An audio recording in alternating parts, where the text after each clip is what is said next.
Man. Okay.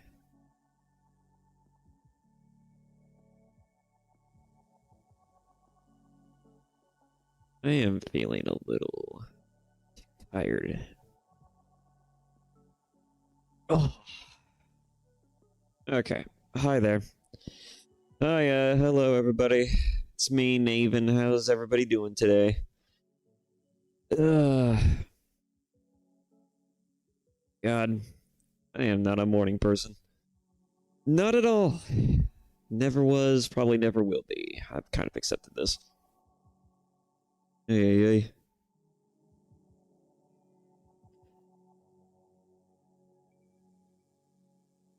Oh, I suppose I try to start. Sorry, let me think. Okay. Normally, I'm supposed to start at 9. I ended up sleeping in until like 8:40. So I'm just like, screw it. I guess I'll just start it at 10 then. And that way it gives me time to kind of at least attempt to wake up. So I did. But, yeah. Hopefully we don't have too much to do today when it comes to Doom. That way I can probably either go take a nap or we can do the next best thing, which is that I got a video lined up in mind. So, I had no idea. But, depending on how long this game takes today, Warrior Tier recently apparently made a couple of videos covering the Horus heresy. And I've seen his Angron video, and I really love the Angron video. So I would not mind reacting to that. It's a 2-hour video, granted. But honestly, I've reacted to a couple-hour video here and there. Hell, I've reacted to an hour-long videos before. And this is a video I haven't seen, thought might as well react, to it fresh on the channel. And I also watched like a few minutes of it just to see if it's the same level of quality as the Angron video, and it is, so that's even better. Oh. But yeah, that is the content that we are working with today. I'm just not sure how much longer the Doom to Dark Ages has left in the tank. I just know there's like a few missions left. And I have no idea how long it's going to take me to complete those few missions, but, it usually takes like every stream for 8 hours is like every 4 or 6 missions. So, and mind you, we are playing on a harder difficulty. We're playing on the Ultra Violence difficulty. And so the mileage is subject to change and vary depending on how much I struggle. And while I don't mind struggling, it is a question of how many times I'm going to struggle, which is always, again, debatable. I will say, though, now that I've replayed Doom Eternal, and also played through Doom the Dark Ages so far, what I will say is that there are some interesting differences in terms of gameplay, but I always feel like, I was really sitting there and thinking about it for a while, right? I was thinking about, what is it about Doom, the Dark Ages, that makes me kind of stop to think about it for like a second? Like, what is it about the games really that are so different? Because I know that there's definitely some key aspects that people take away from Doom Eternal, Doom the Dark Ages, as well as Doom 2016, but I'm like, what's the real takeaway from this game in particular? Like, what is it about this game that some people just don't like? And I heard this, and I am seeing a lot of things around how this game just isn't selling well, among other things. It's just like, I wonder why that is. And then, as I'm playing through Doom Eternal, it kind of hit me, right? It kind of hit me. Doom the Dark Ages is not exactly a slower pace game, but it's slower pace, but with like no real like in between for like for a lot of the action bits. Like it's got cutscenes, it's got all these other things, but the gameplay flow feels like it's on crack most of the time without any rest stops in between. And I'm like, I wonder why that is. And then I realized it, right? Because it hit me when I was playing Doom Eternal. The glory kills. The glory kills are usually like momentary like stops in between the action to kind of just like stop, reframe your brain around the next kind of like several like combat encounters, and then just kind of like move on from that. And so one of the interesting things with the melee system in this game is that there's not a whole lot of like you could say cooldown in between the action. The glory kills I feel like were a necessary cooldown in between all of the crazy action bits.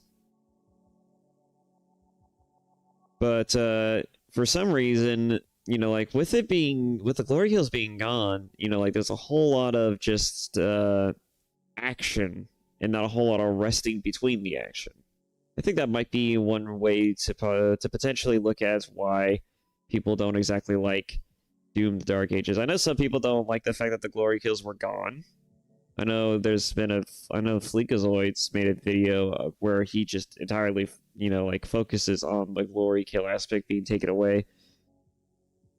He calls it the equivalent of bumper cars with the melee system, but I guess it does feel like that. I, for one, don't mind faster pace melee. I actually like that there's a better functioning melee in the game. Though I can understand why some people would want more of an execution style of melee focus rather than just like, you just punt an enemy or so with a melee weapon or with your foot rather than, like some people would rather just have like a full-on animation of you just tearing demons apart instead of just like punting them around, which I think is fine. I agree. I can see why that would certainly make sense. I know that some of the majesty gets lost, right, when you make changes or concessions of this matter and magnitude. And even I do feel the absence of Doom Eternal's glory kills a little bit. I don't hyper fixate on it so much because I'm more so focused on just, well, the content and the delivery of the action. And I feel like that the game still provides a lot of that. If watching any of my videos on this channel of me playing this game has certainly proven anything, it is that this game is still very much Doom. It's just not, like, it's not trying to be like the other Dooms. It's trying to be somewhat different, it just wants to, again, like, id Software, that's right. I was almost about to say THQ Nordic. id Software is always trying to, like, diversify and up the ante with every installment, it seems. And I honestly can't blame them for that. But, it does create an interesting sort of, like, dichotomy where it's just, like, people gravitate towards specific entries. And I feel like that Doom Eternal, for me, just is my specific entry because I like the faster pace action. I also like the dedicated dodge button more than I like more than I like the shield mechanics, personally. I think the shield adds a unique variety for the gameplay loop and systems, but personally speaking, I do feel like that dodging would be more effective in certain instances. And blocking with a shield just isn't as effective as it could be. Like, I feel like that even when I block, I still do take damage, and while I might take reduced damage, when I'm always at the verge of death, it doesn't exactly help. If I were to... I might be just a skill issue thing, right? But, like, if I were to have, like, a better dodge system or just have a shield that blocks like most of the damage, that would be great. But you know, like especially when you're in like you're constantly being bombarded by demons and you're always surrounded, you know, like it's hard to not have this problem and situation, right, where suddenly, you know, like you have your shield up and there's demons in front of you, behind you, everywhere, all around you, and you just end up dying anyways, regardless of your attempts and ability to try and survive the encounters. And I feel like that there's definitely some criticisms for that I could levy towards the game now that I've gotten a good sense of what the gameplay is and its pacing. I will say, though, that even in spite of some of the criticisms that it gets and even my own criticisms of it, I still think this is a pretty solid experience, all, you know, all in all. As far as, like, would I play this over, like, say, Doom Eternal or Doom 2016, I would definitely say that I would probably play Doom Eternal over this. I just feel like I like Eternal's gameplay a lot more. And while I don't exactly like the sort of, you know, like the afterthought of the, like, melee system in that game, you know, like, it's... I feel like it's, again, you know, like, they give you different varieties of melee with Doom Eternal. You know, like, you get, like, the chainsaw, the fuck-off sword, you get all kinds of ways to kind of work around and play around within the field of melee, outside of just punching things really hard until they explode into health pools, but you get what I'm saying. You're catching my drift. There's just more, like, fun and variety to Doom Eternal's gameplay for me than there really is with Dark Ages. Dark Ages is good. It's got a lot of variety to how you slaughter the demons, but not so much a lot of the cool sort of cinematic presentation of how you do that. The story focus is nice. I like that they're putting more emphasis on trying to characterize the Origins and the Sentinels, and even a little bit of the Doomslayer. But I think the part that gets lost, of course, is that, you know, like, the Sentinels in particular, I feel like, are just kind of there as an afterthought. Like, you know, Thea is an interesting character. King Novik is also an interesting character. Getting to see how the makers work outside of the small characterization they got at Doom Eternal is interesting. These are all very fascinating bits and pieces that add to the overall lore and scope of the Doom franchise and universe. I like that even the demons seem to have characters this time around.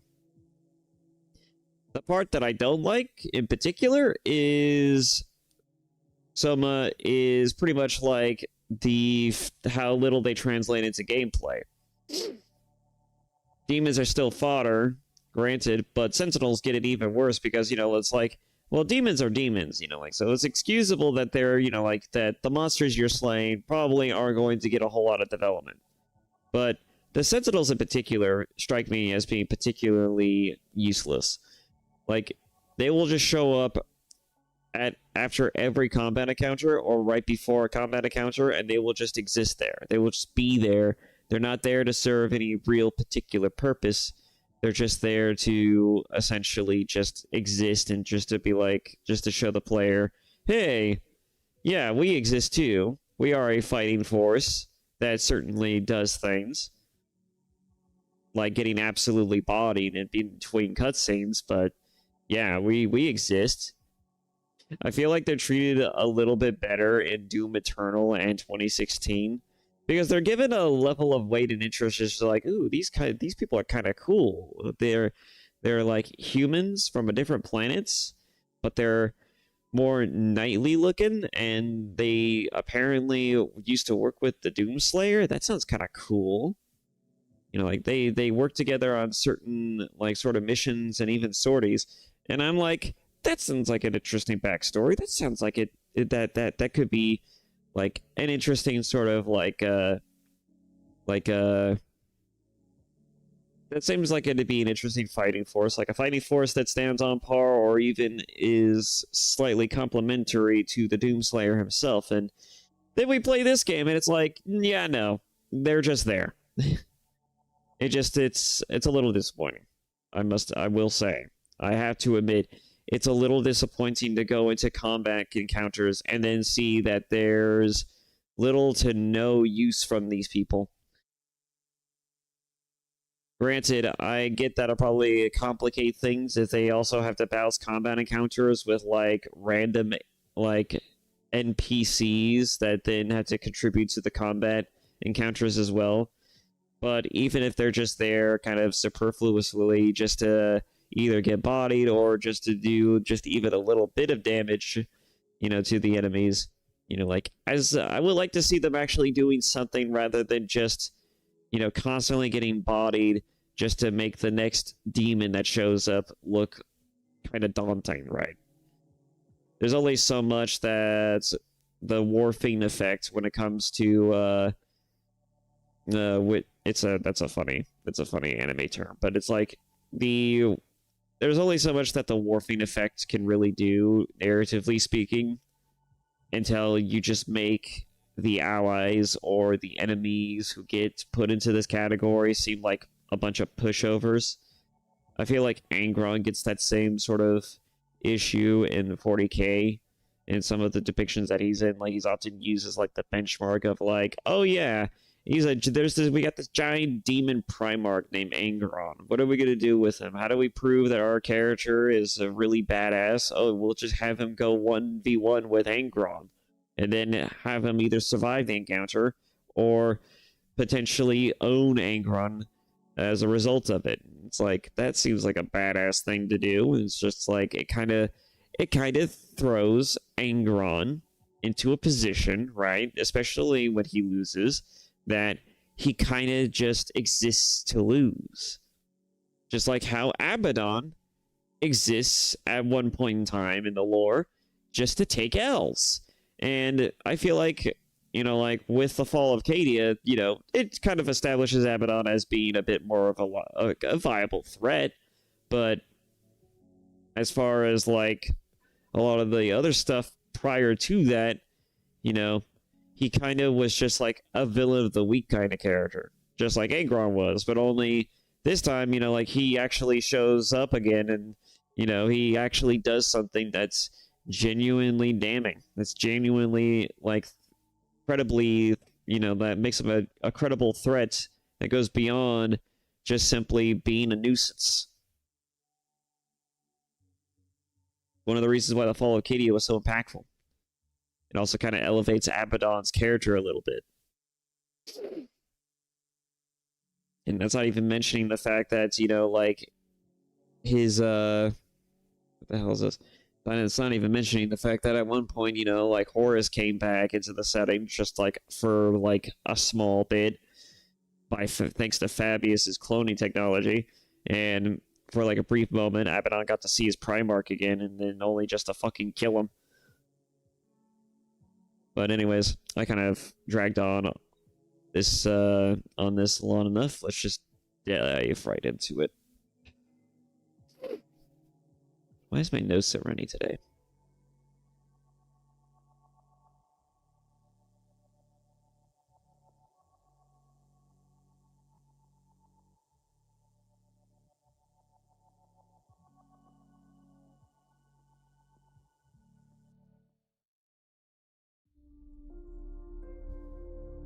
I am thinking of putting a chat window on my Steam overlays, but in my Steam elements, but I don't know if I want to put a chat window just yet.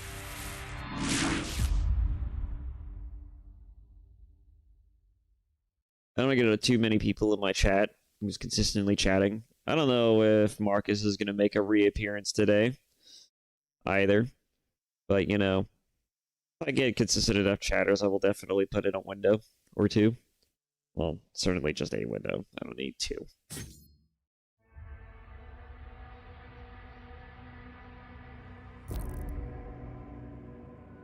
Ugh.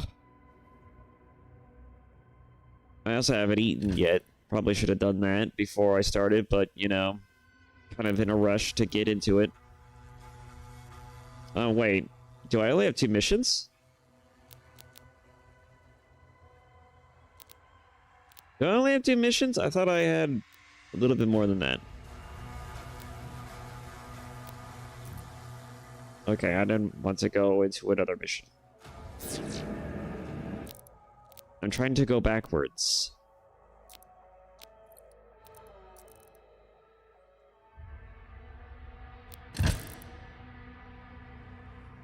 Yes.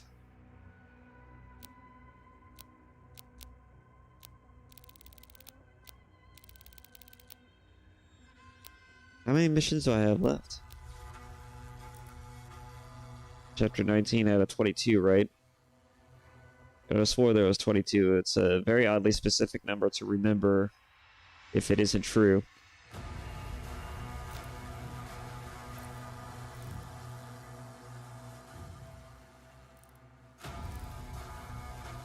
Yeah, anyways. The Harbor of Souls. Ugh, I also drank some gamer sups. Good old guacamole gamer fart to get me woken up. Azrak, after besting the Slayer, transforms himself using Thera's power. And that whole cutscene that happened last time we were on. Well, last time I was on.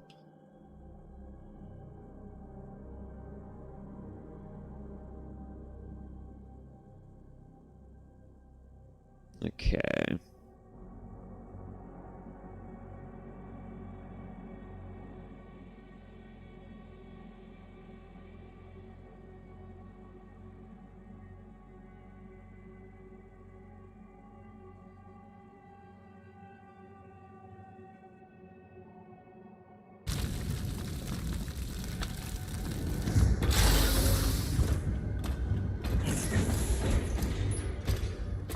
The Creed came back, alone. And the Slayer. Nothing. Get him on.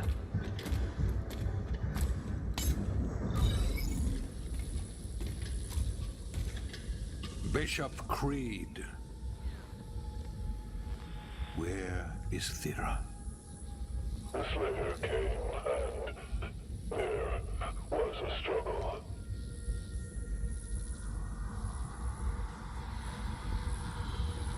We should leave now.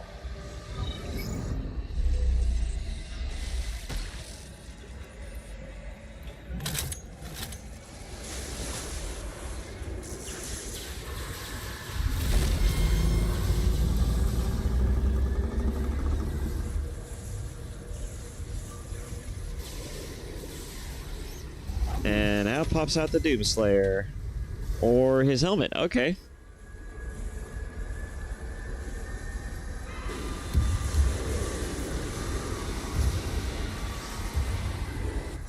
Everyone out, now.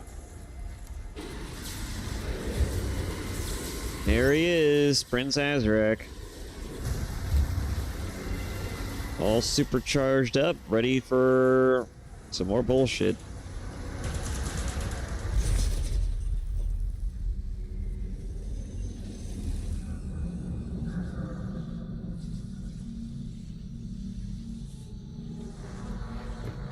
Just line all spread out.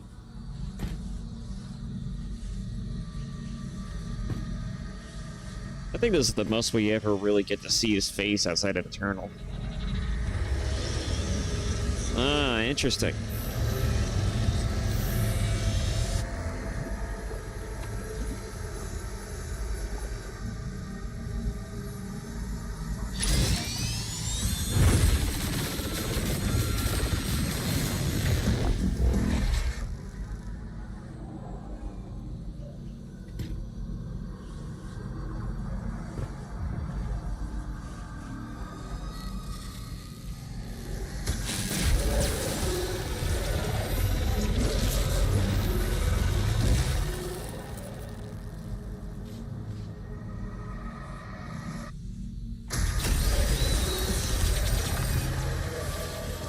Oh boy.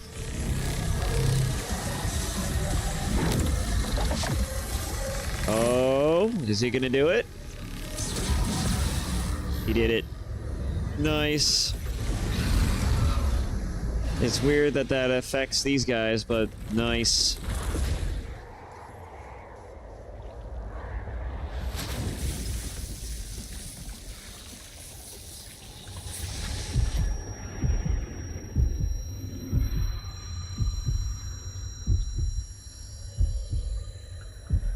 I mean, he should be dead from this, I imagine, but we all know that's not going to happen. They are rage, brutal, without mercy. But you will be worse. Rip and tear until it is done. Huh. Okay, Novik.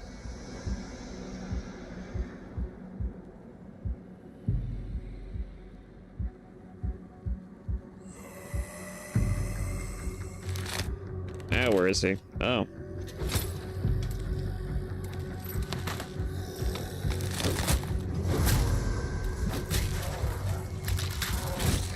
Oh, it's just like the beginning of 2016.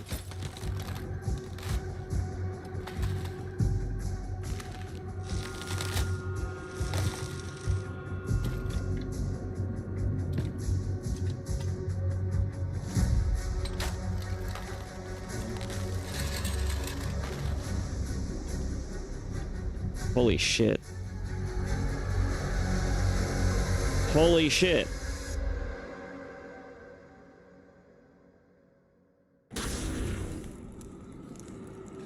Yo, he fucking dead.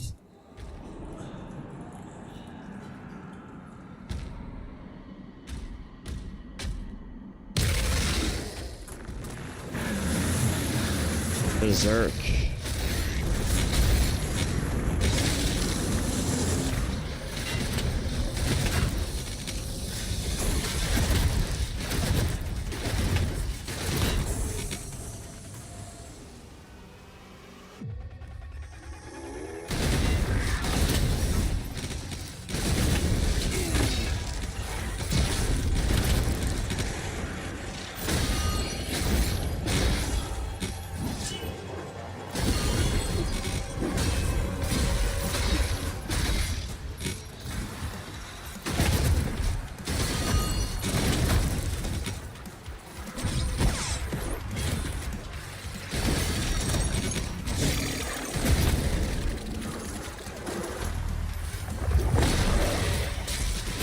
Yo, holy shit. We're having a straight up power moment.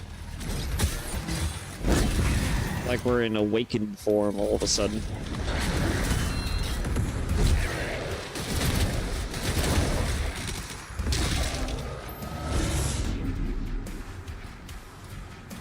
Rebooting. Attempting to connect to Sentinel Network. Roger.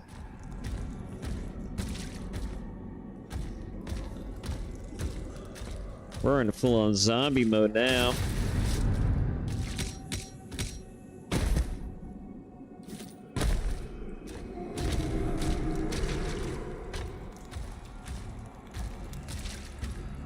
Shit's getting crazy.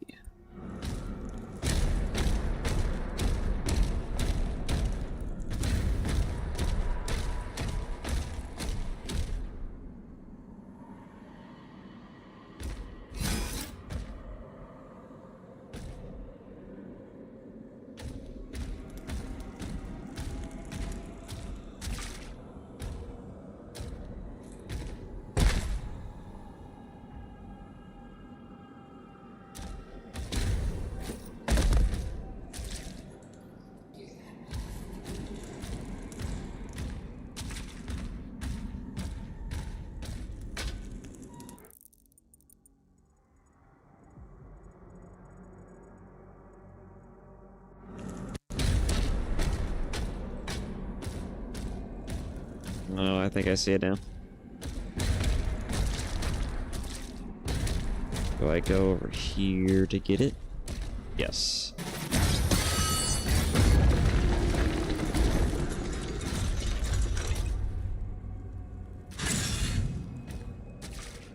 Hmm? Oh.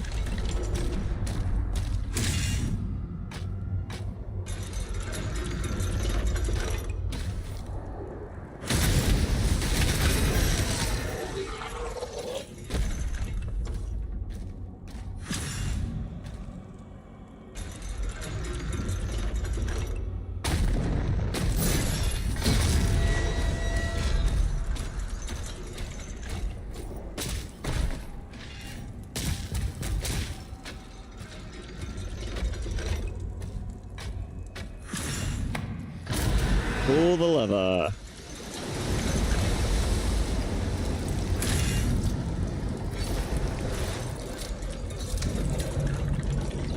Ah, yes, now we're gonna be swimming in blood. Detected. A beacon is emanating from the mortal plane. A beacon is emanating from the mortal plane.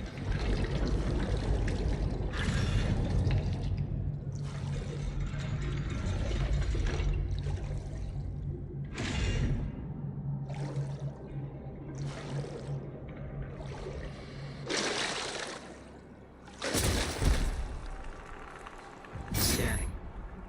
Vessel located.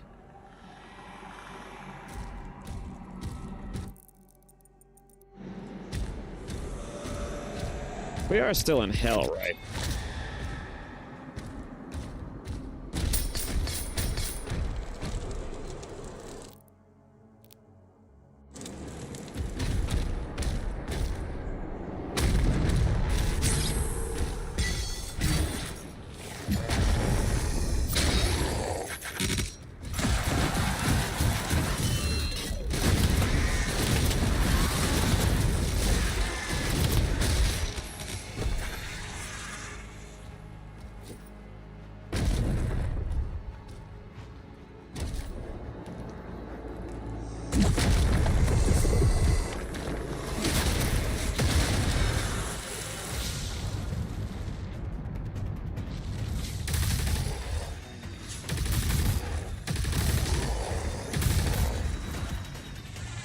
Oh boy.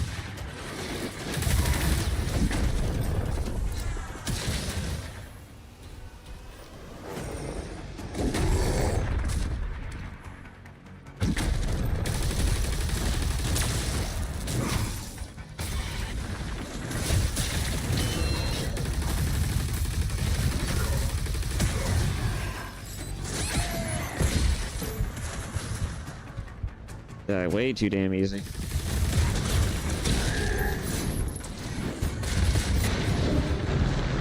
You know, speaking of dying too easily.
Stay out of the soup, the purple soups.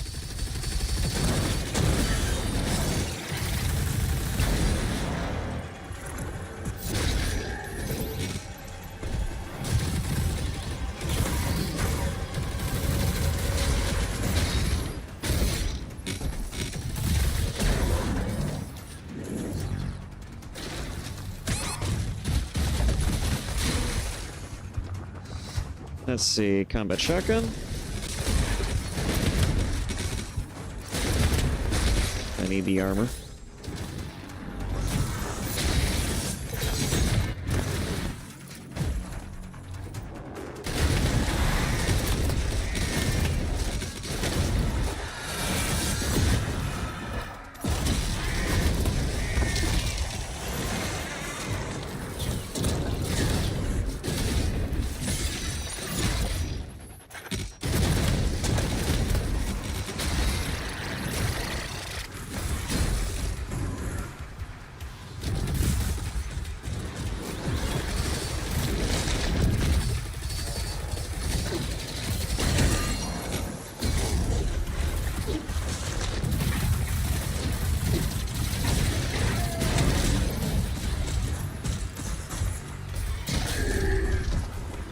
Okay.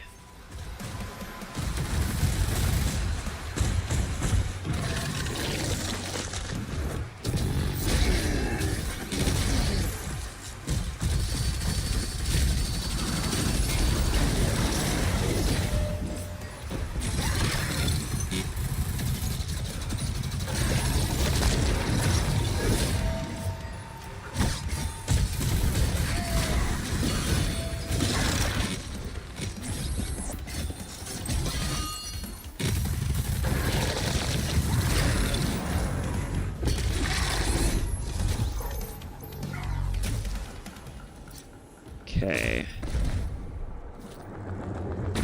Like that.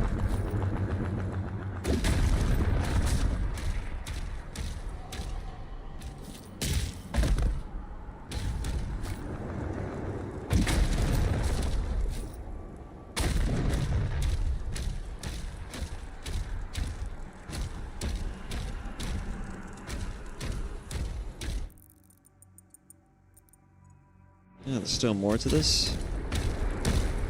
I guess I'll be back here later for another boss encounter, maybe. What's that?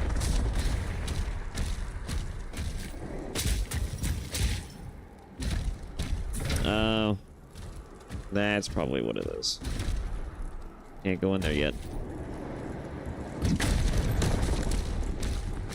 Don't see a way to get up there either.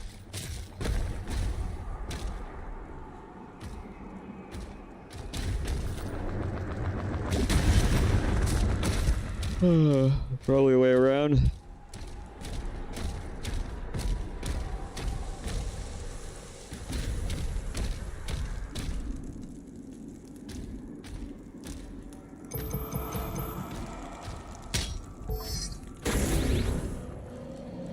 Alrighty then.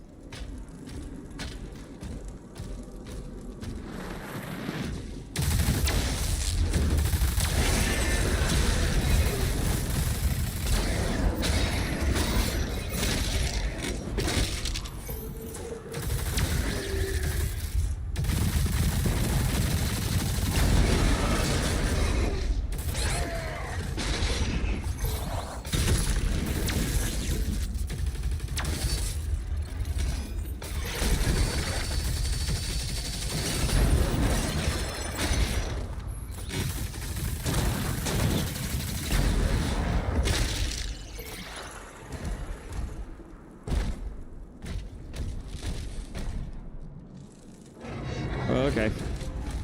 God, I really don't like it when the game does that.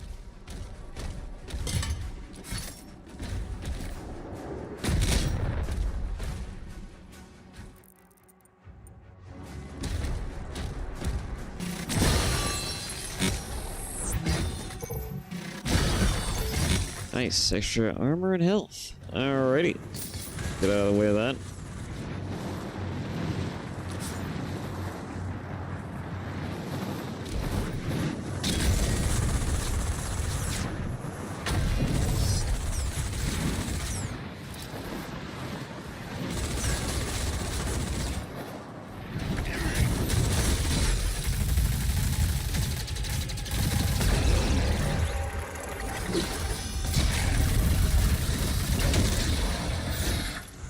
Now what's causing that shit?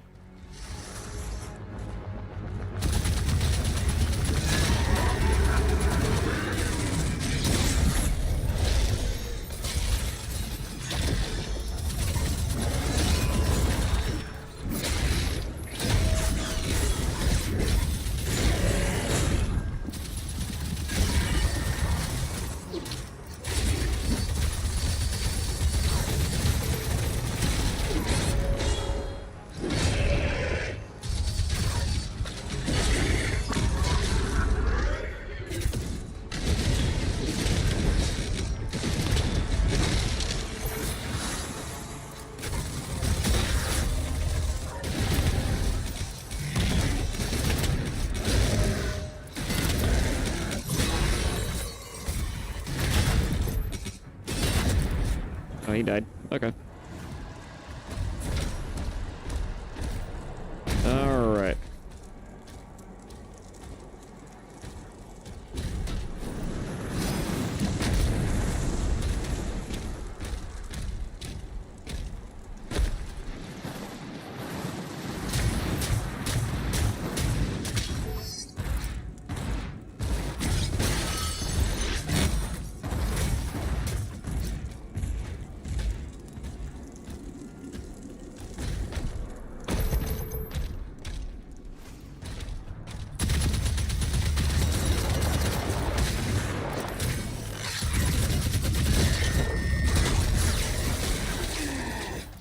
Alright.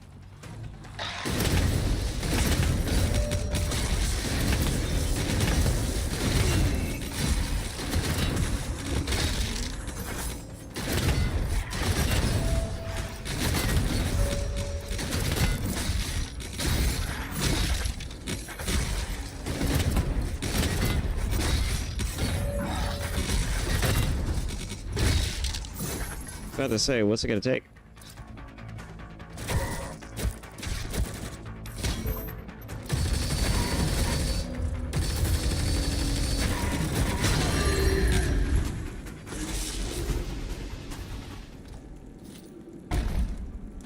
I'm getting close to that. An extra life?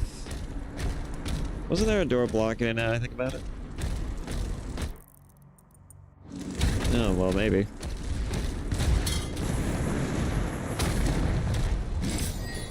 Yeah, looks like it.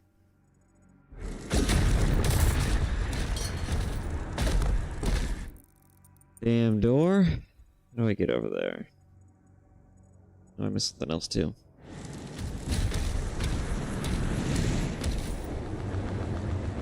Not gonna make it.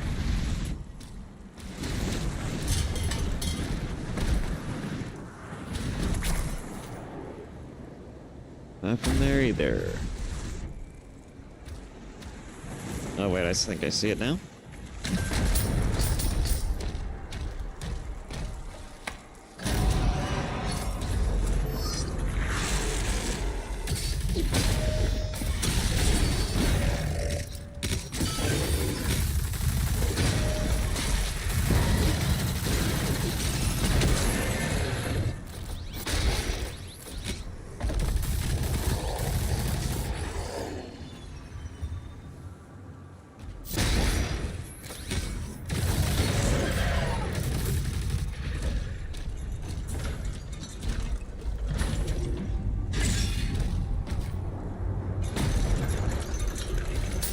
Nice, more gold.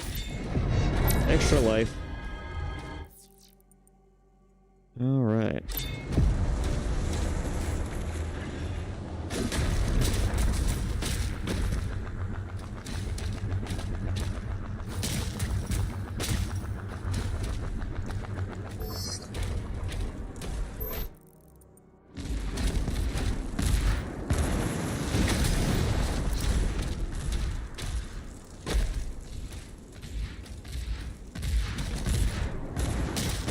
There we go.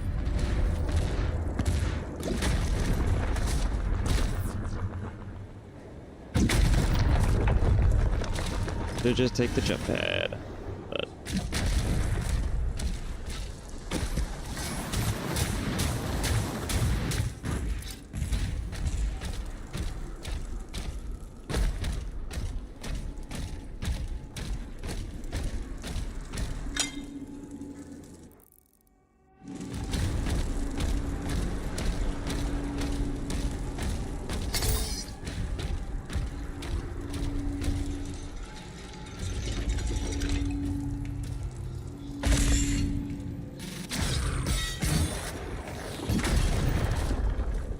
do I really need this?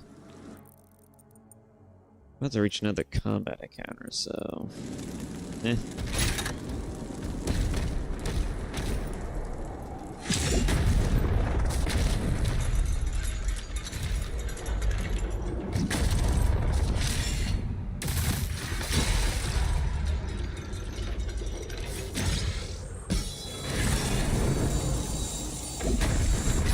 Upgrades, people, upgrades.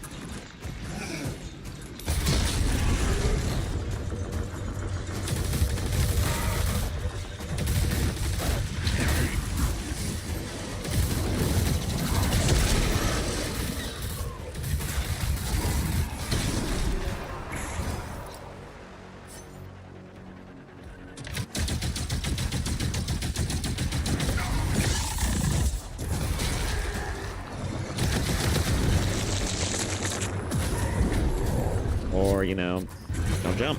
There we go.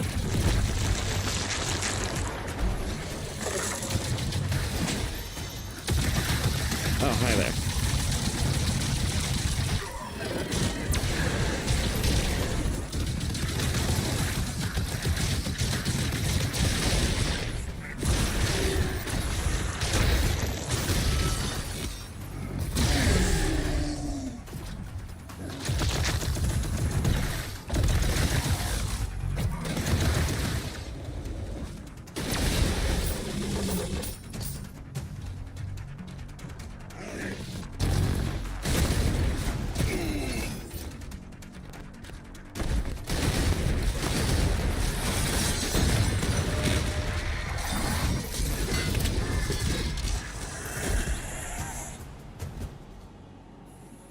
Okay.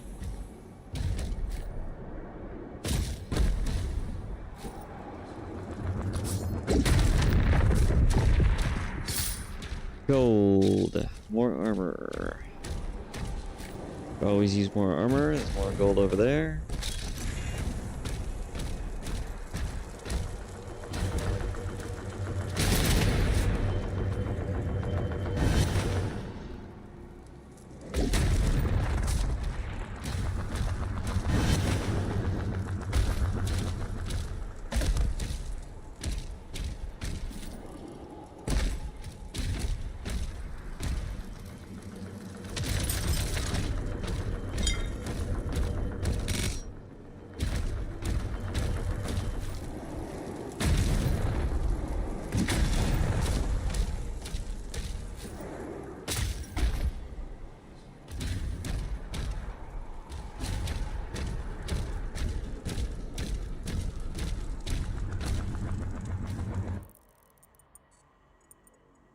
Is this where the souls of the dead are or something?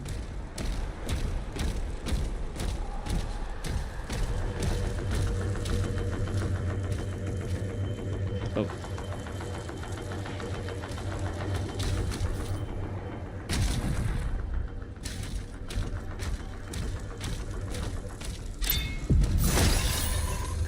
Nice.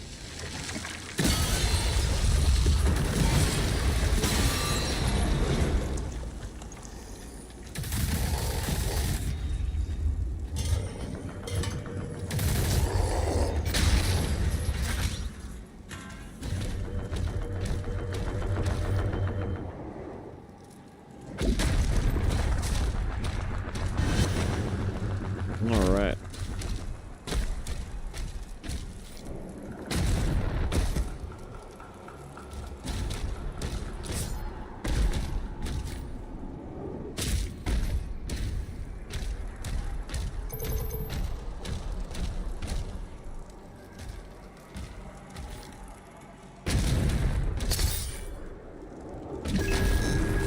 New codex entry found.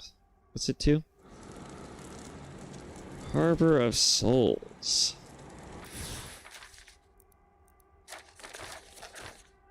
Let's see, in the darkest depths of the first layer of hell, the Harbor of Souls channels the damned forward to their eternal torment. Here they are ordained by their sins, their fates sealed in the infernal fires of purgatory.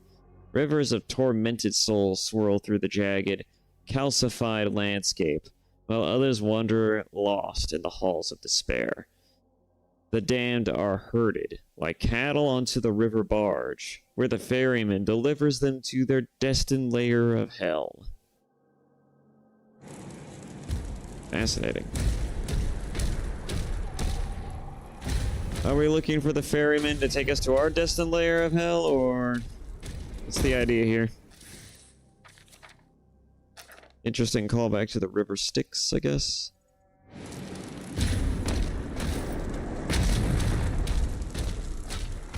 Let's see.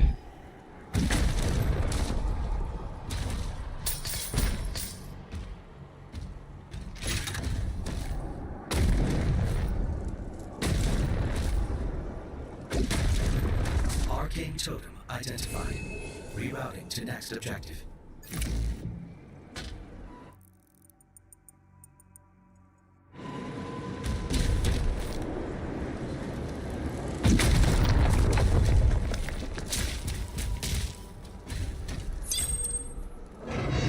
There we are.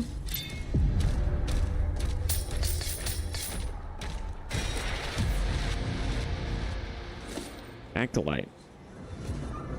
One of the Cthulhu demons, I guess. Or Cthulhu monsters.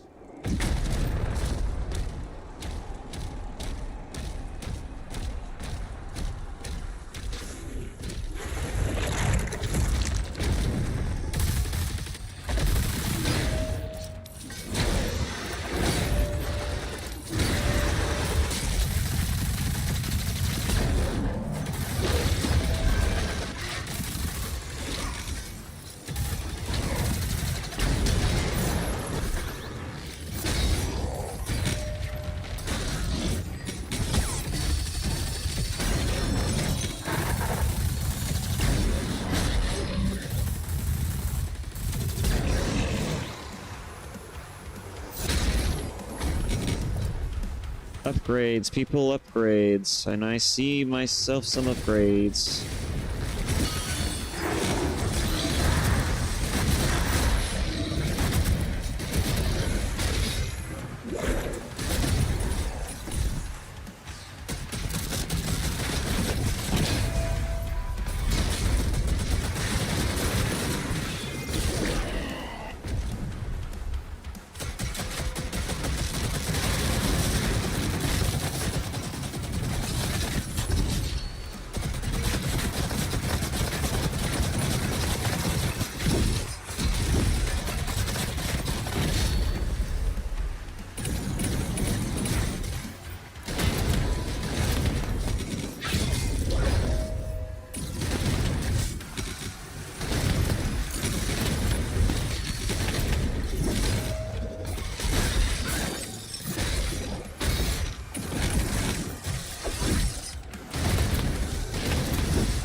Alright.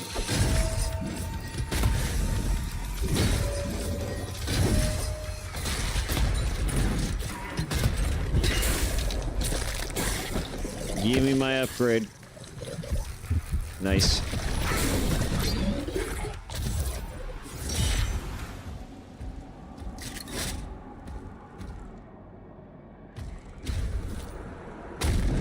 Alright. What's next?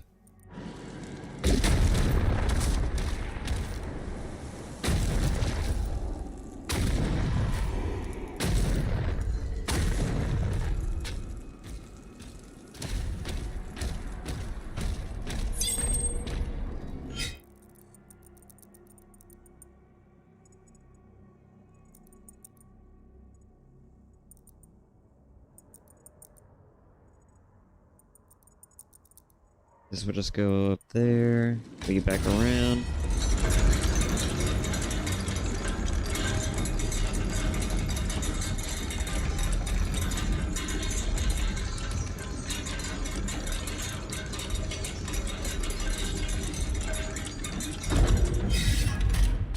Nice. It's down here. Anything special? Doesn't look like it. Just the elevator room.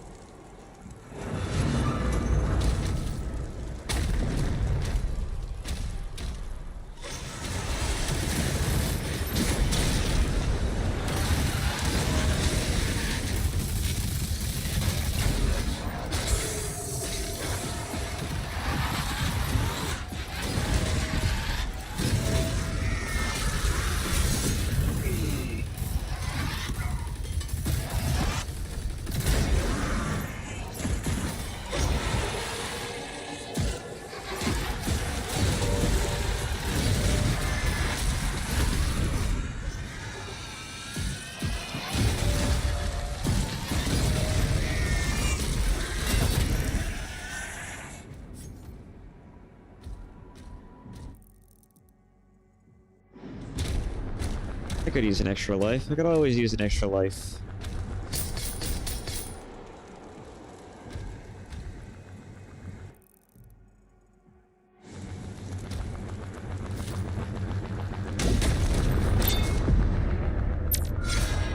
There we go.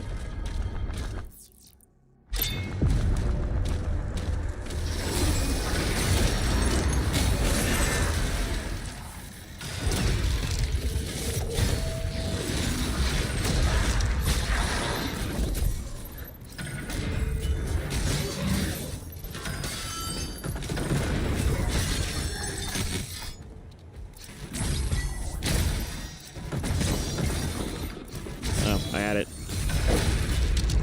Nice. Damn, that does a lot of damage. I already knew that, but it's amazing how much damage it actually does. Sometimes. Other times I've used it, I felt like it hasn't done too much, but maybe I wasn't using it correctly.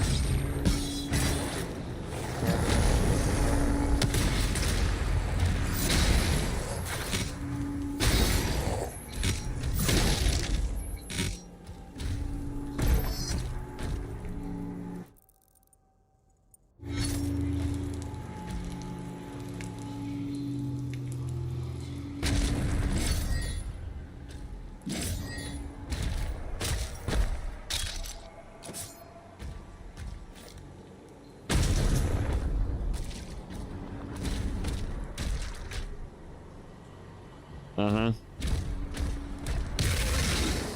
Ah, Berserker mode, huh?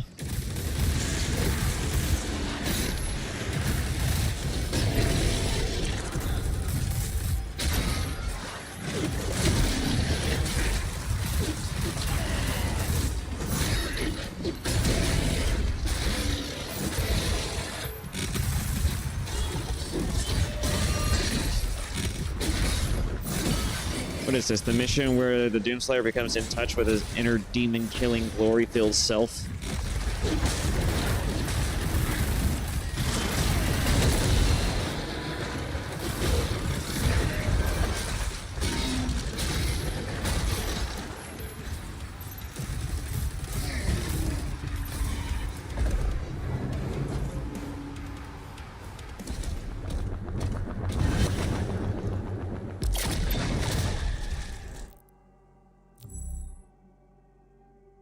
You know, in a prequel, I guess you could say that it kind of makes sense that he wouldn't get as efficient as ripping demons apart until after he develops such a strong berserker rage and hatred for them that he just actively doesn't just destroy them, he just fucking styles on them.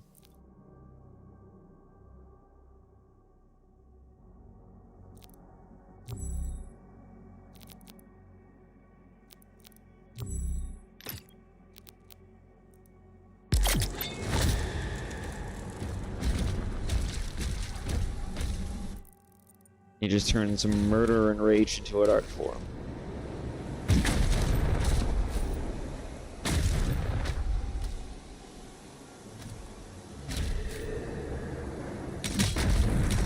Made it.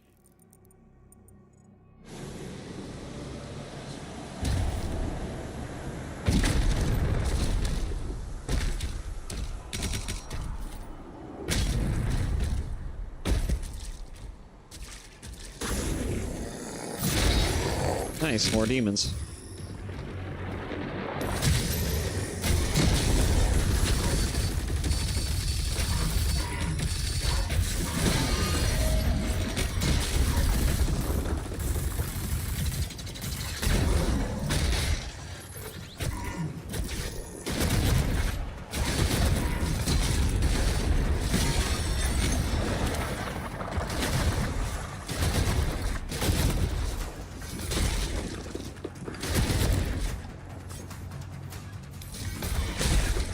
Or, you know, do that.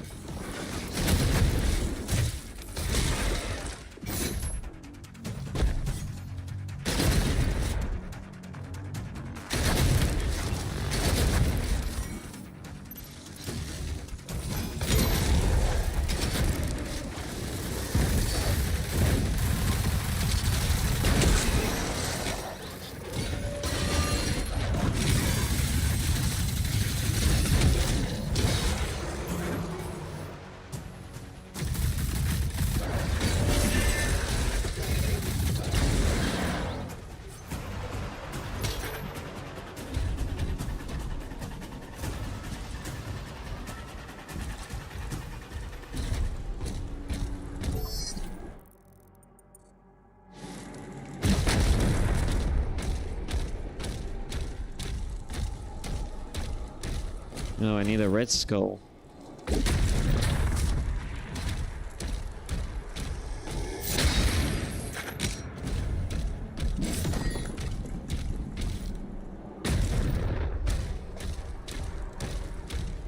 There it is.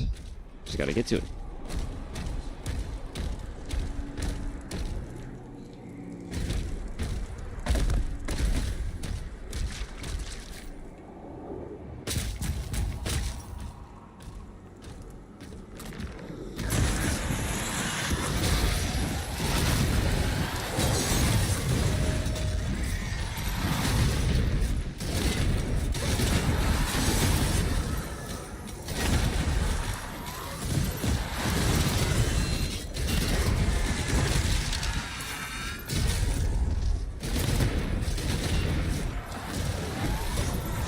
Quit running, you asshole.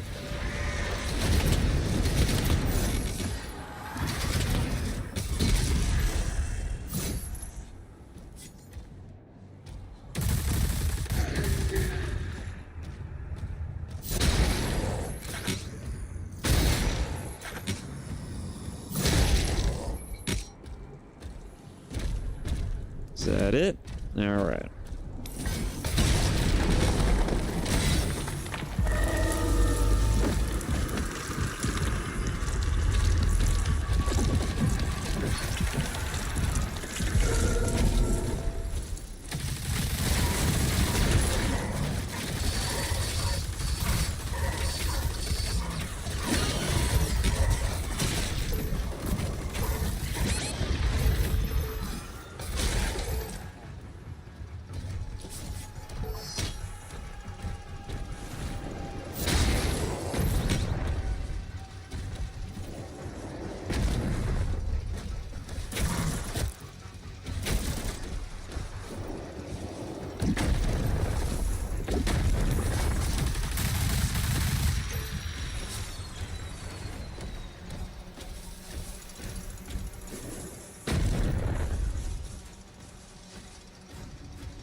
I'm assuming I'm going to want to drop down for this.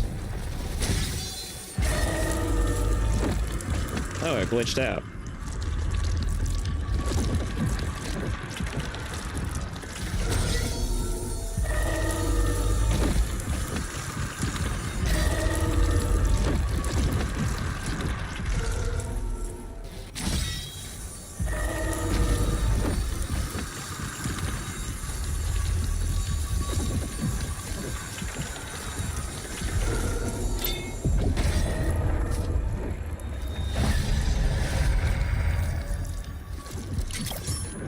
Wraithstone.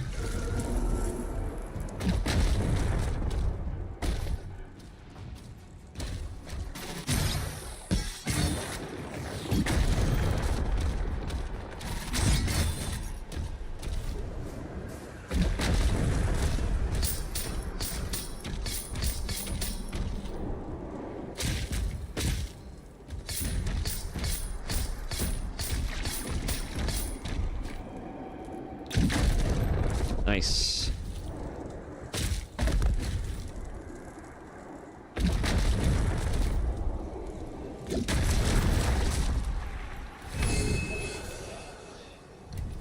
All right.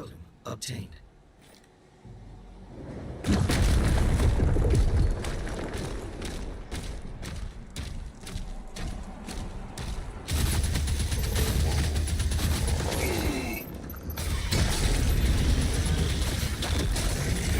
Wonderful.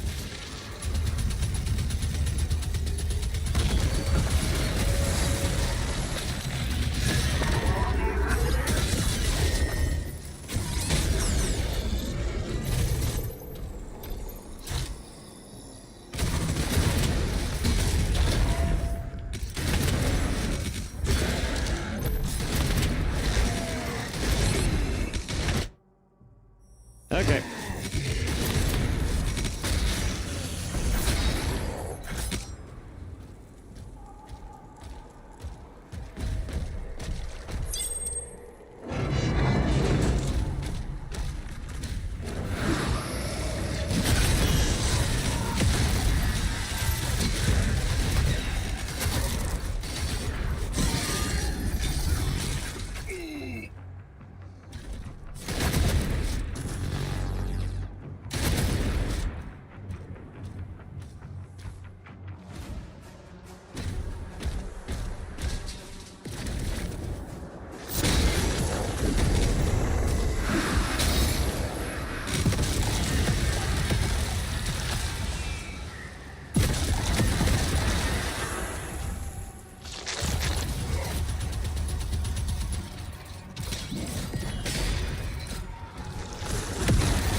Anything else?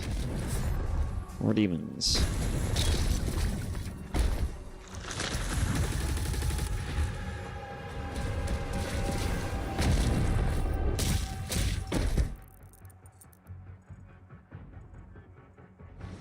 Looks like I'm just fighting my way up, down, and around.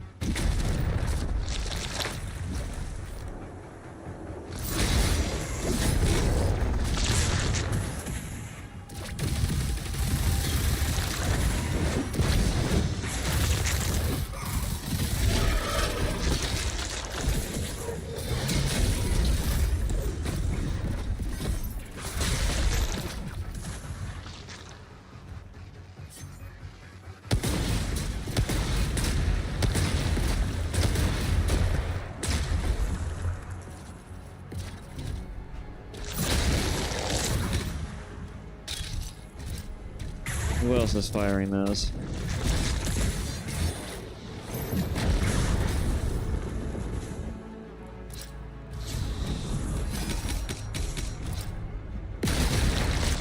He is.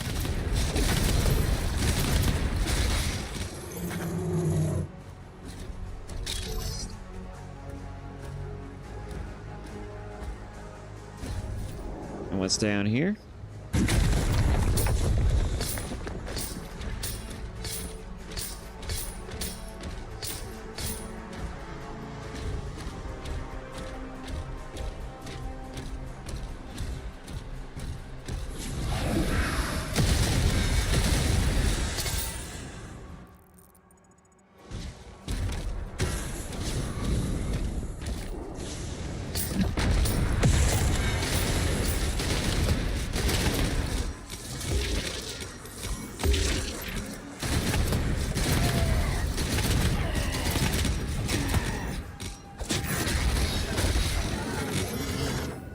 There I go.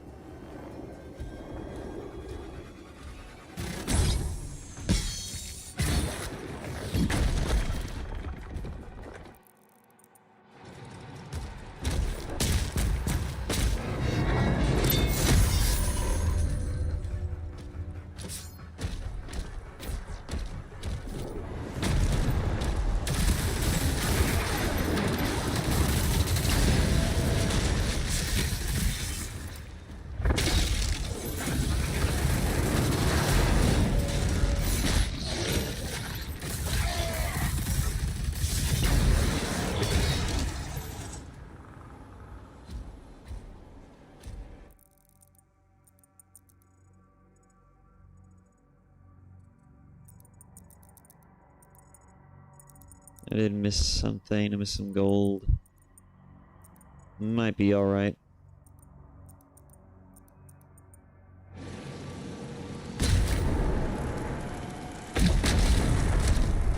Just a stack of gold.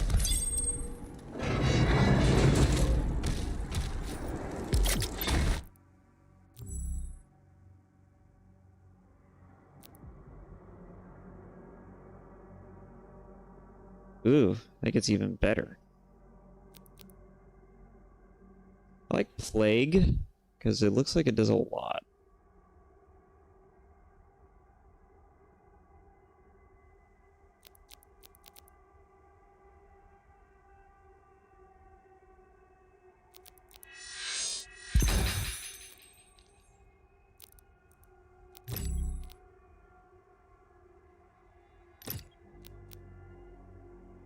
Demons damaged by the Ravager drops Skull Crusher ammo.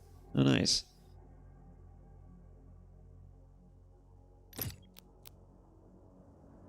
Cosmic Breach.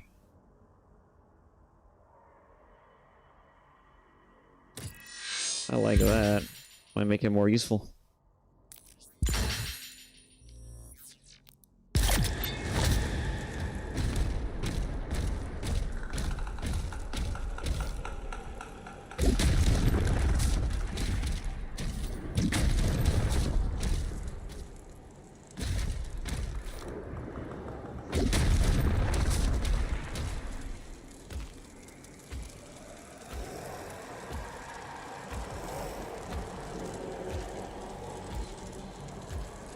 Oh boy, there it is. It's the ship.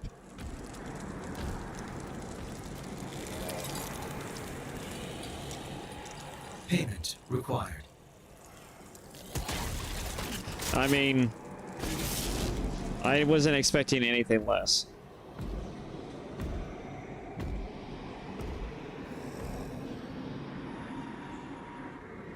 Nice.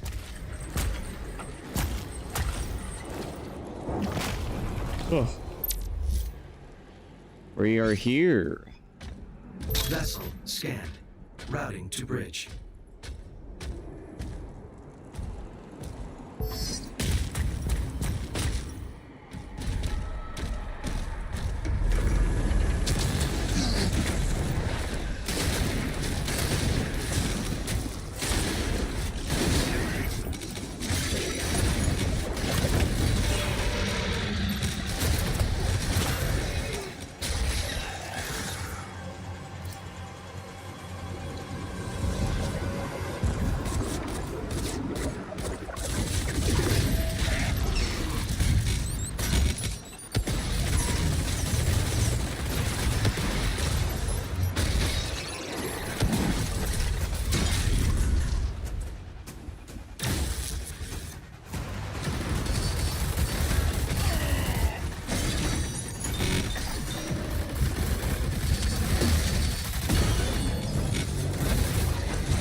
Thanks for the health and ammo. Yay. Are we done?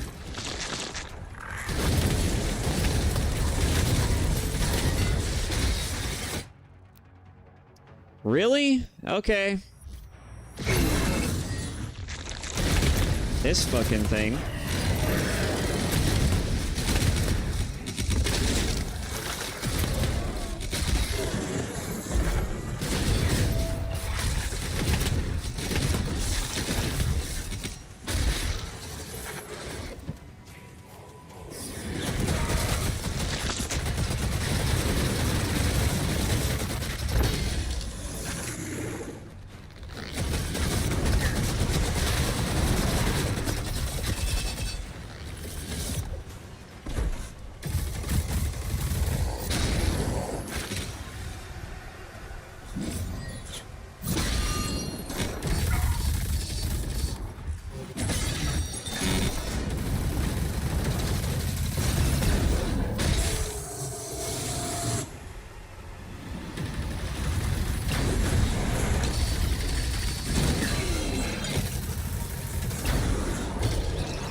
I see, I'm out.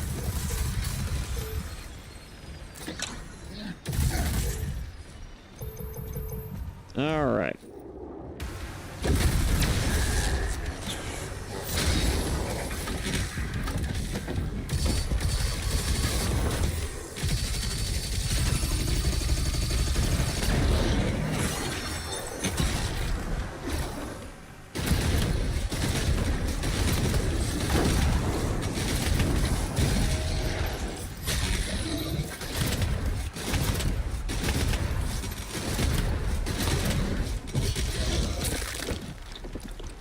Thank you.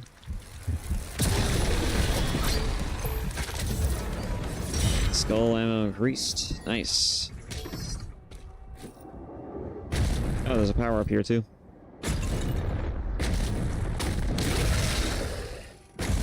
Oh, well.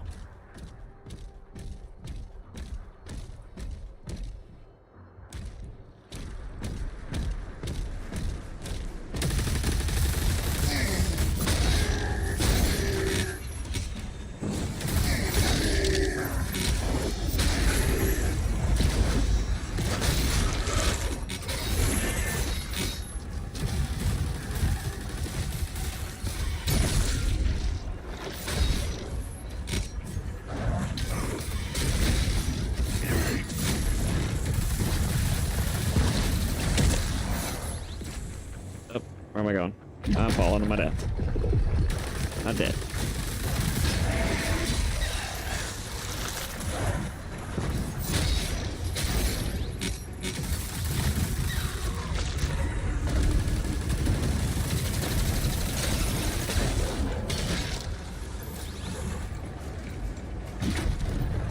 Anybody else?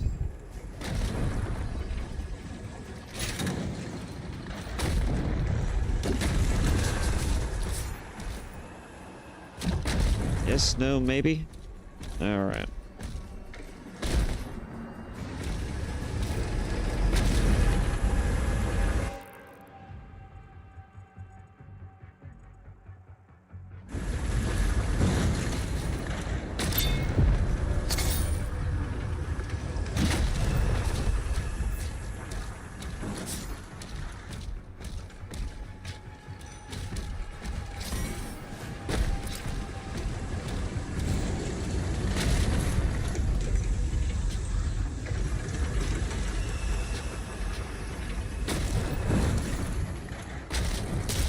There we go.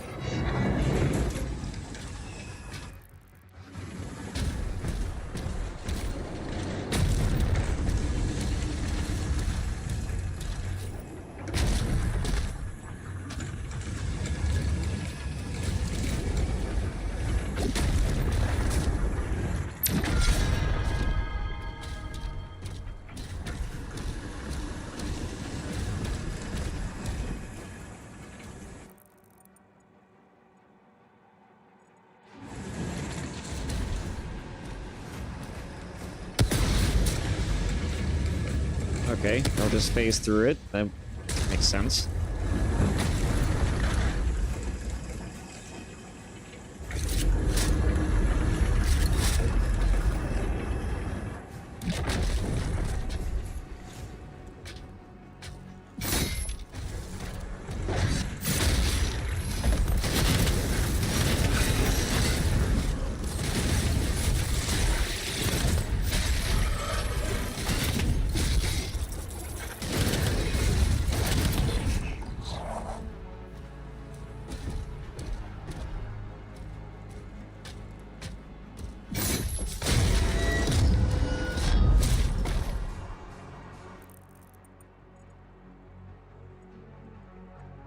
More secrets. I didn't really see anything there. Oh, there we go.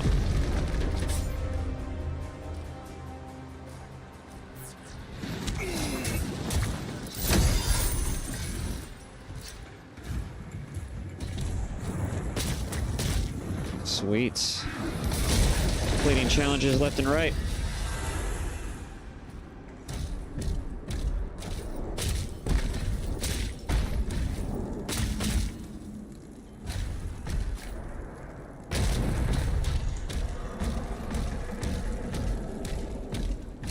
Codex entry.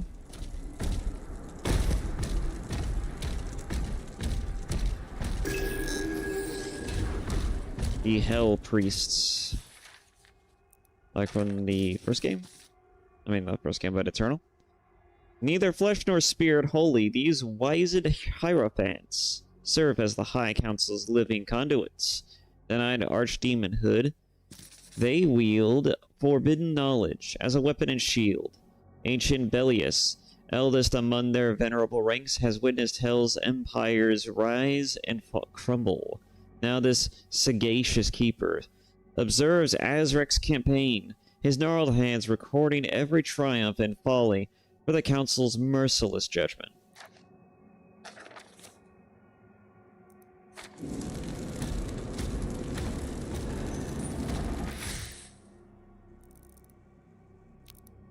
Yeah, we got everything nice. Alright.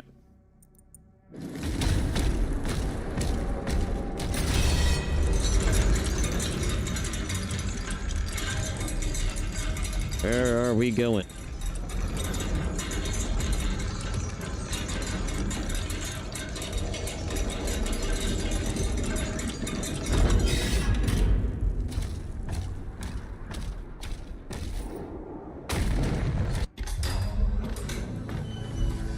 God, he looks so gnarly.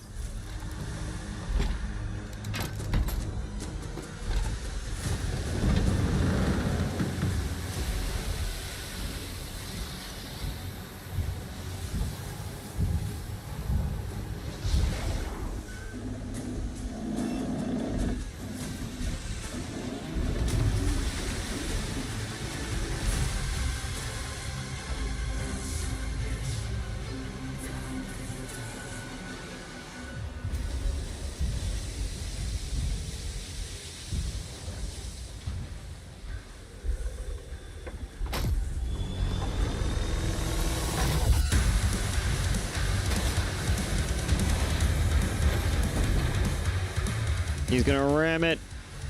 That is such a Doom Guy thing to do. Badass.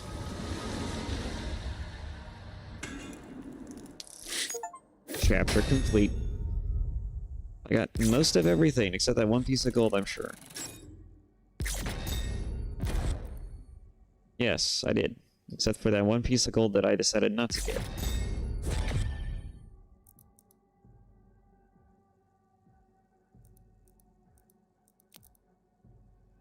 Oh yeah, got a couple more chapters, then we're good. Resurrection. The Slayer, having broken through the gates of hell, looks now to bring justice to all who have wronged him.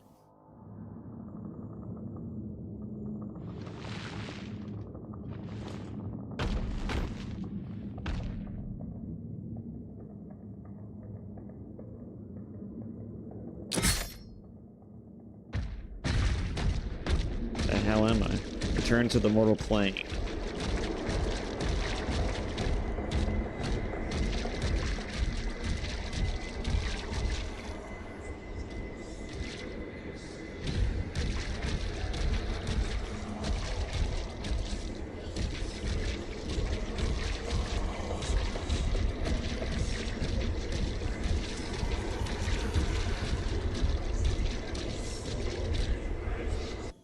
Oh, okay. Dark Pale Forest. By blood right, we invoke the dark powers to call upon the damned.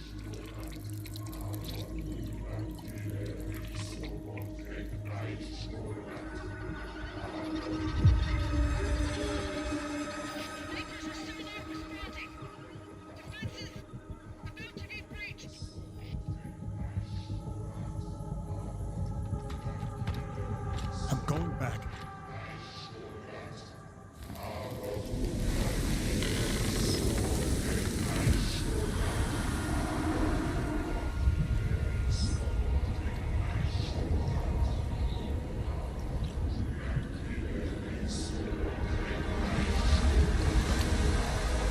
Oh, fascinating. Okay.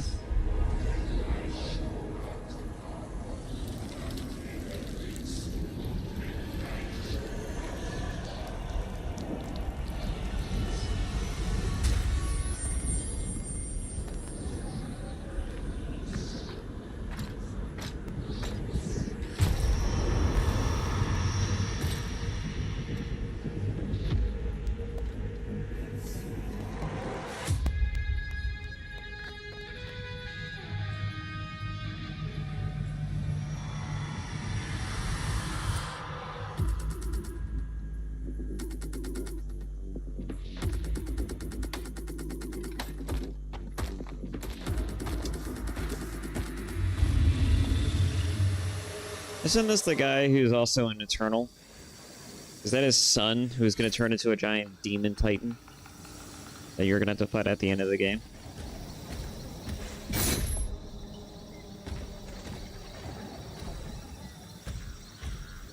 Fascinating. Okay. The outer defenses were slaughtered. Novic's forces are surrounded. The Creed just surrendered. He's not responding.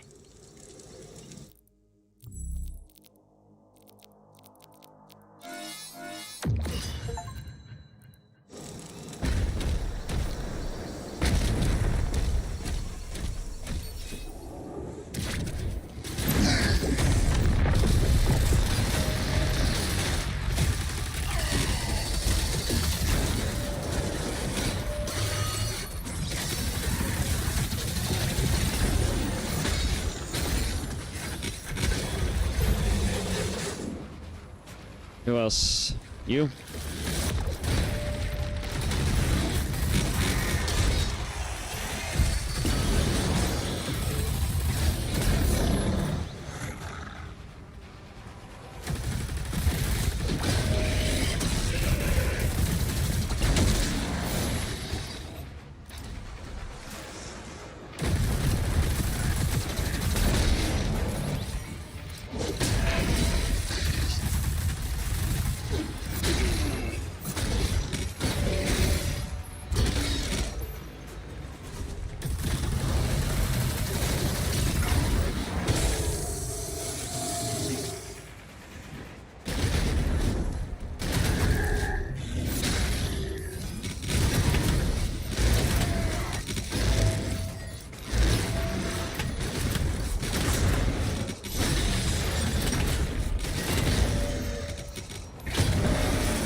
Or, you know, don't die. There we go.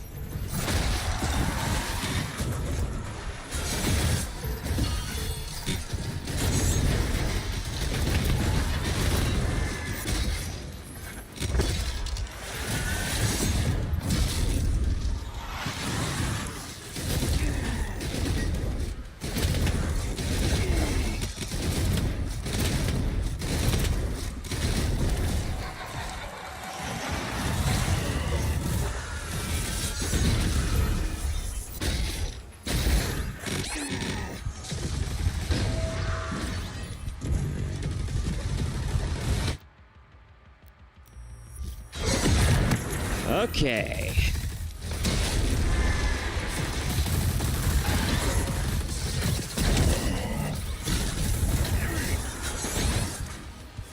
These fucking enemies, I tell ya.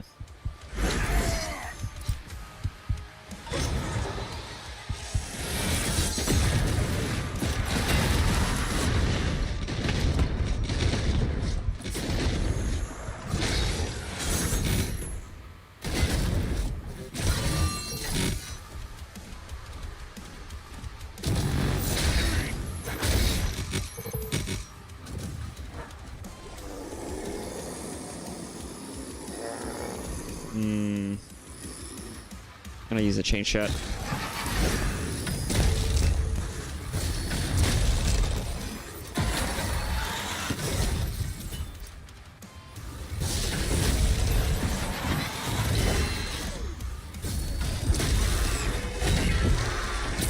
Gimme.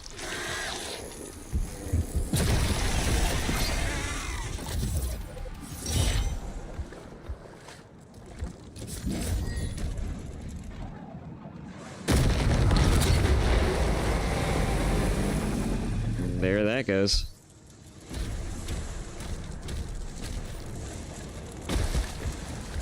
He just took out a siege tower. Get word to Novik.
Okay.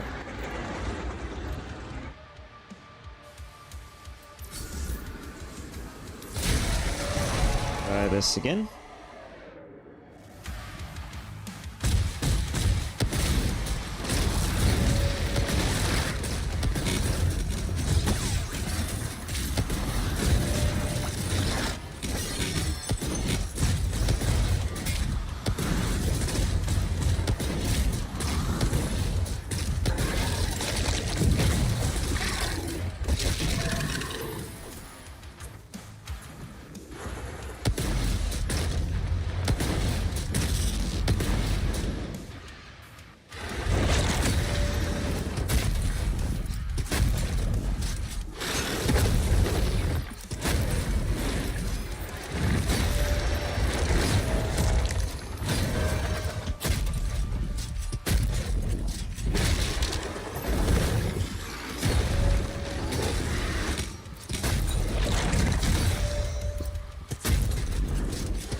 That's it?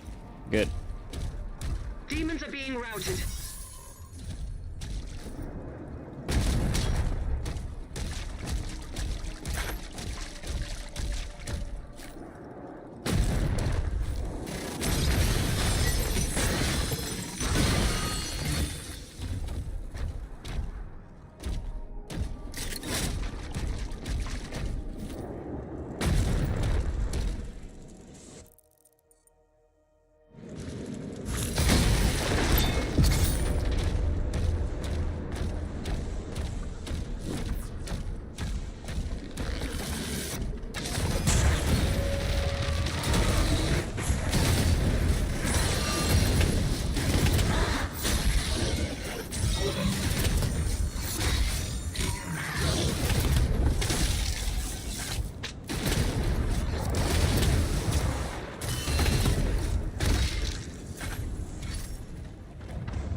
If only it would work that simply.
Christ.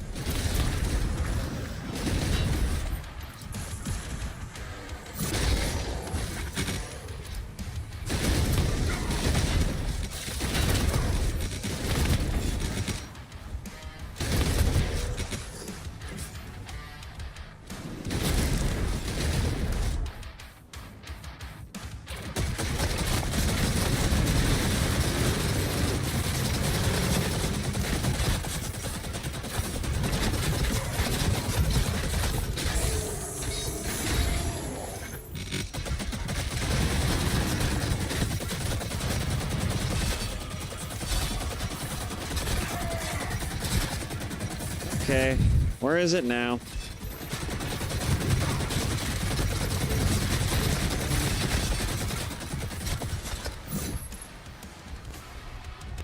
There it is. There it isn't. It's subtracting from where it is, from where it isn't.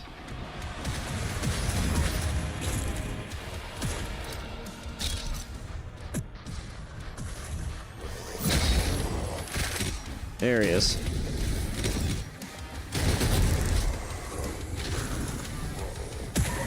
We can knock it off.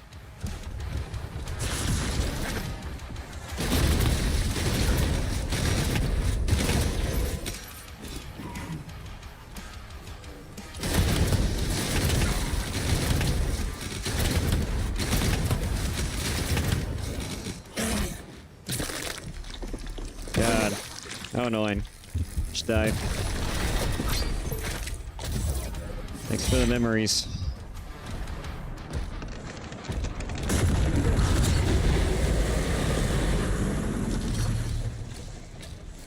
Second tower is down.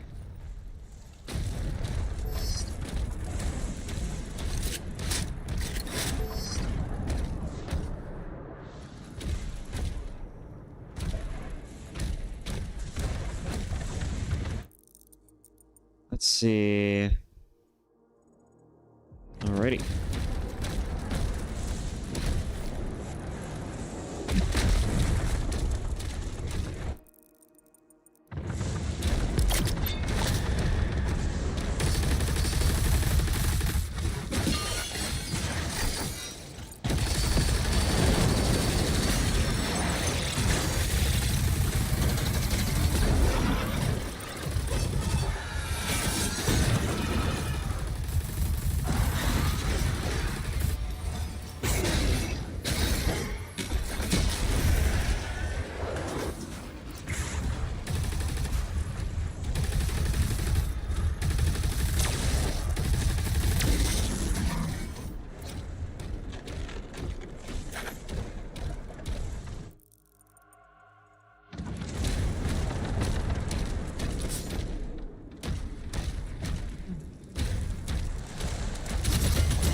Jesus.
Open up.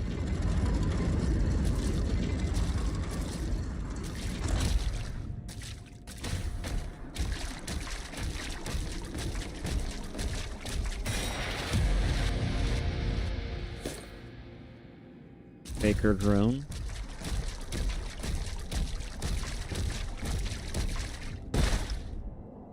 Oh. Nice. Let's see how quickly I lose this one.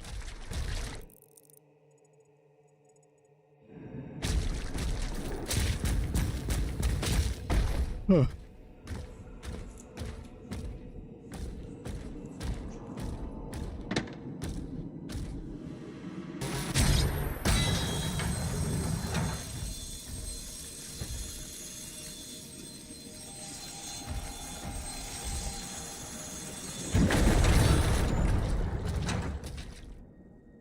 Is there some special way I'm supposed to get back up?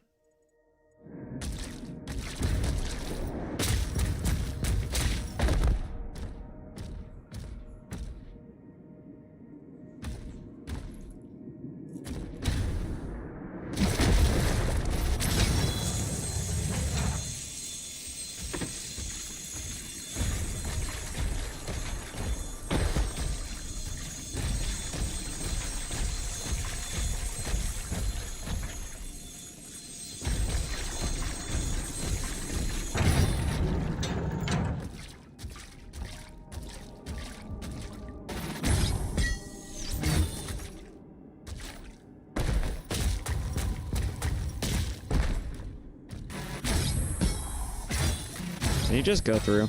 Thank you.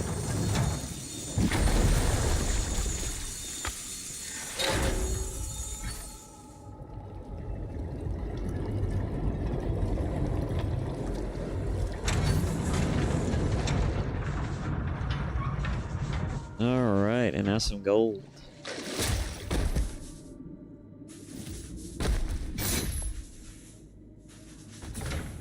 At least that would be the idea.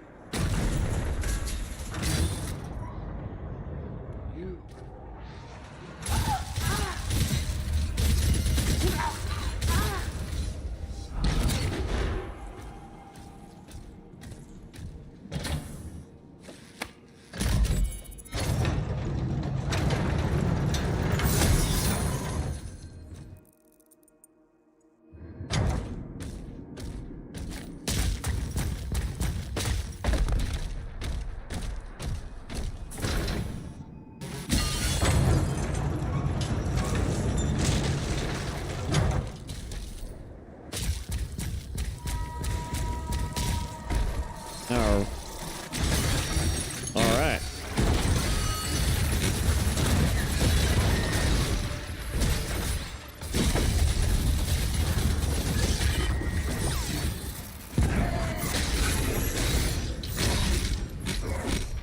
Okay.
Flying tanks. It's weird that demons have tanks.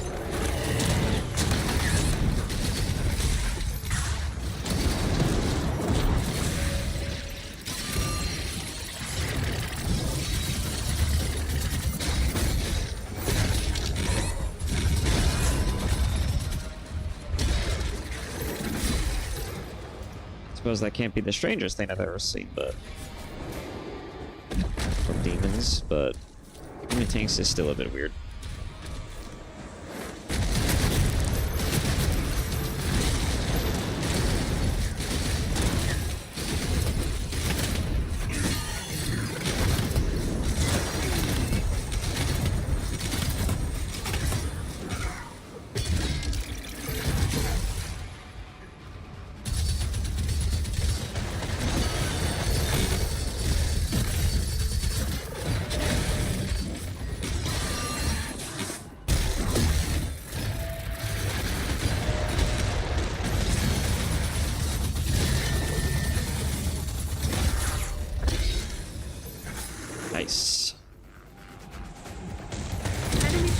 have been obliterated.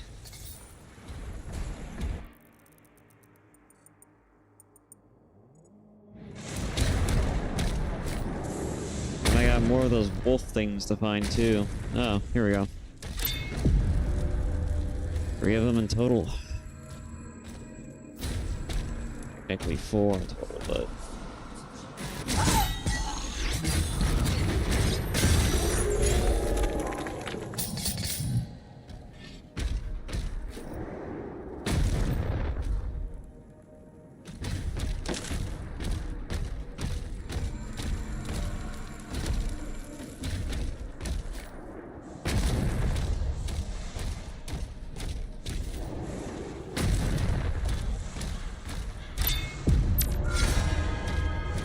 Sweet, more life.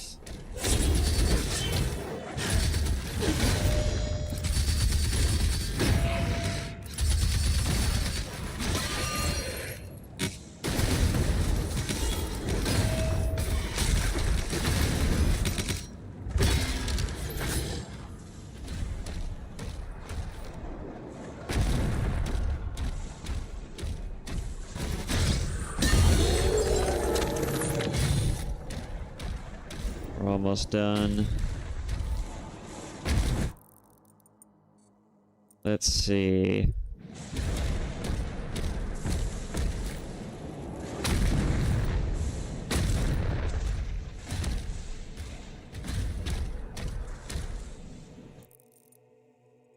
This leads back.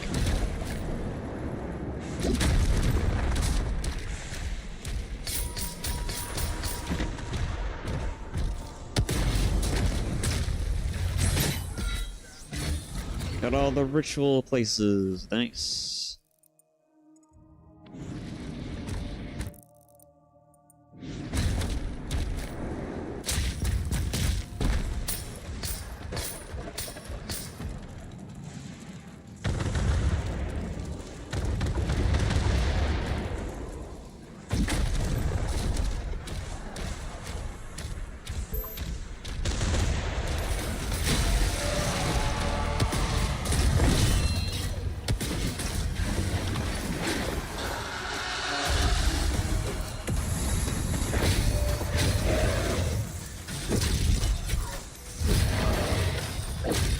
Oh god, I got 2 of these things to deal with.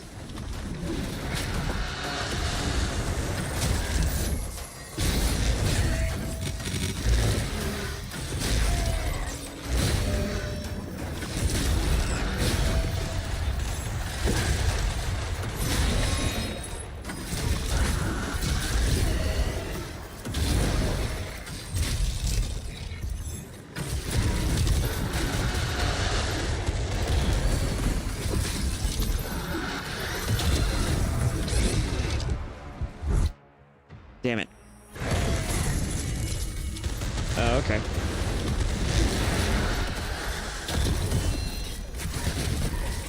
Yeah, huh? Hi.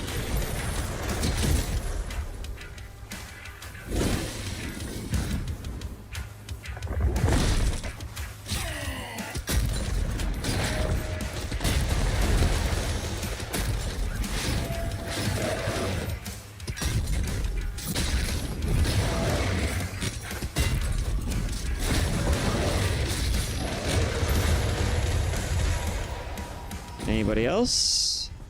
No? Okay. Demons are taking heavy casualties. Fucking assholes.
was just here, wasn't I? Yeah.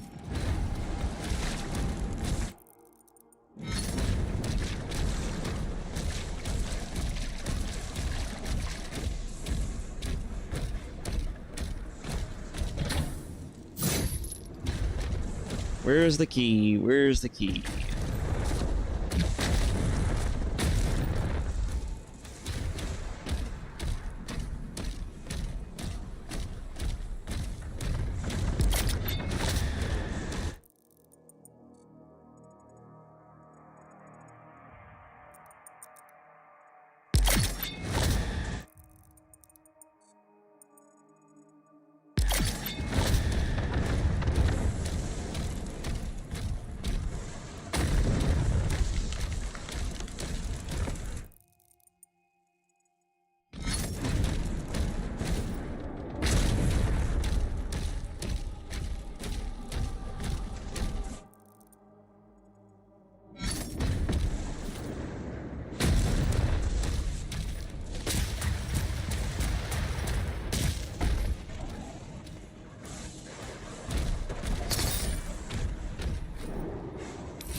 What else?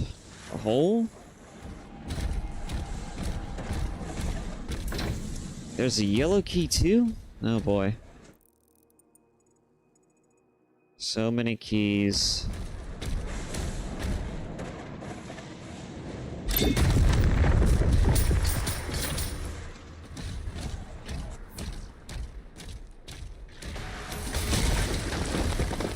Take out.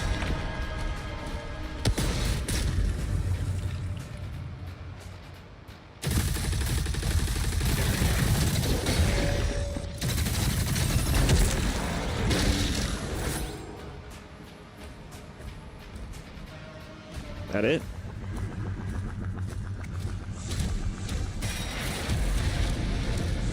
Oh boy, a new Ravager skin. Let's see what new skins I got. Ooh, Conqueror. That looks kind of cool, actually.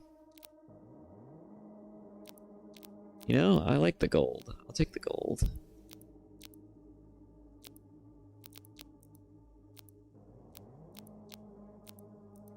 Something that goes with a theme, at least.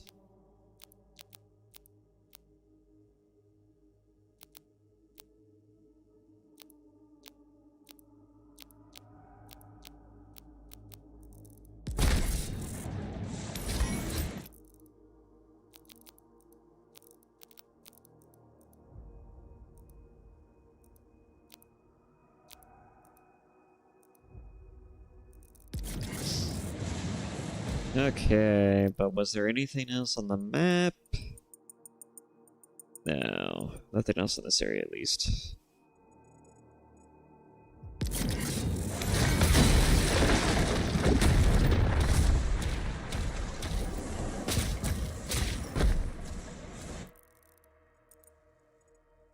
I'm gonna get that. Need to find this key. It's gotta be somewhere.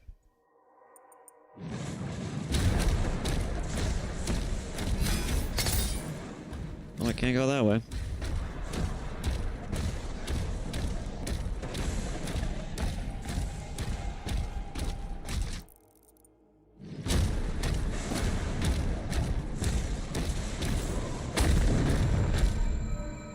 I'll be taking that. Don't mind if I do.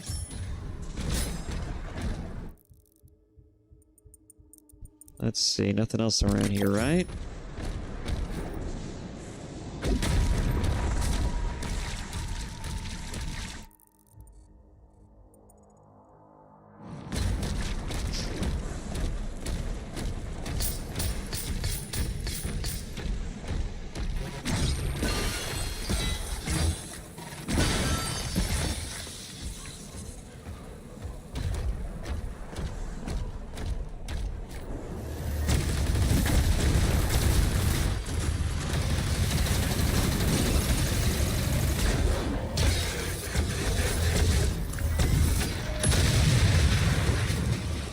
God, you just love to see it.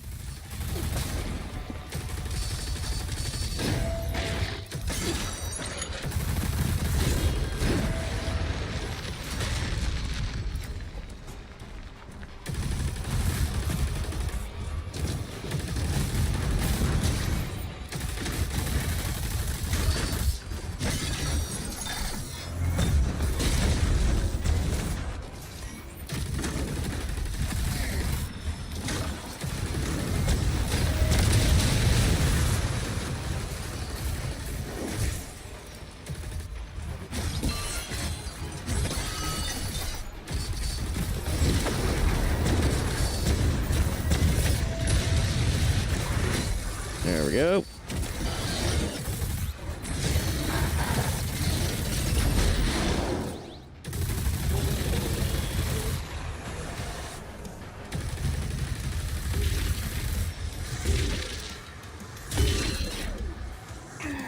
Ow.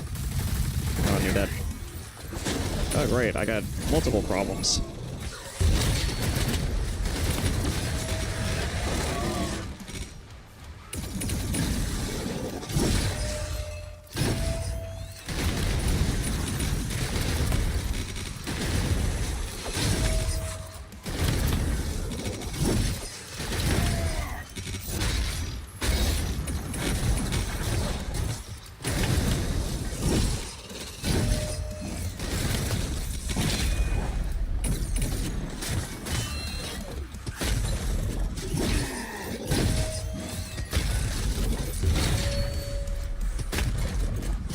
There we go.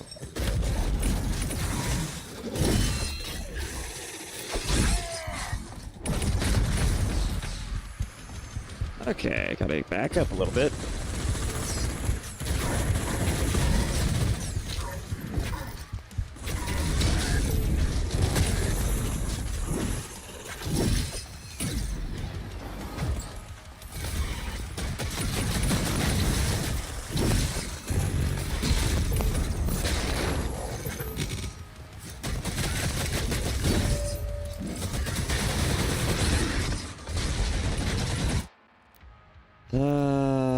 Okay. Time to die. Let's go. Get back here.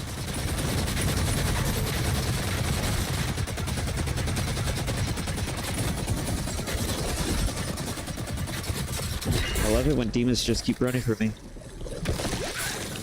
There we go.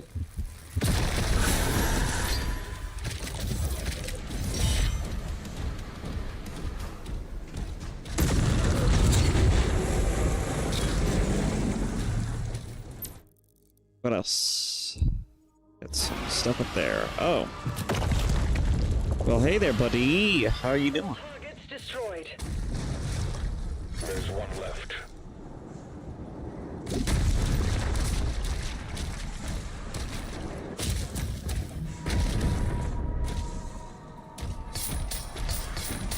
One left, he says.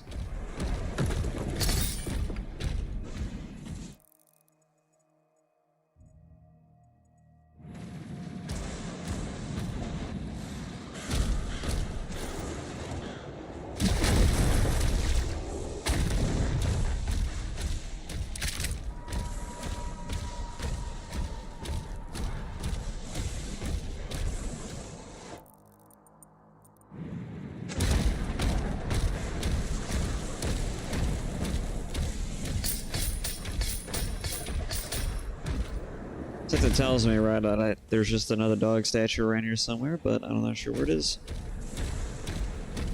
Where is the wolf statue? That looks like an eclipse.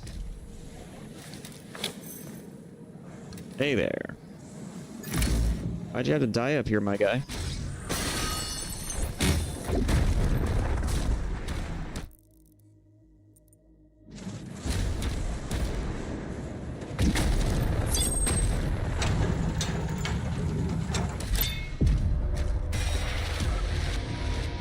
Cosmic Baron.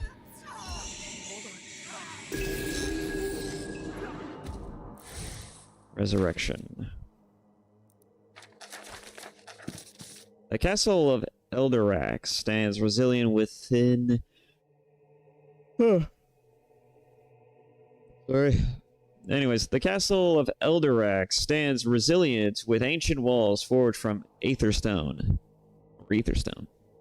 A material said to resonate with the spirits of the fallen warriors. For centuries, Elderax... Oh, crap.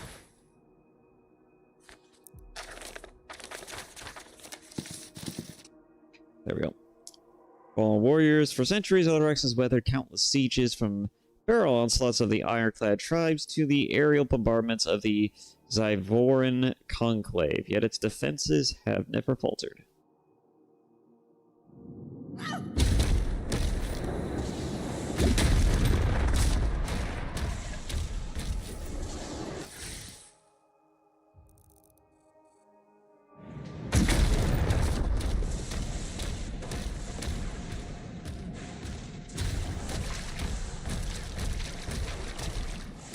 Well, so far, and I see no dog statue, so.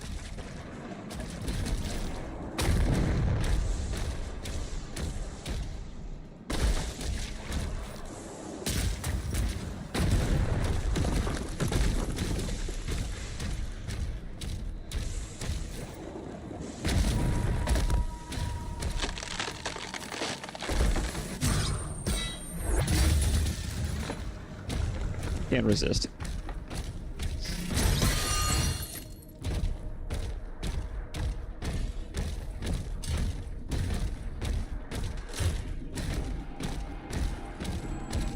It's a missing one, not sure where.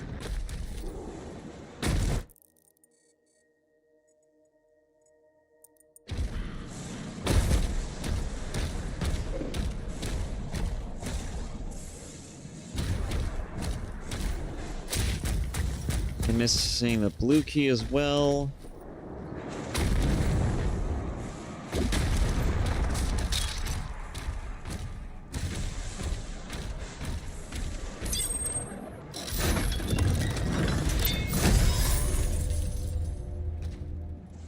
Righty.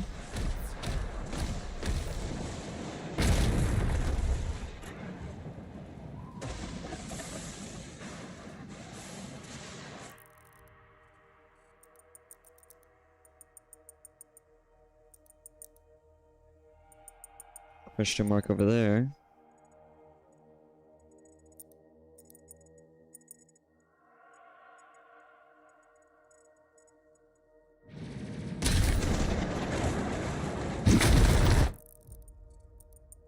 All right.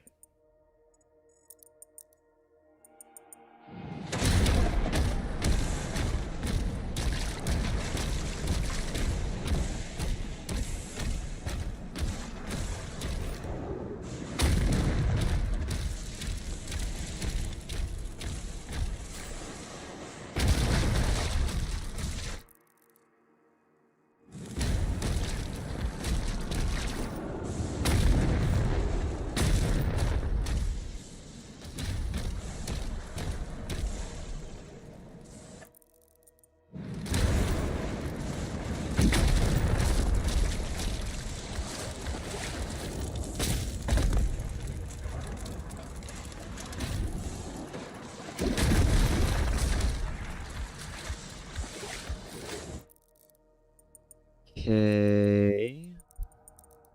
I guess we can try and get that thing next.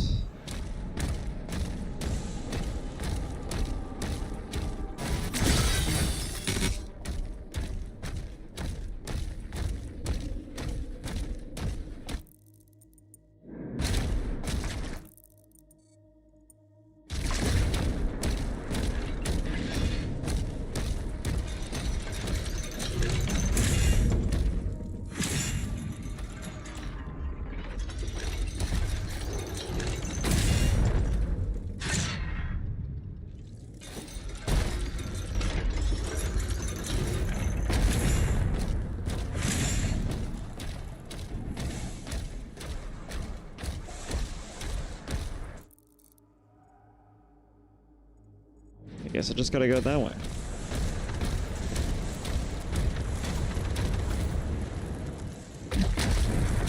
Ah.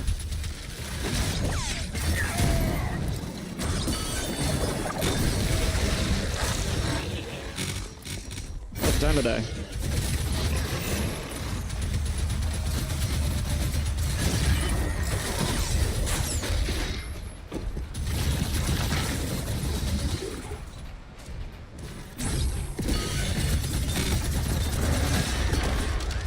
Seems like a good time to just go find the biggest creatures that I can and just fucking murder them.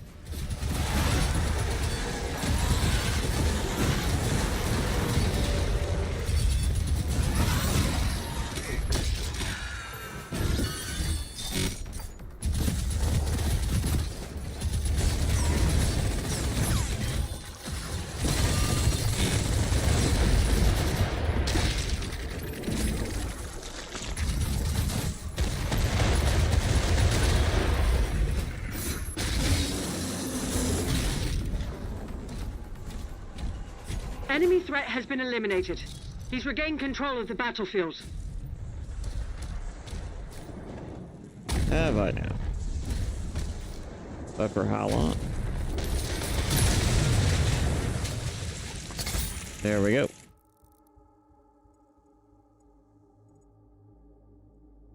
Might be a key over there, but...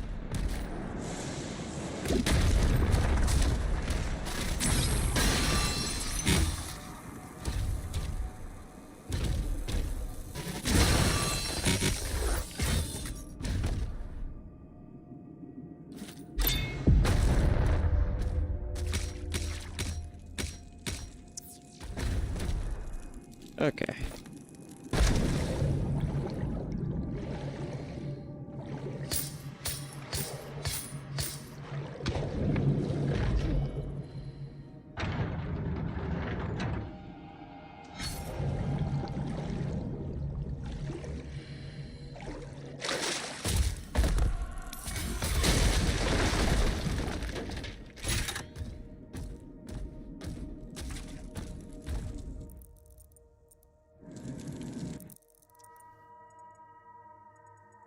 I got to go around.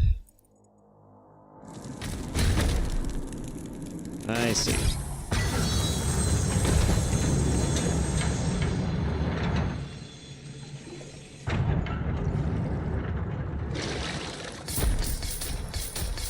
I have a lot of gold now.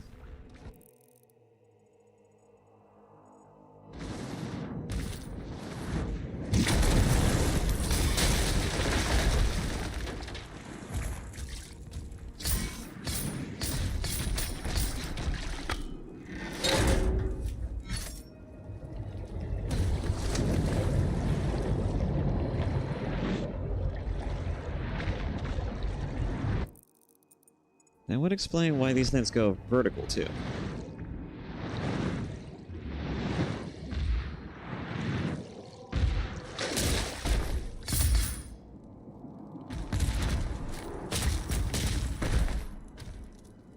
Give me the key. I need the key.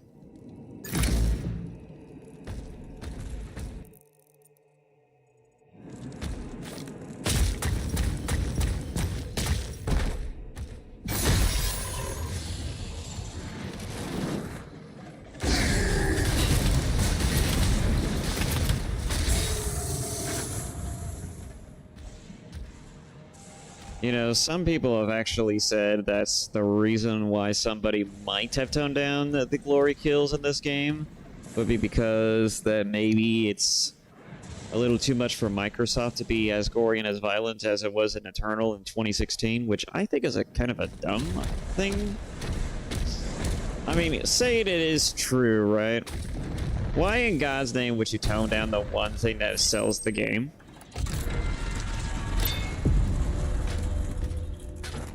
Franchise is known for gratuitous violence for a reason. People buy it knowing that.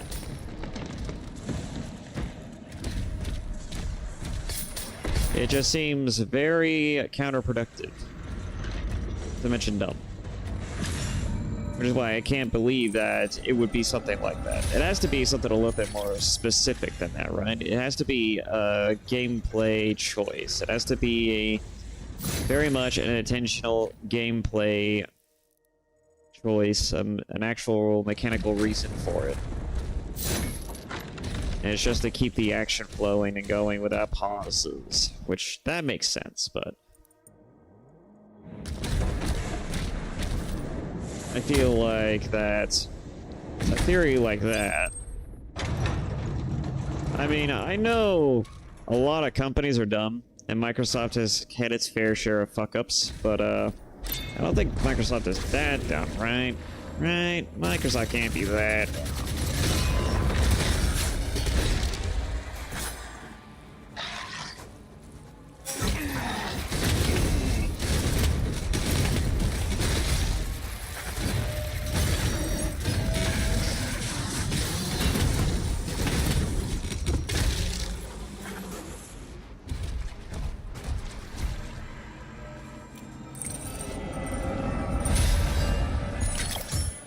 Nice.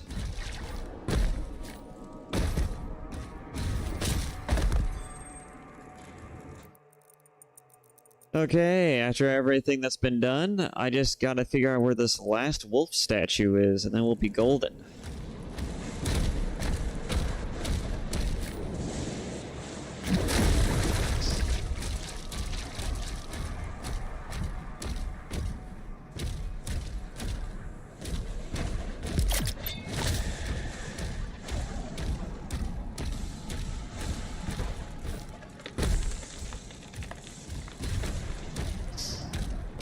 I have been on the lookout for it, but I haven't seen it.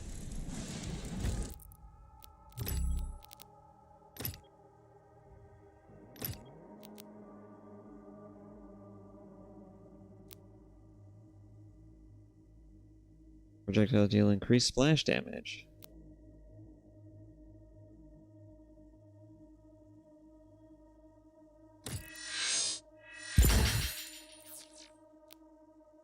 Ugh.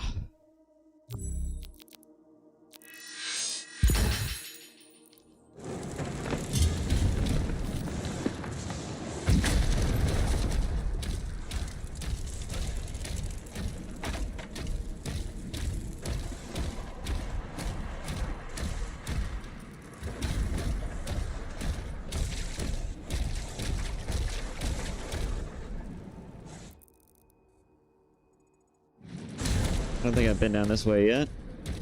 There it is. Found it! I just gotta go collect our Wraith Stone.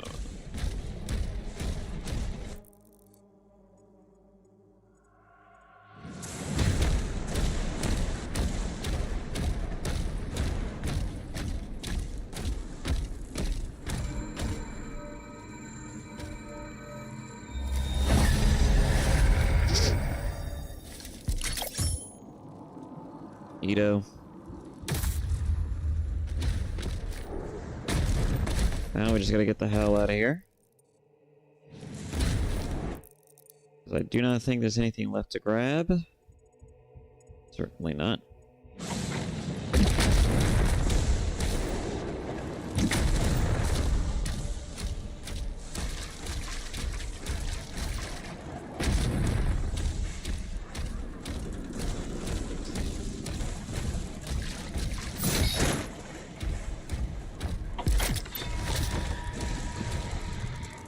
Ready to go, dragon buddy?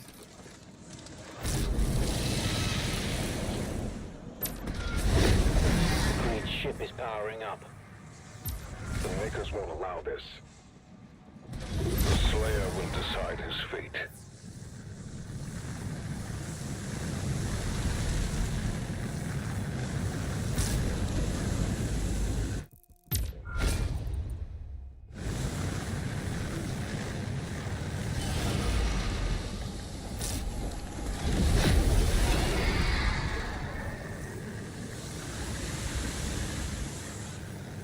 Just gotta fly. Ow.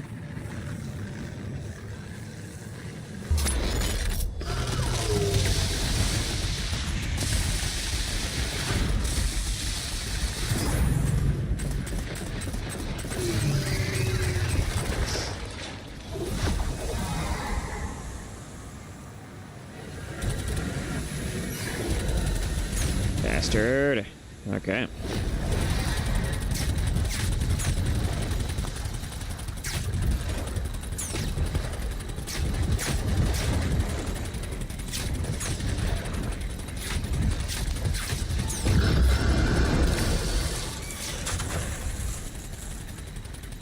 Okay. There we go.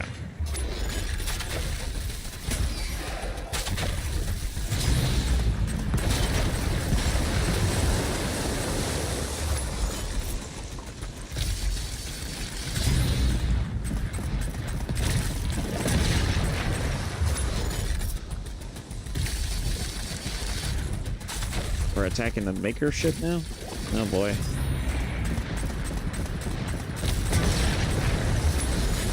We were supposed to go interrogate Creed, but still.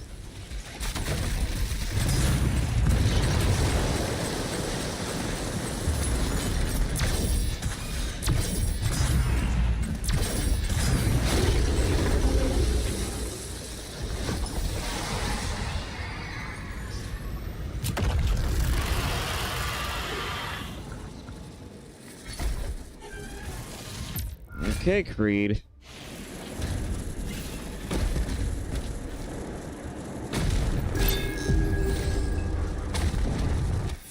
Commander Valen. A warrior of legend, Commander Valen stands as the last of the elite order. Of an elite order, his name etched in the annals of his Sentinel history. Fearless and resolute, he has waged war for decades against the enemies of Argent Denur. Yet the horrors he has seen weigh heavy upon him. His greatest battle now lies not on the field, but within. His son, eager to claim glory in his father's legendary name, walks the same path. The same blade path. Interesting.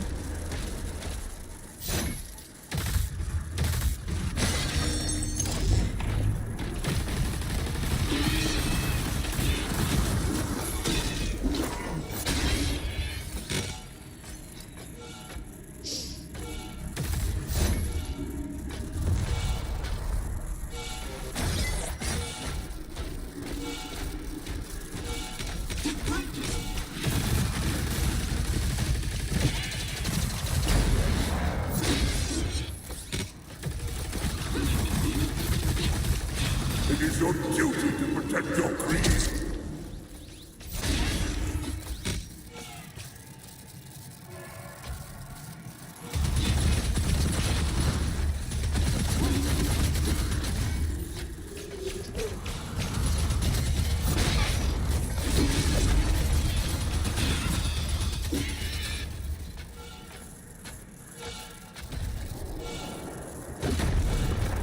These guys are not as combat oriented as the ones in Eternal.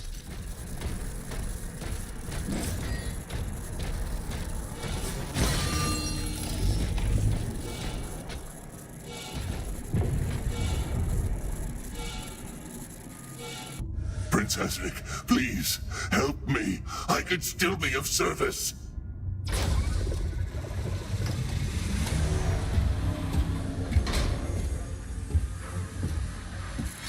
Well, okay then.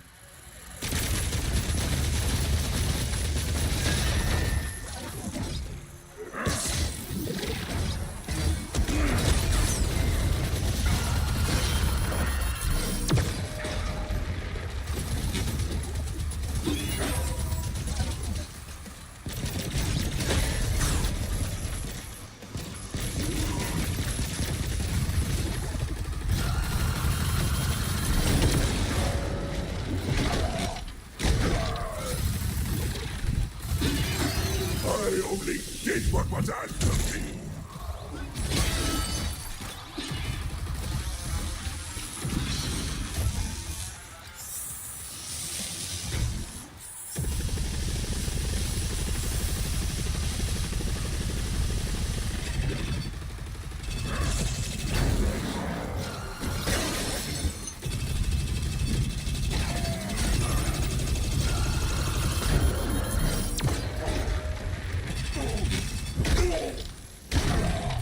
It only what was asked of you, huh?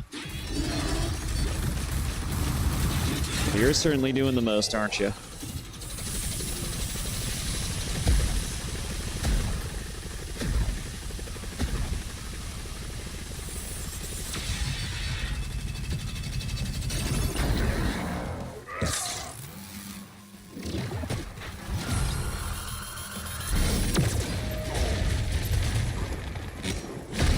Ready to die? That's what it's looking like is about to happen.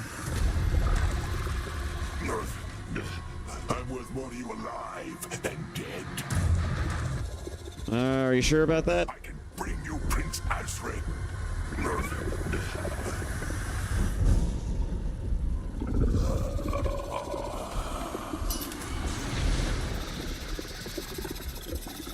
Okay then. Well, aren't we gross?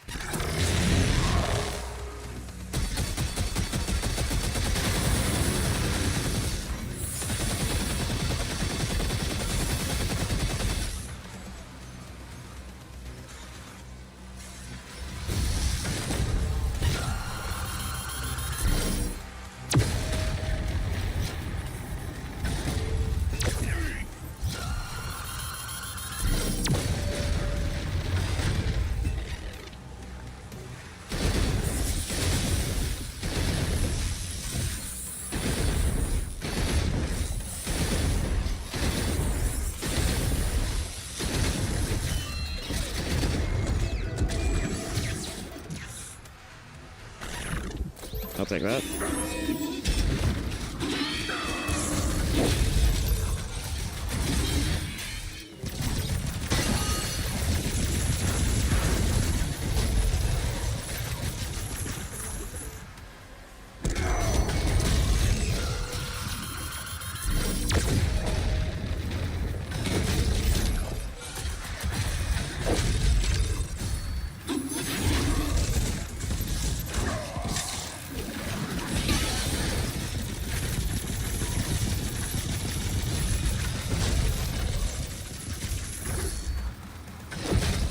You owe your power to the minutes.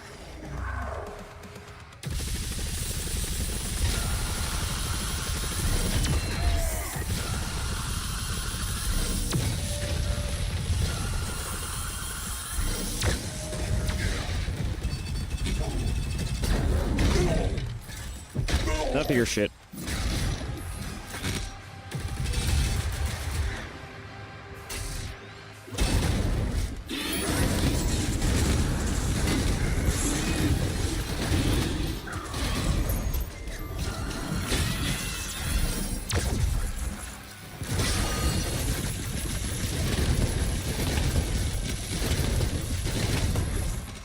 Your power was a gift.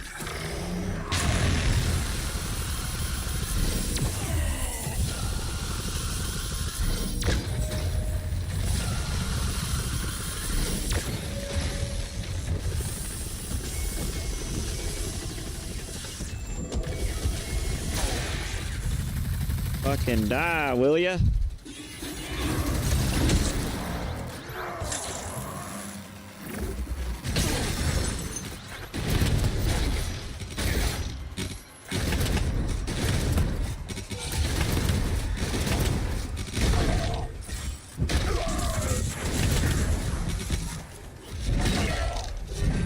Ooh, with the mace. Ow.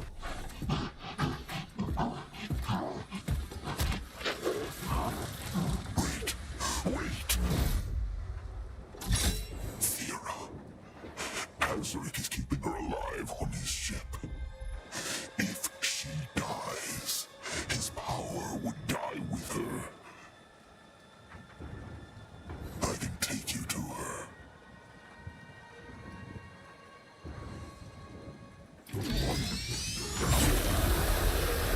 Huh.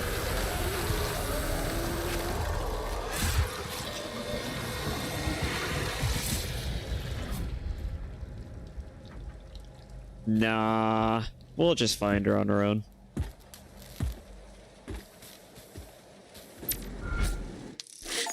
God. 100%. Nice.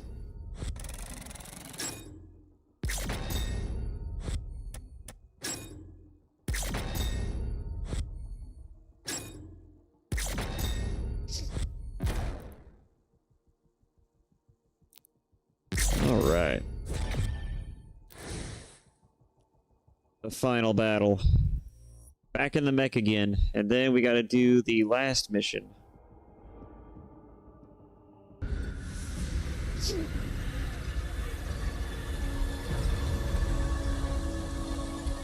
Oh, there she is.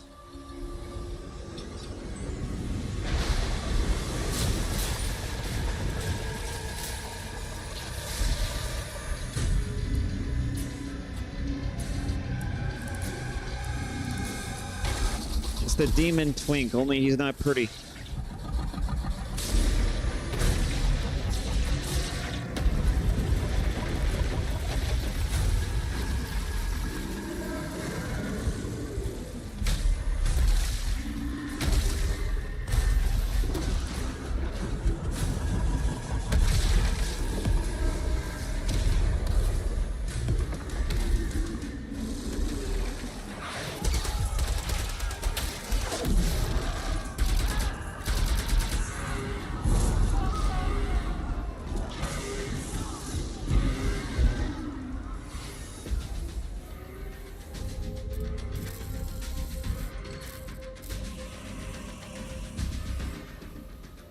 It won't be ready in time, sir. Refueling complete. Royal Atlan online.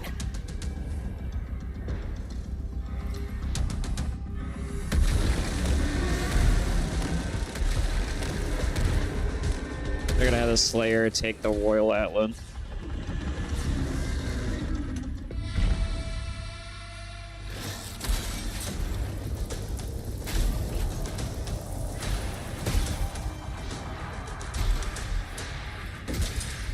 Oh, I'm just fighting with one hand. Okay.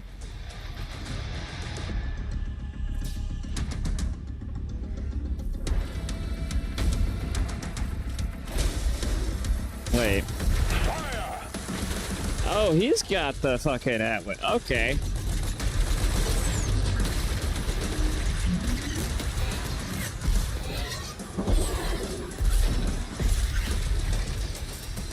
King Novik is just like, you know what? I'm pretty sure this machine would work better in his hands than mine. The King's Atlan comes equipped with powerful new tier of finisher, Siege Breaker. These can be accessed by completely filling up with your combo meter. The Siege Breakers can deal massive damage to your primary target and also destroy armor. Combat mode engaged. Siege breakers are armed and online. Yeah.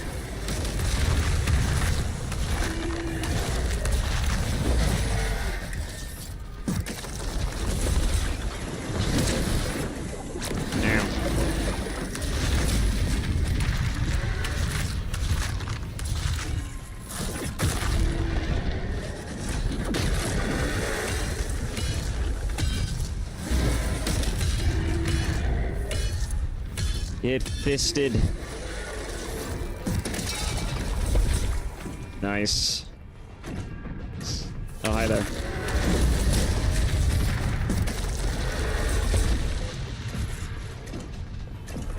Slayer is tearing through the front lines. Those Titans are protecting the siege towers. Yeah, there's 3 places to go.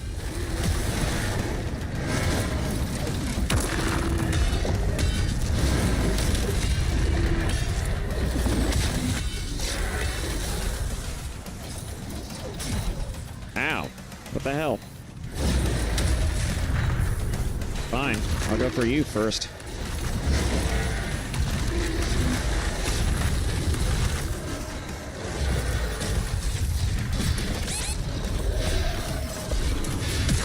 Ow. That's our assholes.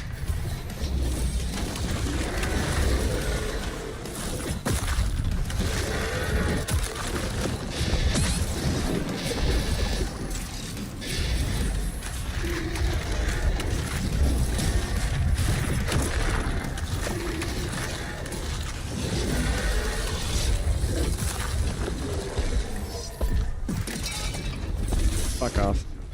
Alright.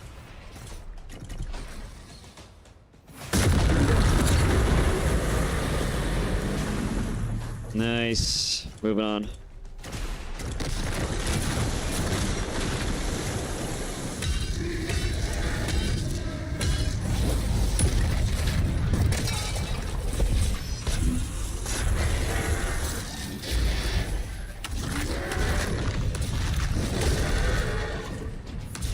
Really?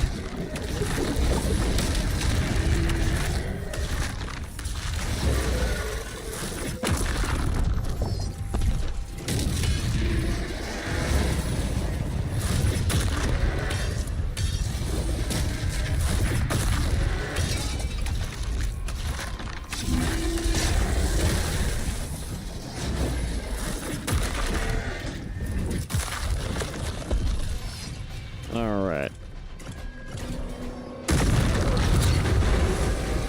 That was so weird looking. Moving on.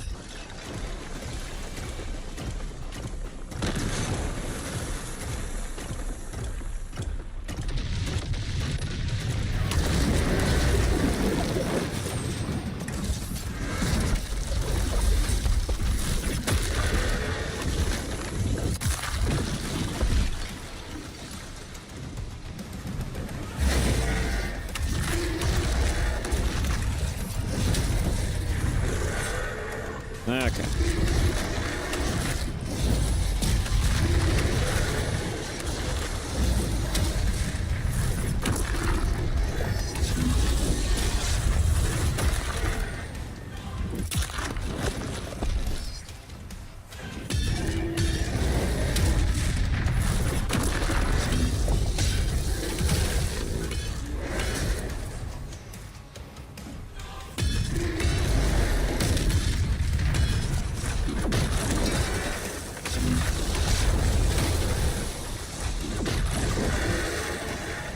Out of your shit.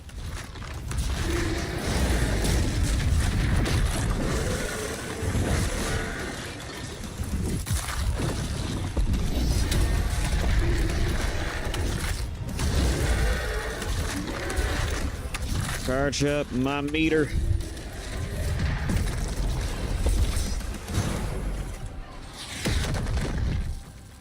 Okay, what do we got? What new toy is it this time? Oh, it's just the Gatling gun again.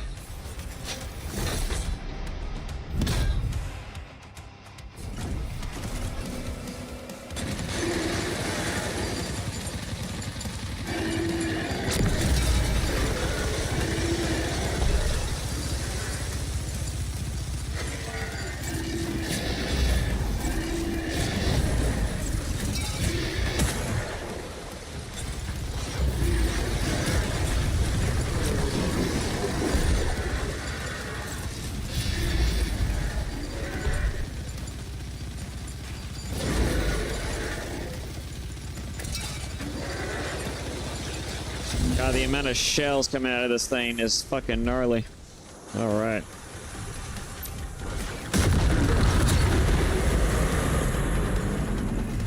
Patrick's forces have been crushed.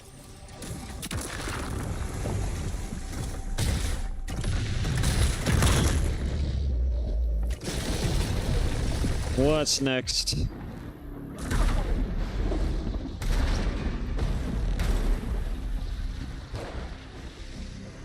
There he is.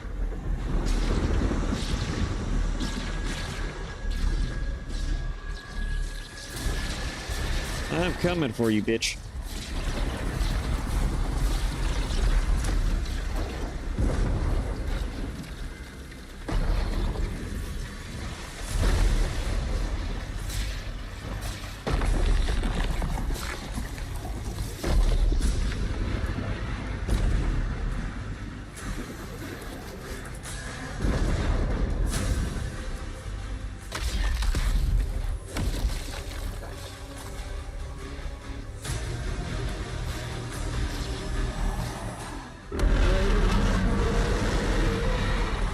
So I get to fistfight Cthulhu? Nice.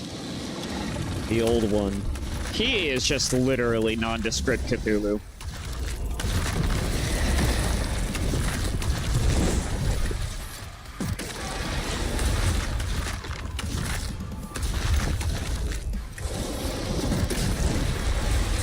Alright.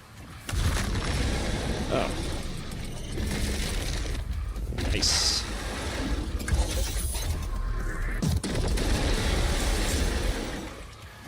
He's feeling that one.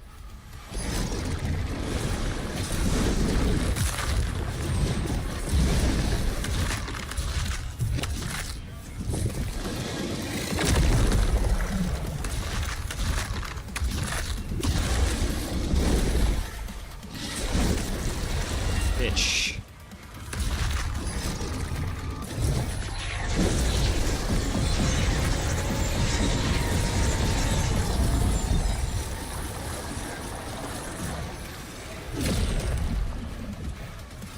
Coming for you.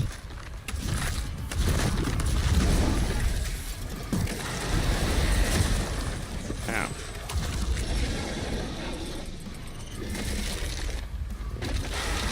Punch him. Destroy him. Nice. He's lost some tentacles. Ow. You asshole.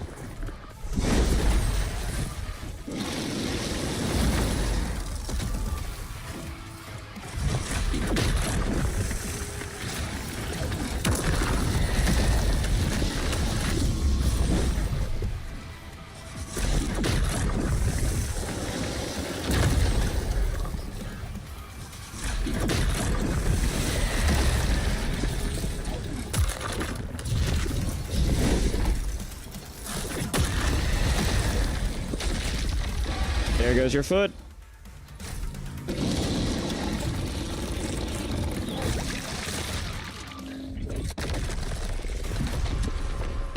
Nice.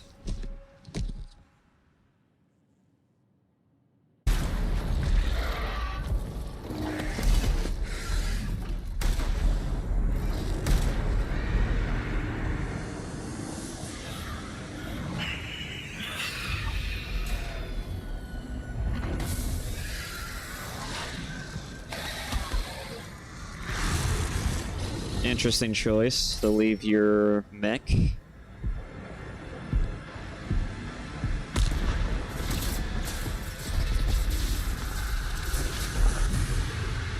I can never rule as king, so long as you are the only one they fear.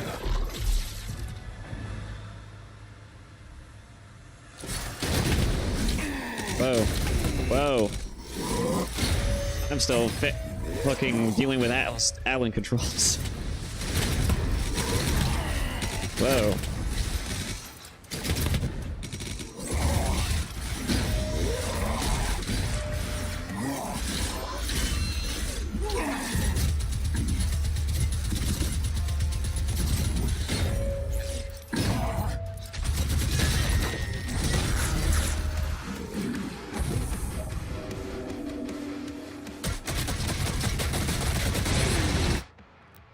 Okay.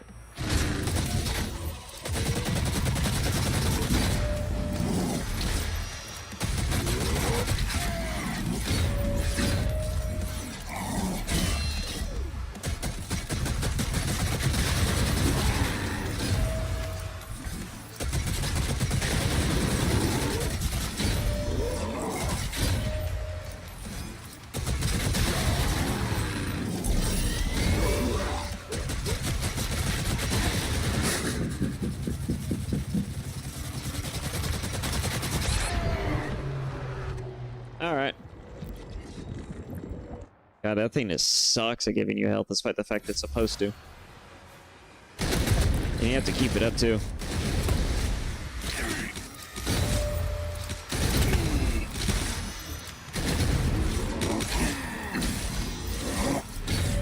They're not very telegraphed, are they? I mean, the animation's pretty telegraphed, but the actual block itself is what I look for.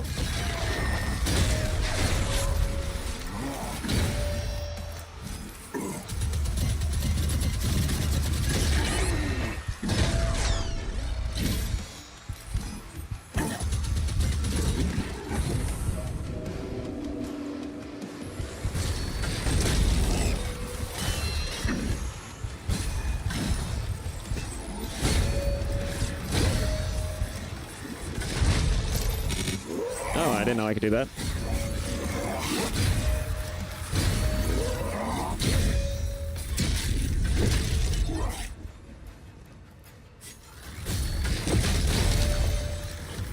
Enough of your shit. Oh, okay. This is true power. Is it?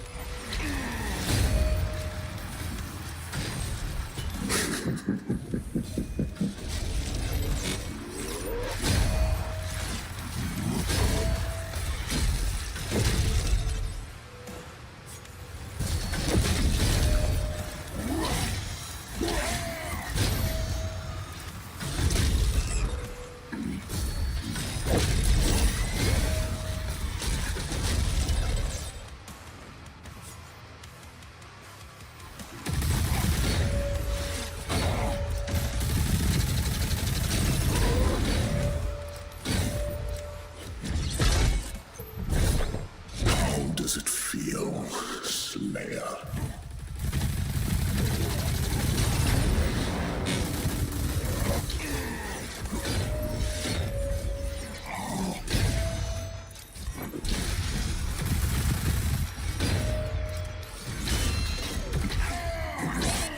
Ow.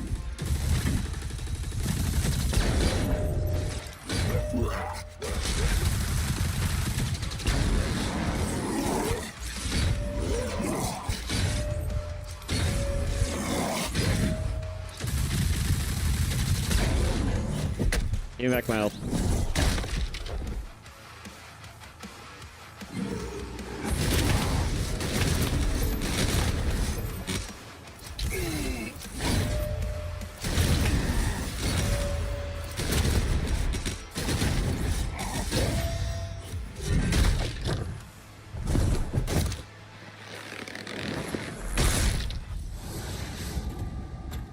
He's a straight-on fight. Kinda like that.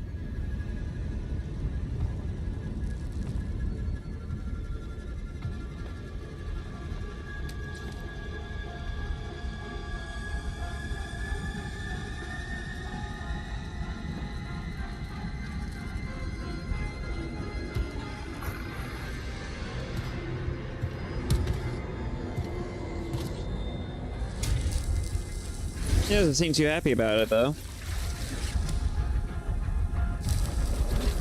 Okay.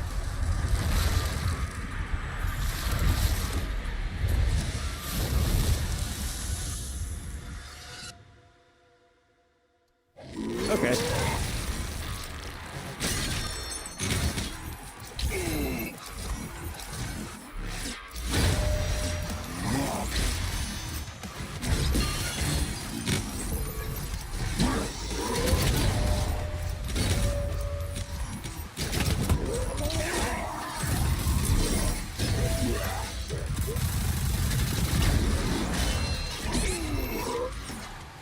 Yay.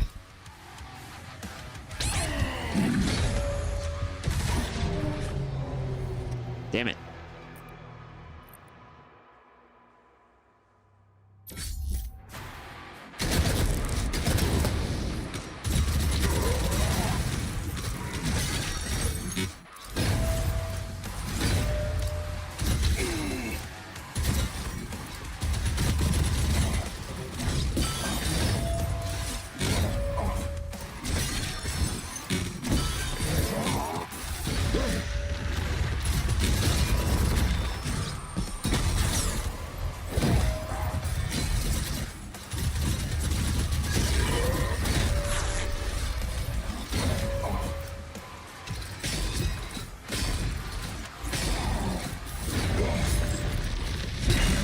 Enough of your shit.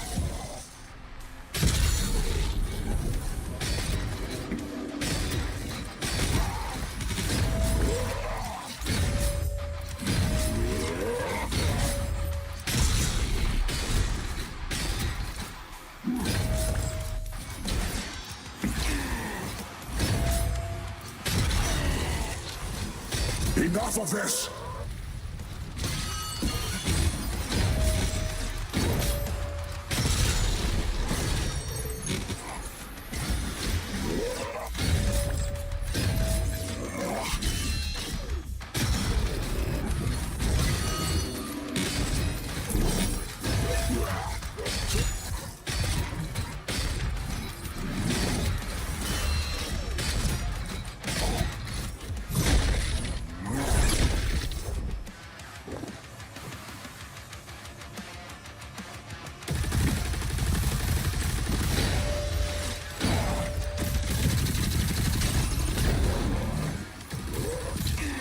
Oh.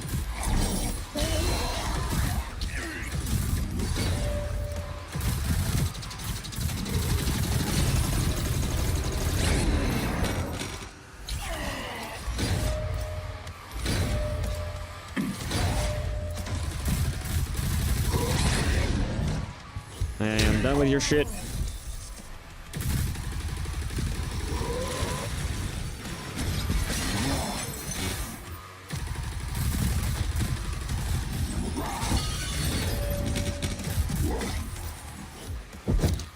Are we done? Damn, that's a lot of shit.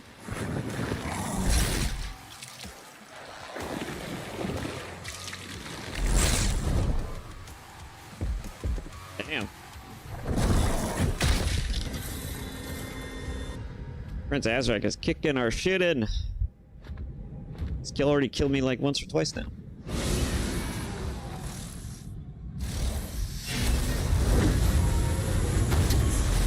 Oh boy.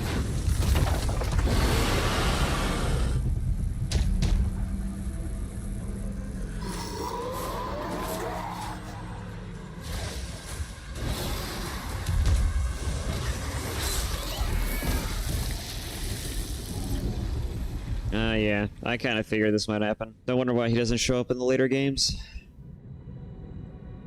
Poor guy.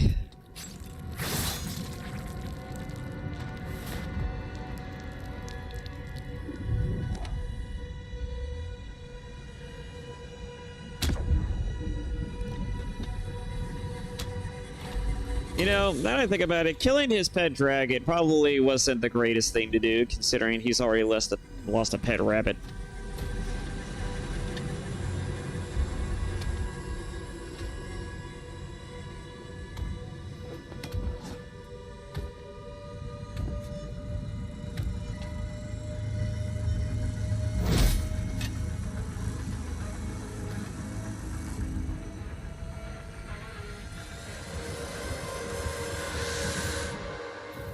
Oh boy.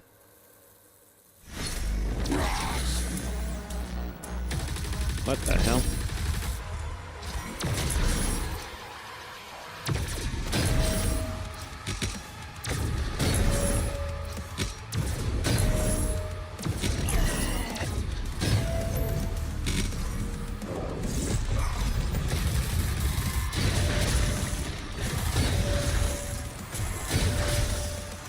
Fascinating.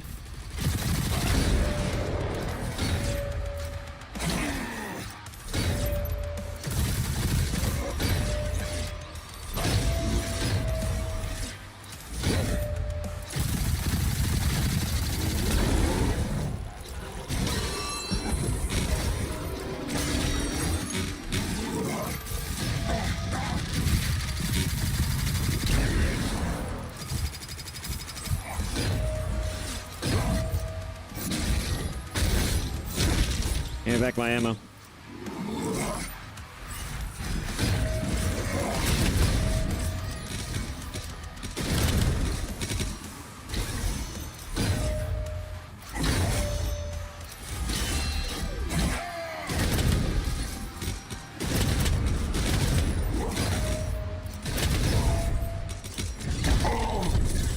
Enough of your shit.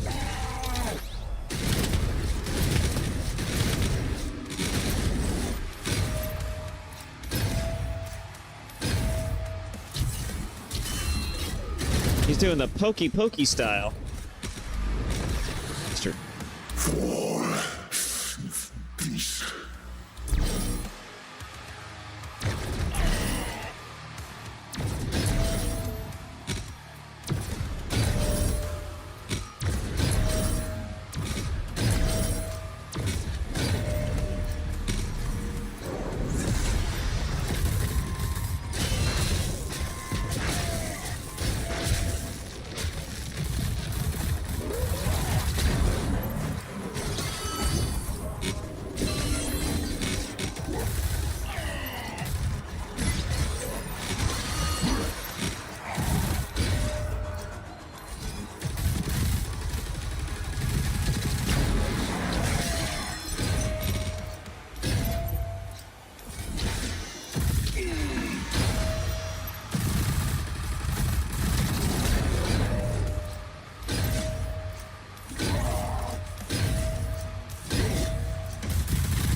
What's it gonna take for you to die?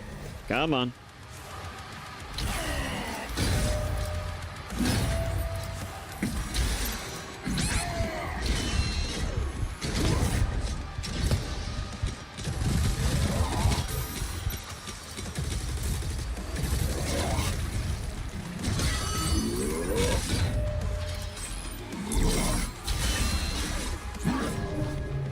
Bastard. I almost got him.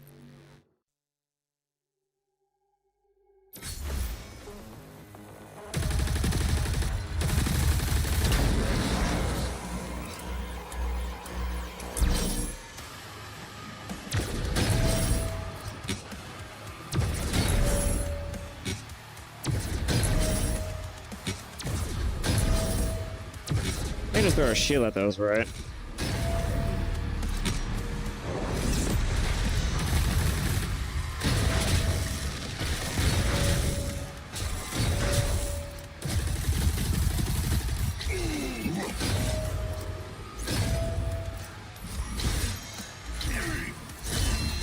God, that shit is so annoying.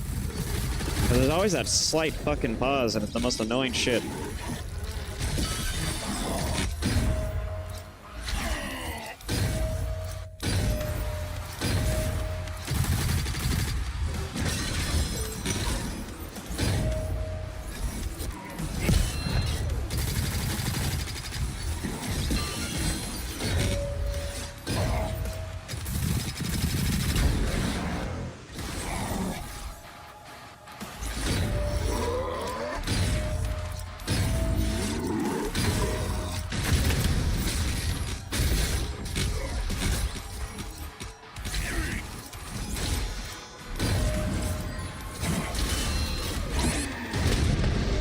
Oh my god, you are a bitch.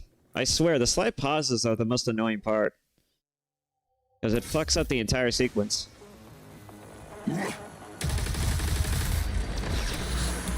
And he's gone.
Enough of your shit. Get down. Die.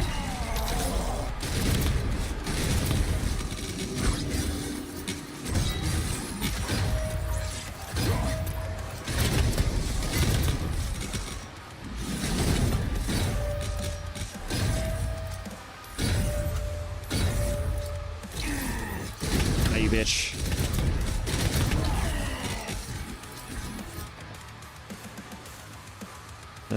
You know, I'll take this.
No, we're done here. Nice.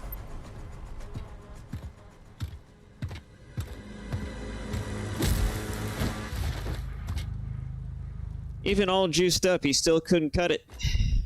Oh boy.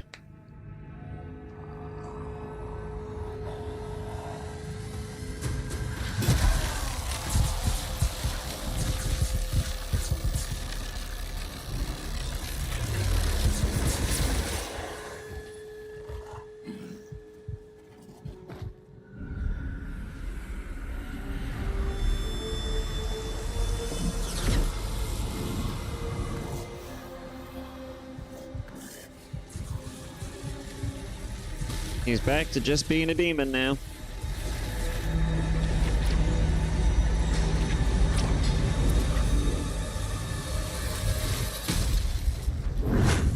Okay then. Azric's life signal is still active. It is transmitting now from the Hell Dimension. Wonderful.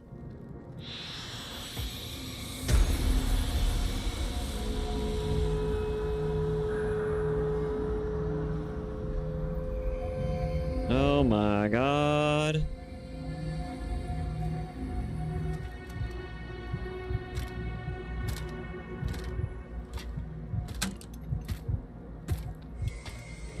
Nice.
Nice.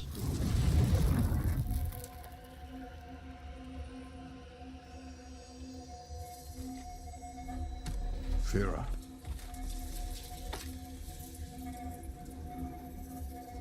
Are you all right?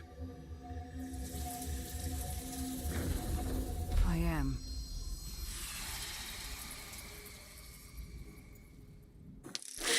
Somehow, the final battle. Except we still got one more chapter to go, and it's this motherfucker. Still this asshole. Wounded and defeated, Azrak has returned back to hell. Seizing an opportunity, the Slayer joins the Sentinels to put an end to his reign.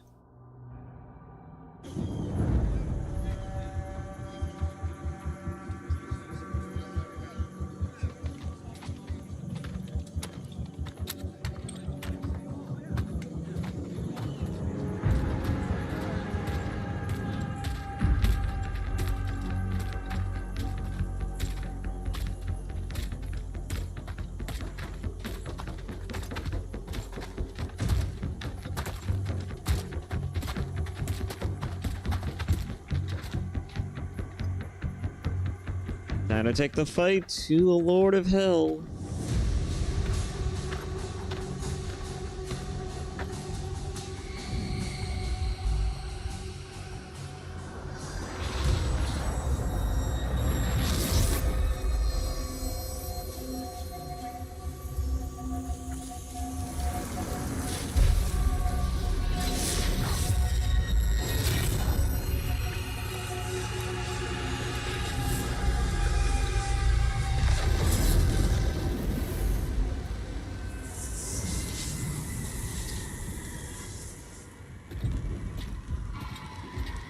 And in he goes.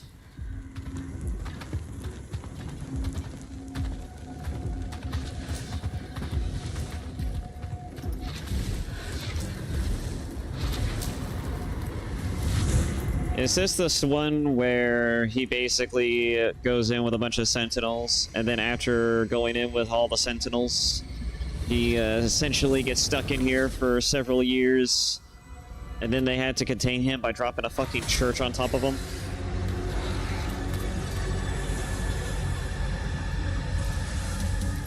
I feel like this is that mission. Lead Azra to the Slayer.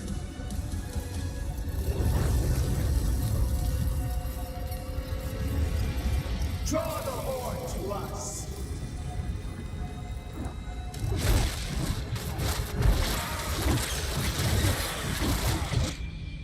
Damn. In a single cutscene, she's proven she's more useful than a lot of you.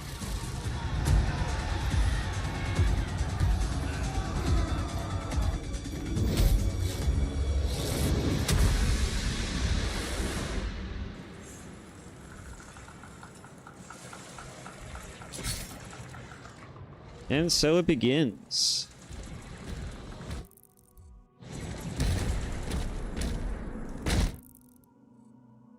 Oh boy, there's a lot of shit to this place. Buy him as much time as you can.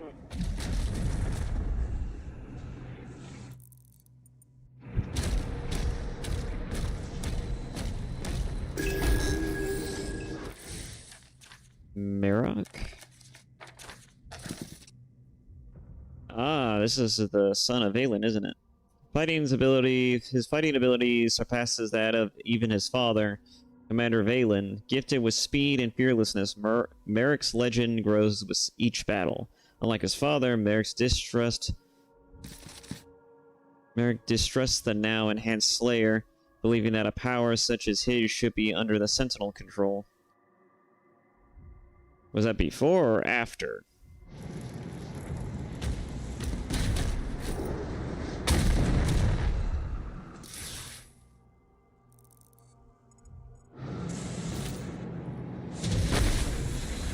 Alright, can't just jump down.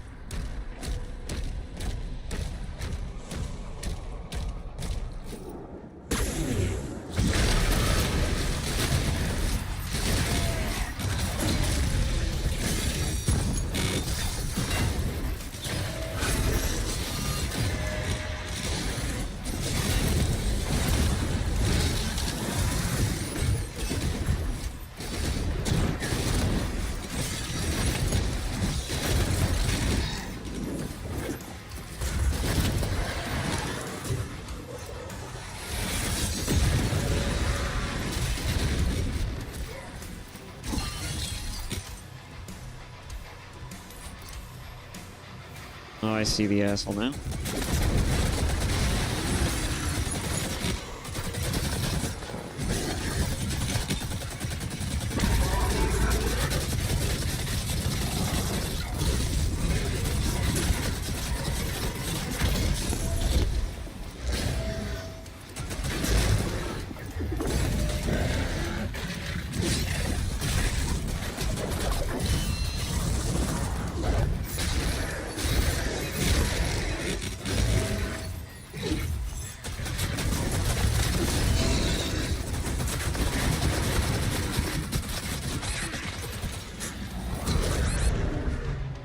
God damn it. God, this Ravager fucking sucks.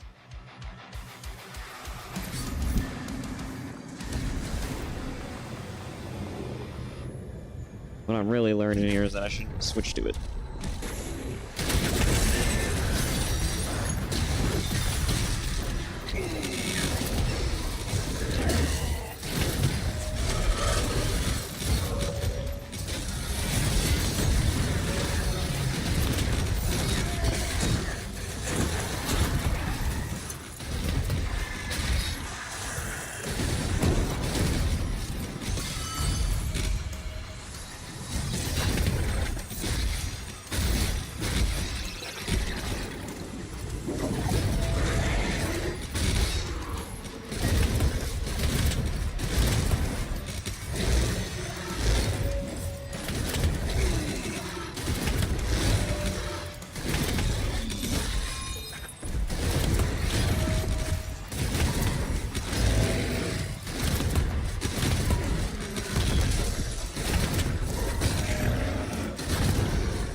Oh, this fucking thing.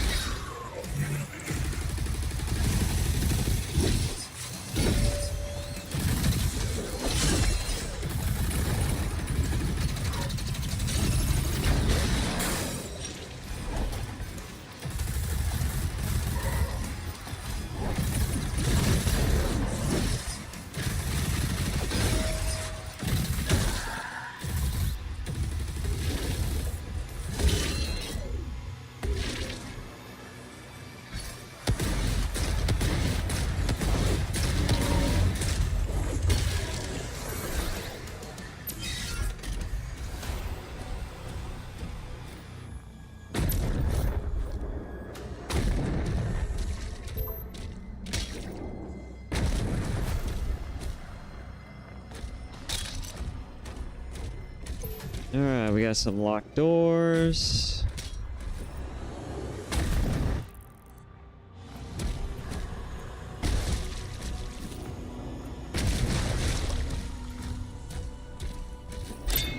Nice.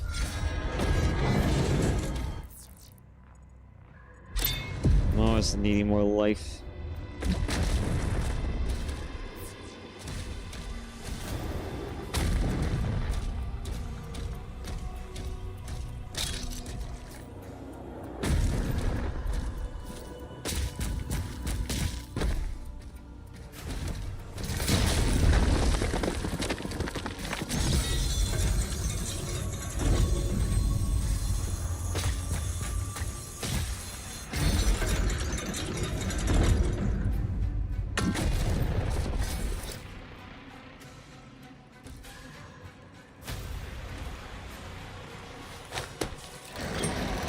Pull the lever.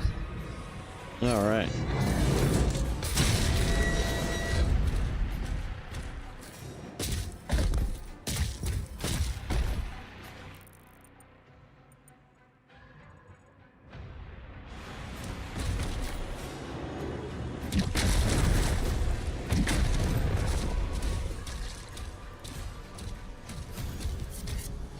God, I need a key.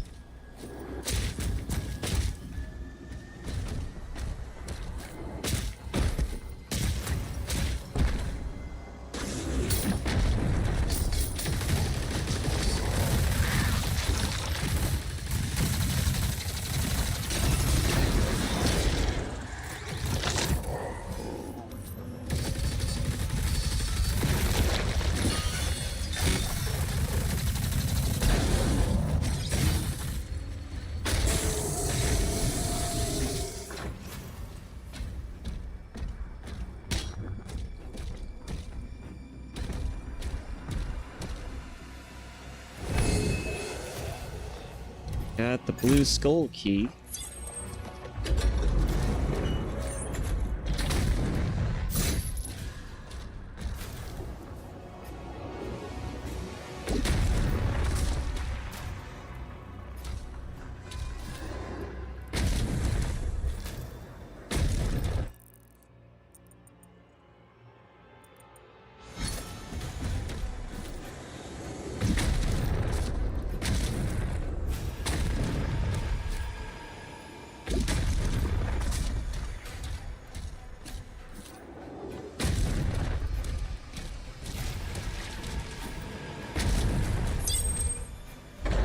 All right.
There we go.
Jesus. It really is like bumper cars.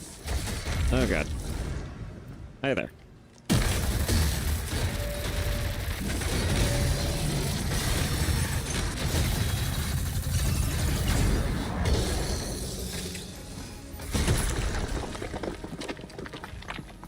I don't need that just yet. I'll save it.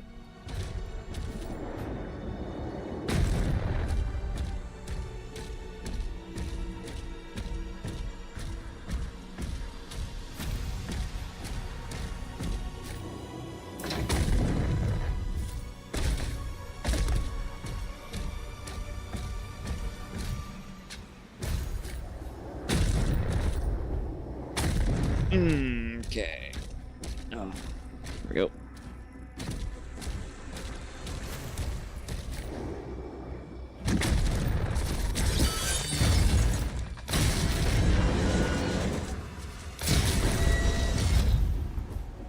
Interesting.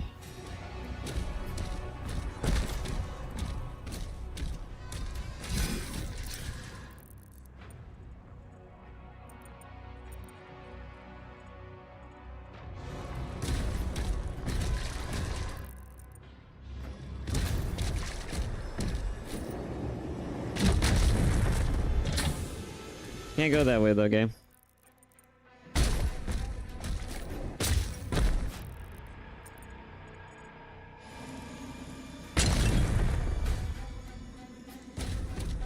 Oh my god, I need a key.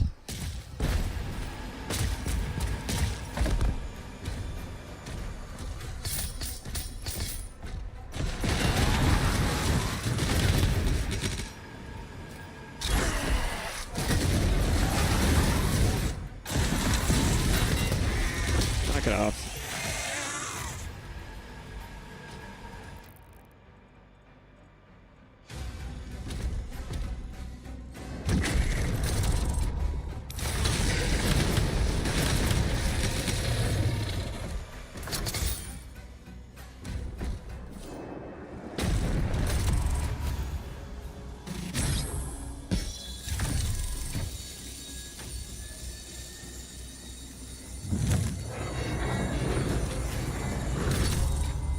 Alright.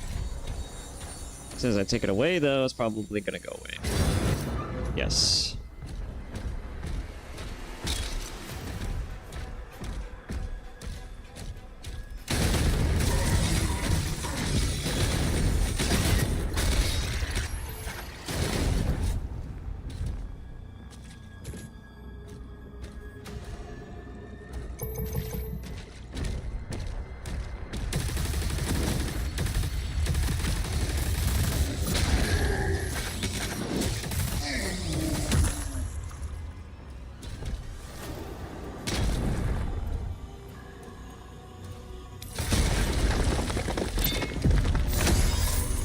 So I can get to this one.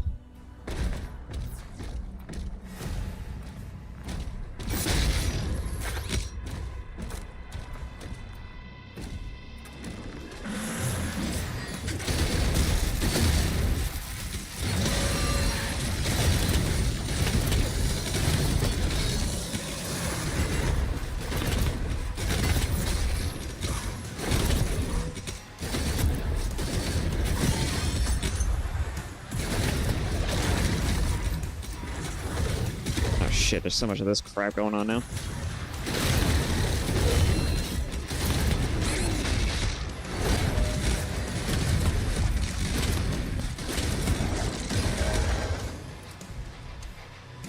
Move it. God.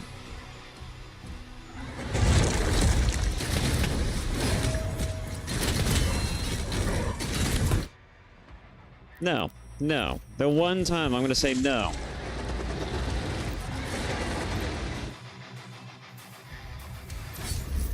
More like the second time, but...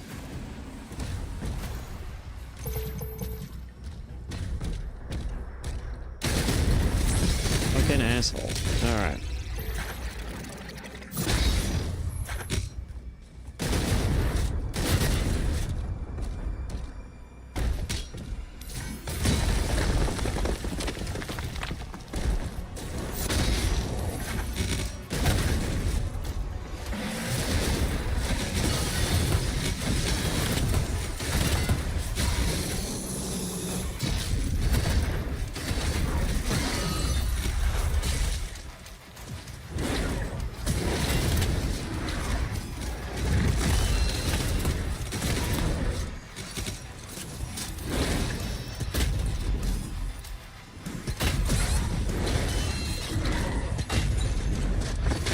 to your shit.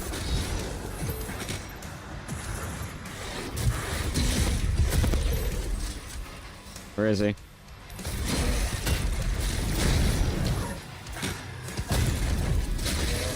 Tired of you.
Alright.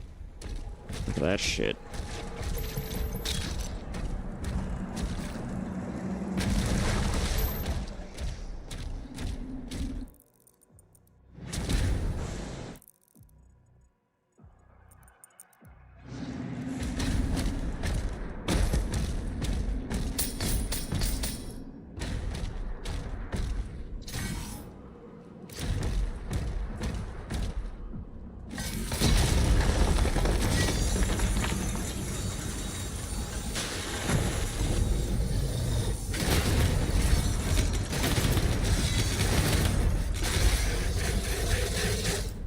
Thanks for dying.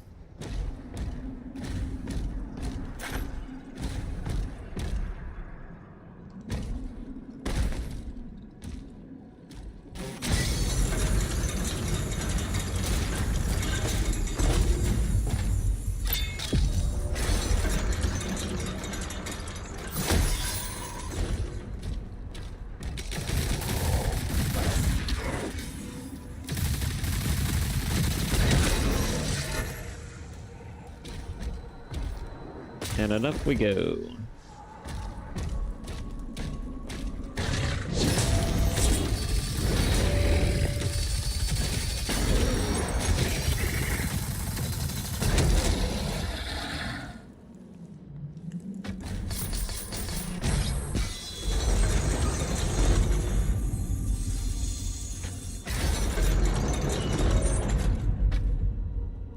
Was that open?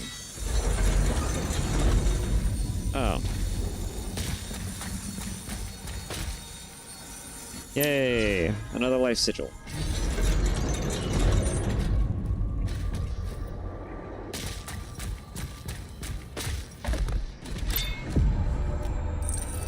And a ruby to boot. Nice.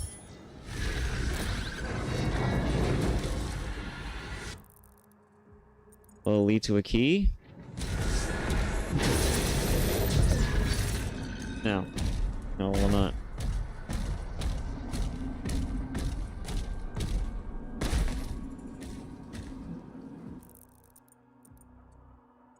But there's a key right there.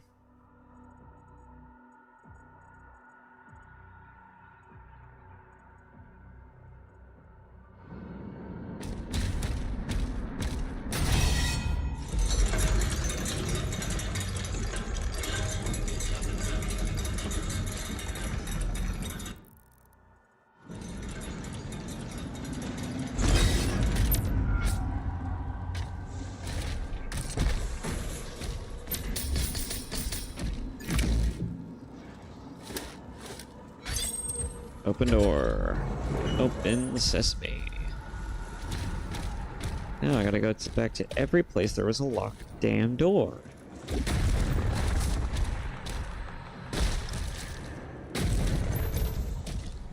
A lot of backtracking.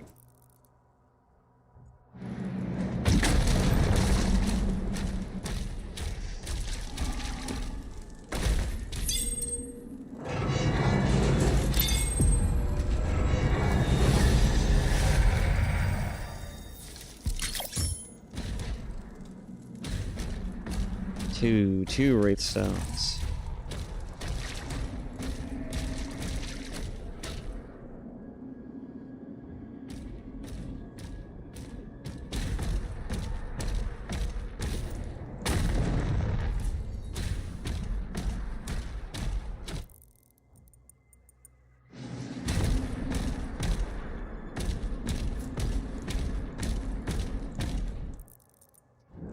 Yeah, it's right there. I literally walked right by it.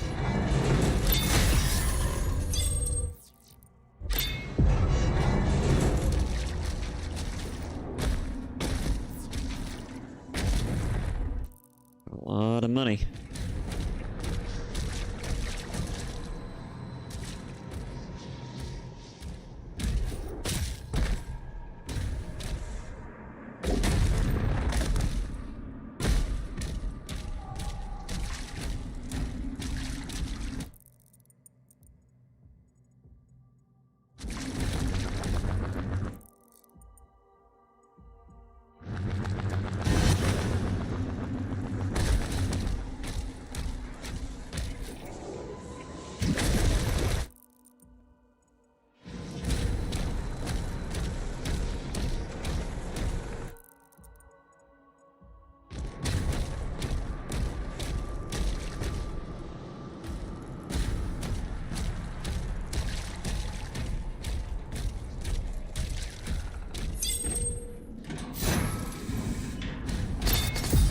Oh boy, and I'll restore.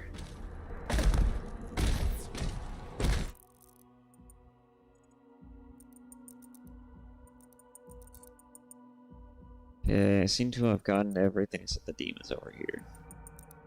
And some rubies.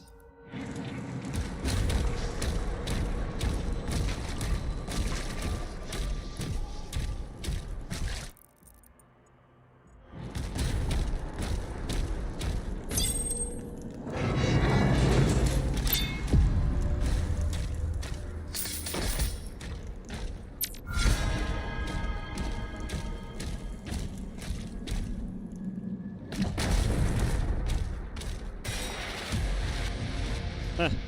Azrak in his demonic form. More demonic form than he already is.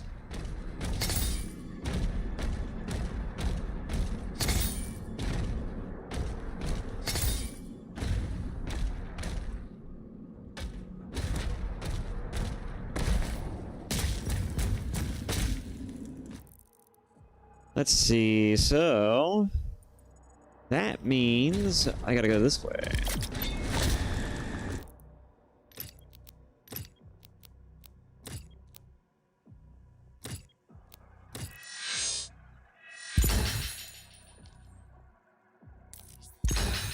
There we go.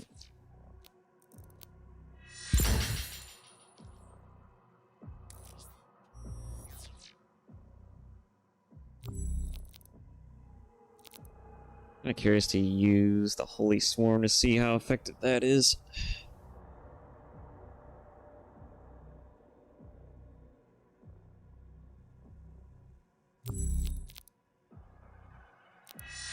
I guess I could put points at the flail. Never really need the flail. I feel like I need it. I really do not.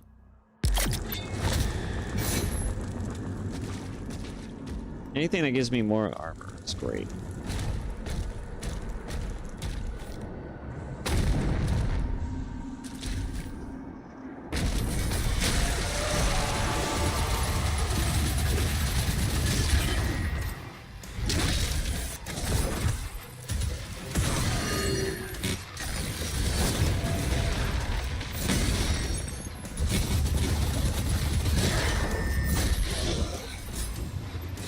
Oh, that fucking thing.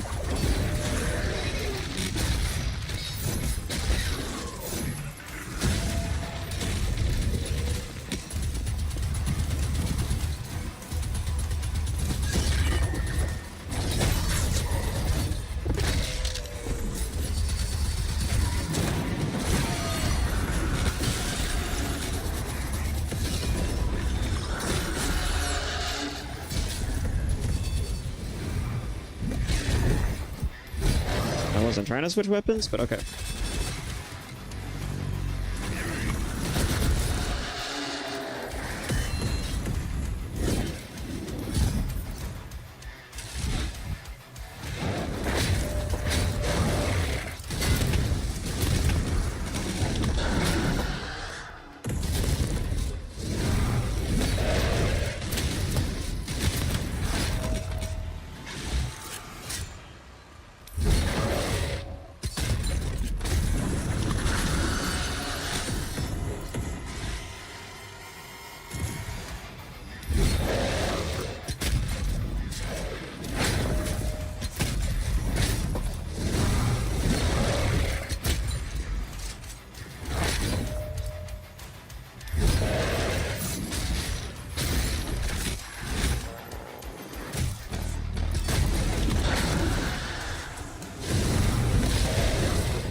Come on. And he's dead. Oh, hi there.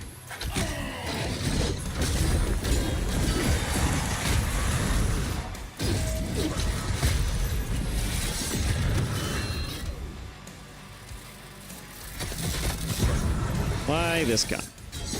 There we go. Bye. Whoa, whoa, whoa, whoa, whoa. Don't get too close to me now.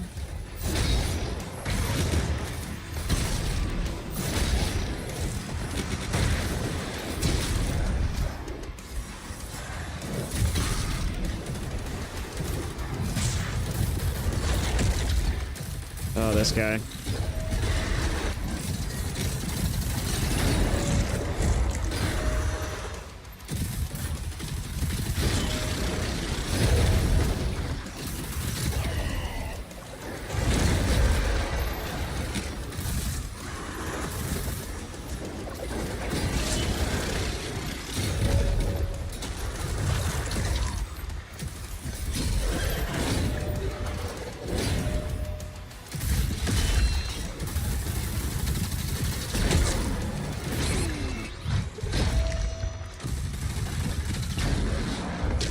There we go.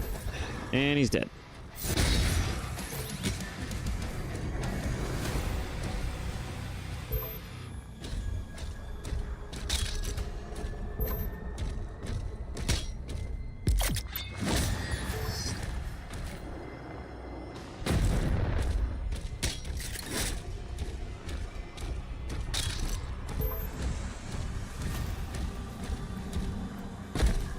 I'll take that. The old one. Nice. All right.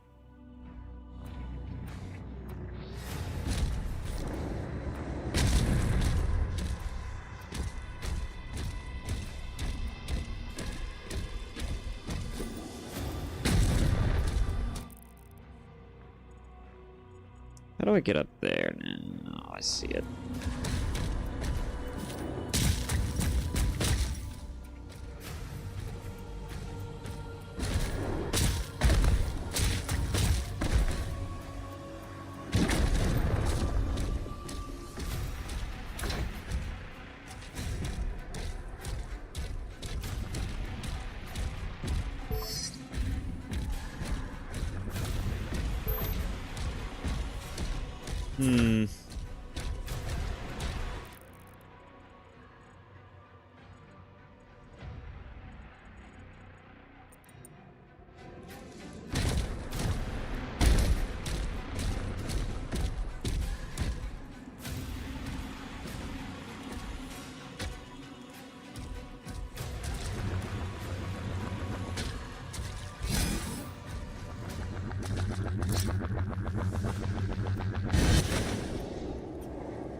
Okay, that works. I'll take it. Guess I span around too fast.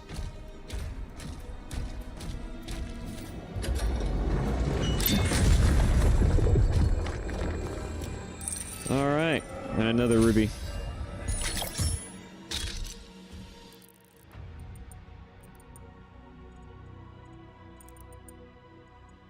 I got an ammo upgrade somewhere, but most likely from a demon that's further ahead.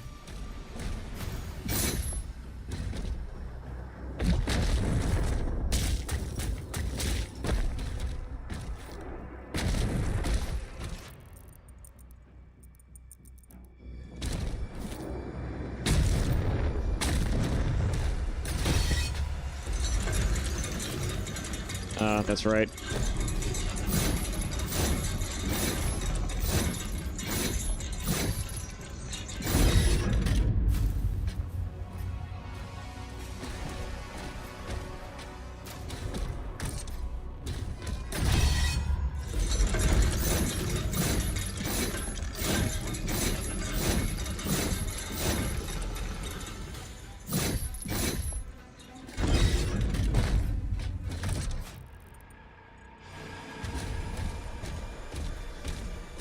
Some armor.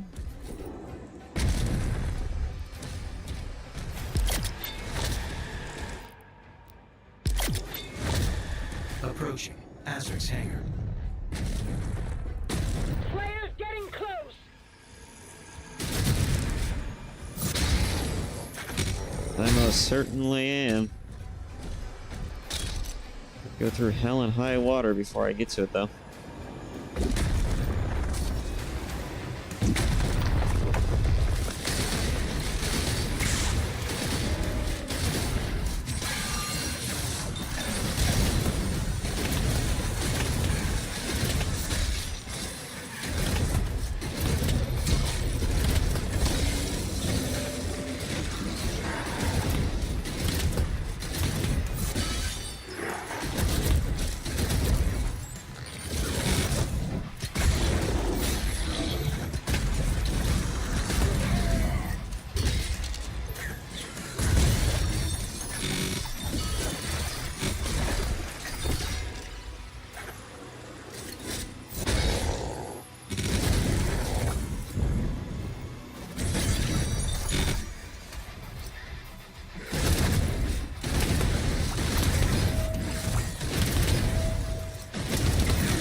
And they die.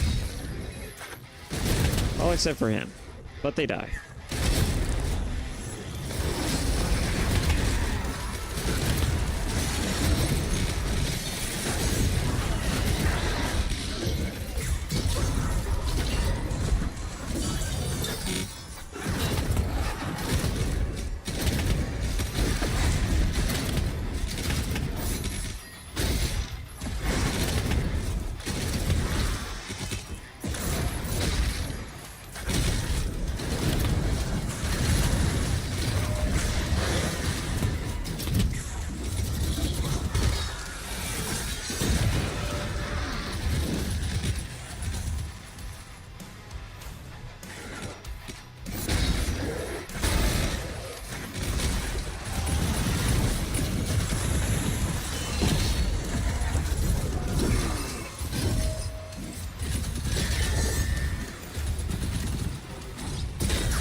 Okay.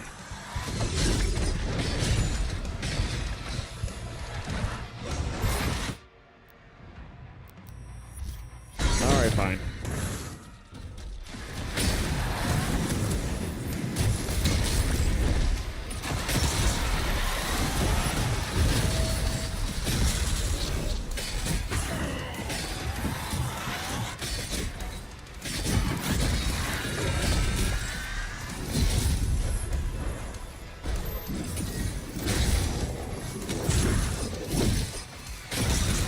You are such an asshole.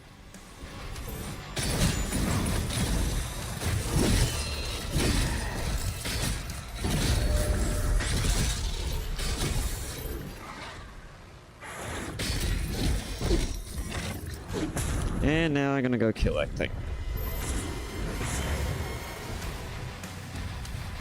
Really?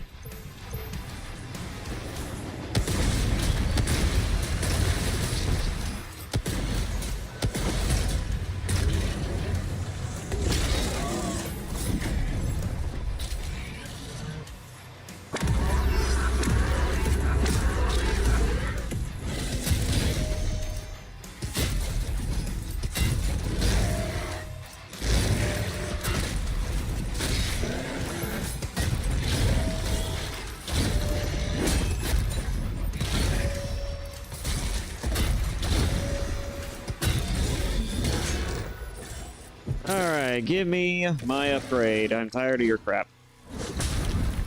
Let's go. There it is.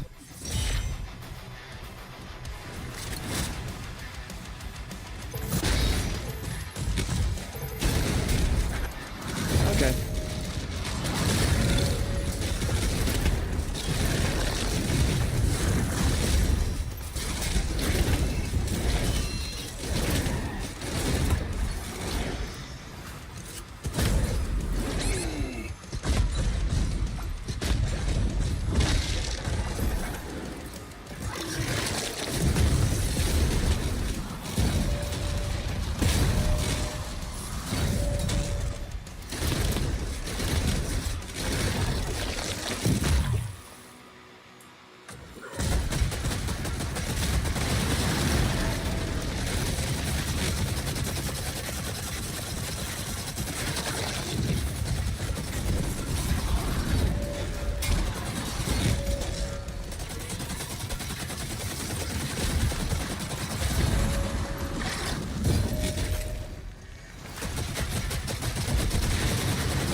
At least the Ravager was good for something. For a bit. Adrit's ship is taking off.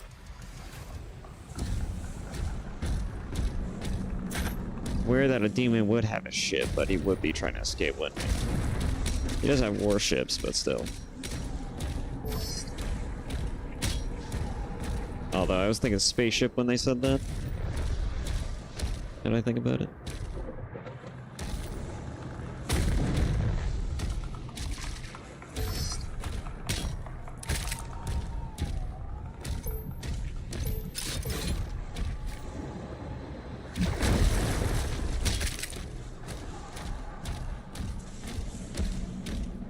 Okay.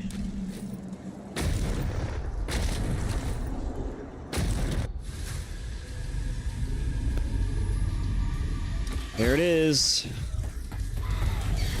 Out of the way.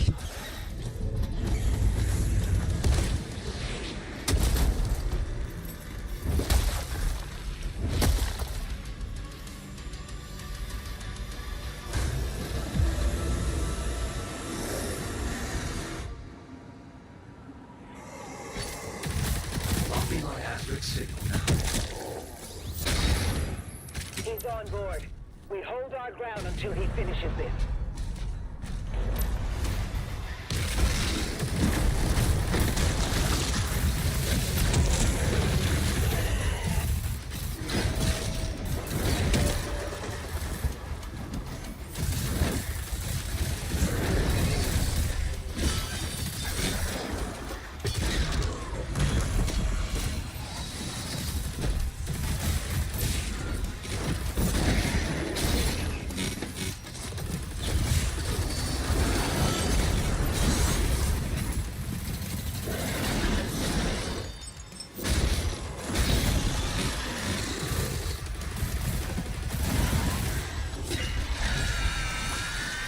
Oh, that's a dime a dozen.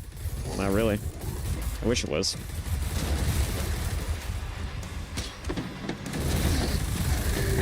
Any more demons? Want to stop me?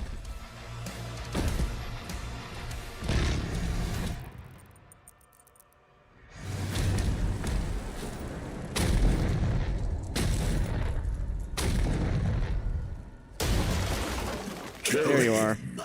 Avenge your god. Azrak and Witch.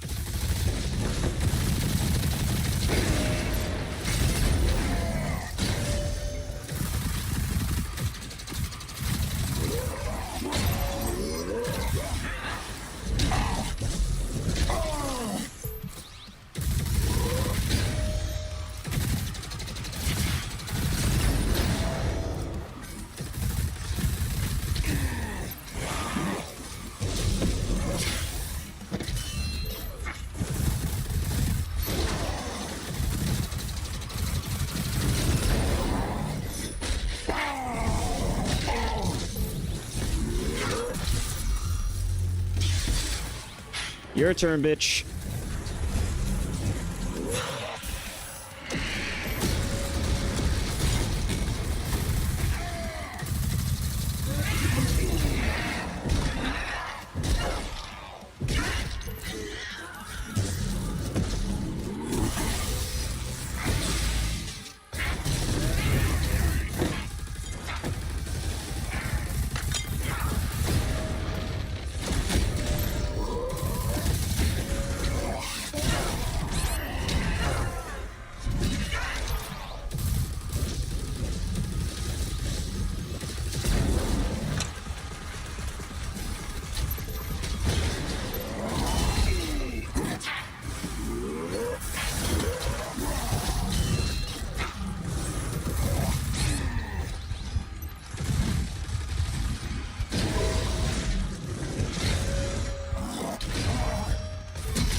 tired of your shit. Just die.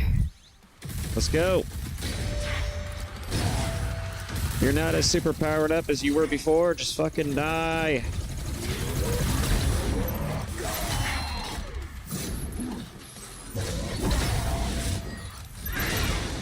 Kill him now. As long as I live, the Old One can still be resurrected.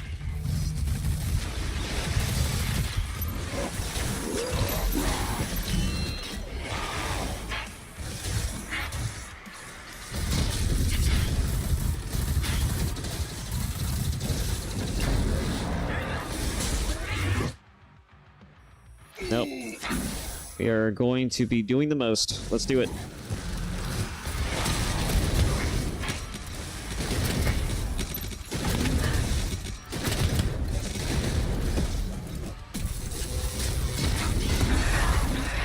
Just fucking die, please. Just fucking die.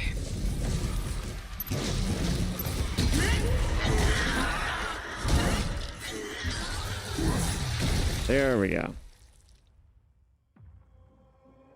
I command the Horde. Kill me, and this war will never end.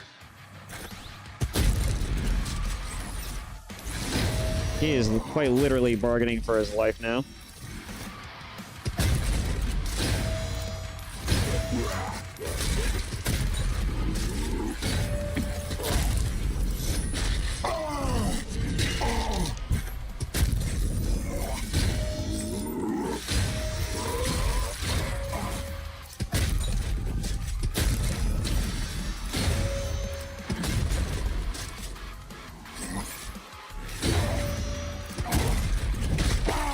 Tired of your shit. We're just gonna finish this and just have you dead.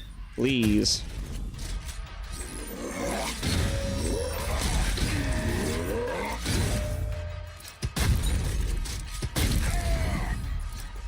Alright.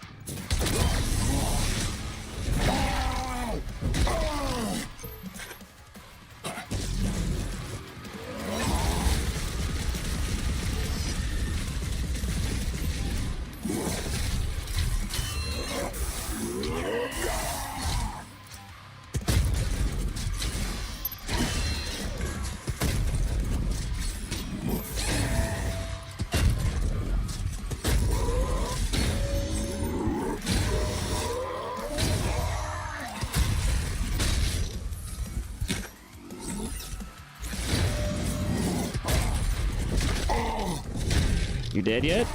No? Okay. You are.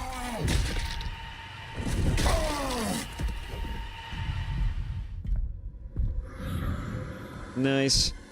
Okay. Enough of your shit.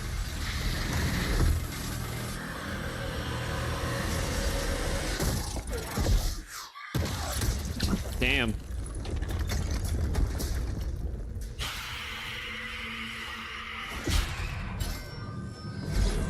Yeah, she's a Cthulhu monster. That makes sense. Ooh.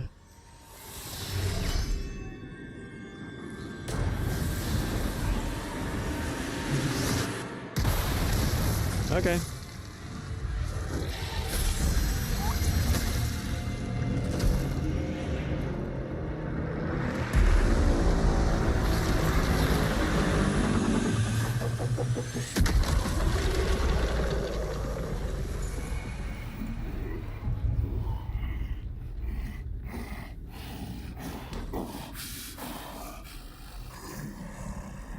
Damn, Prince Azric, you're not looking too good.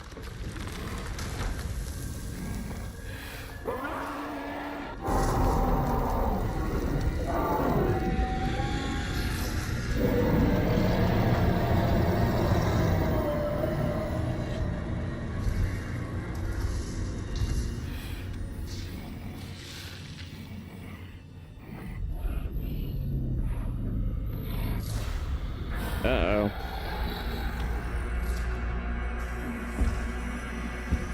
Ready to meet your maker? If you have one?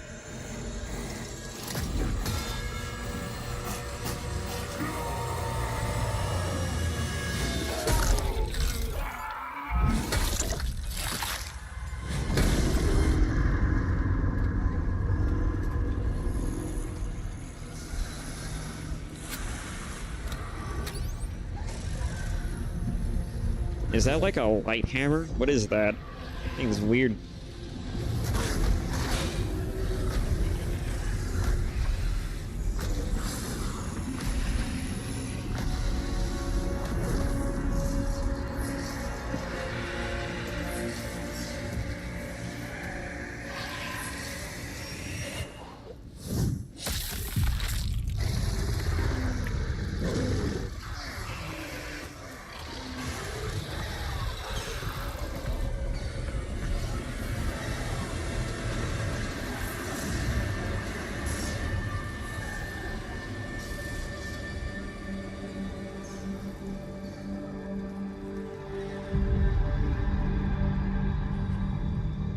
What a boss.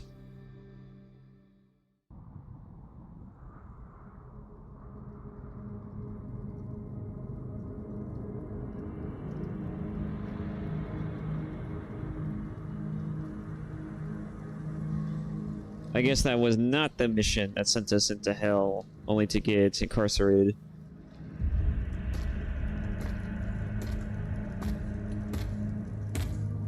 Any word? No one has seen him since the assault. We are much better off with him on his own. And you, young Sentinel. Your father tells me great things about you. Thank you, sir.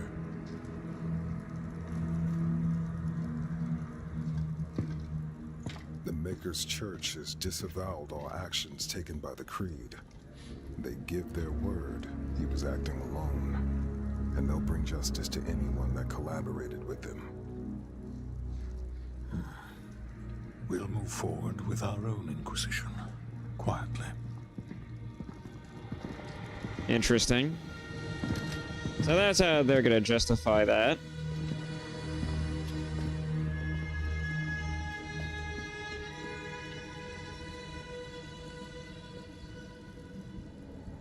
It is time to look forward. We will always be a people of faith. But we must consider now who we will put that faith in. And I say to you, there is no better place to turn to than ourselves. This is our home, and we will stand together to the last sentinel to defend it. As we have before. As Every time I blink, my model jilts. We always will. Weird. And lastly, I'll ask you to join me now in paying our respect to him. The people of Argentanur rest easier now, knowing he is out there. Yeah, in hell, more than likely.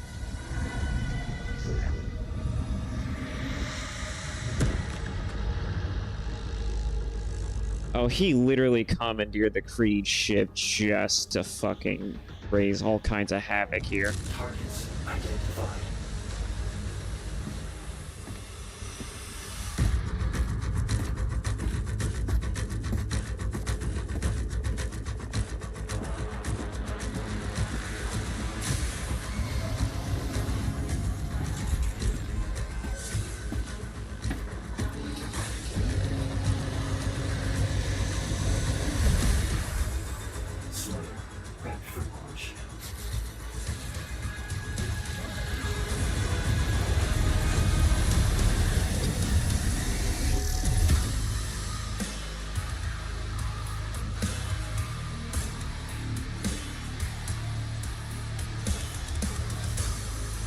Nice.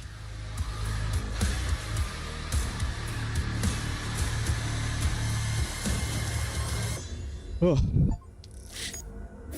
Capture complete.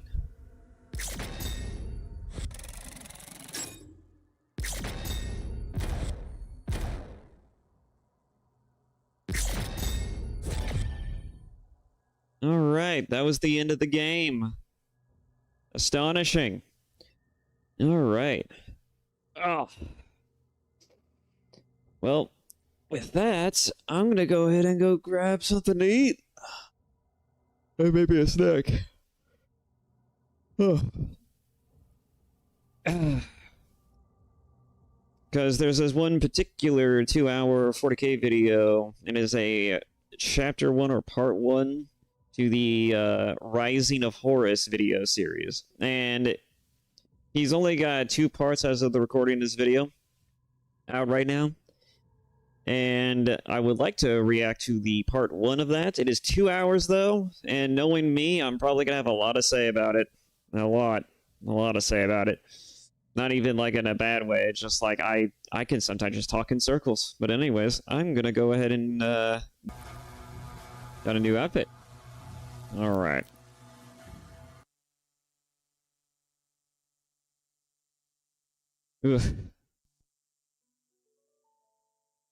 Alrighty.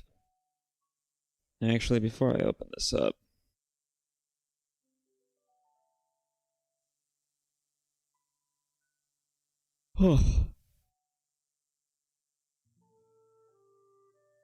yeah, give me 1 second. I need to switch to my Gmail.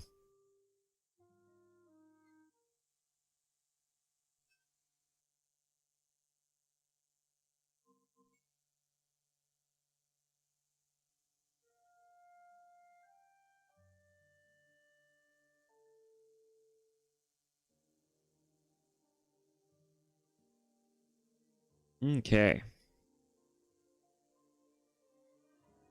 There we go.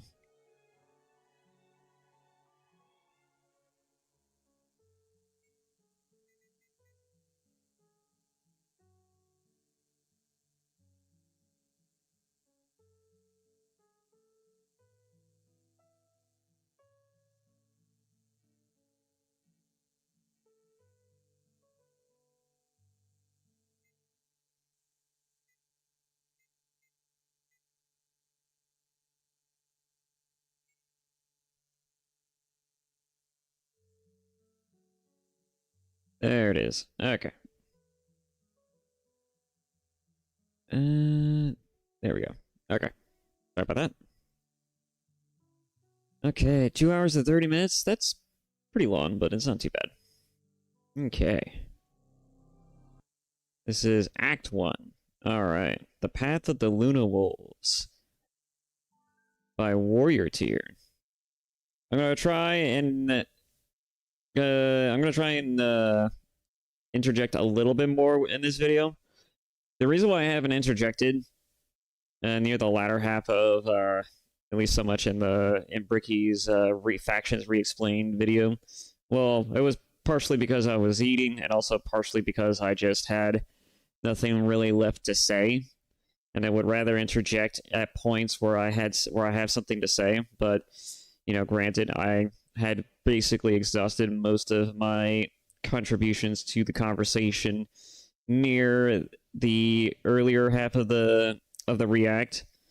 So I'm hoping to maybe just be a bit more succinct this time and maybe save some points for maybe if they get brought up later or whatever have you. You know? That way I don't feel kind of weird about, you know, like just long stretches of quiet, not too much interjection, you know, kind of taking away from, I mean, I guess some people would say that talking over, you know, like in pausing in between is kind of taken away from the video, but I'd rather not take, you know, like, I'd rather not be disrespectful, basically, of a Warrior Tier, or really any content creator, for that matter. I just would rather be a bit more, you know, I just would rather be a bit more respectable about it. I don't know what else to say about it, other than that. Let's see. Give me 1 second. I'm going to go ahead and change the title now, so that way...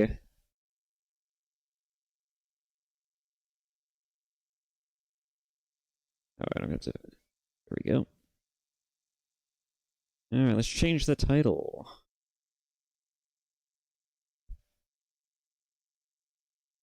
Finish Doom.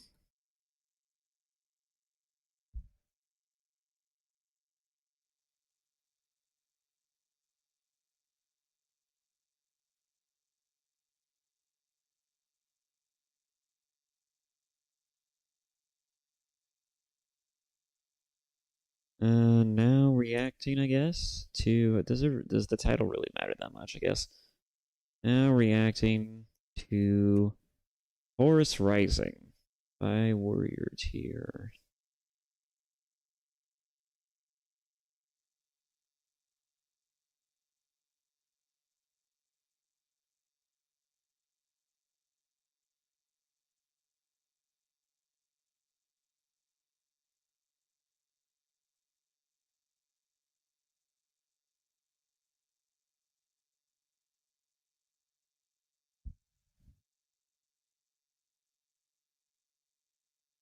Horus Rising, Act 1.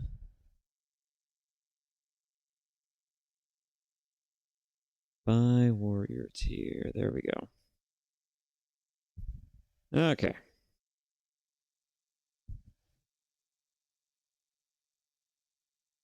There we are. Ugh.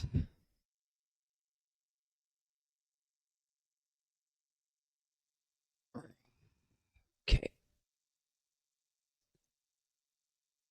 I need a stretch.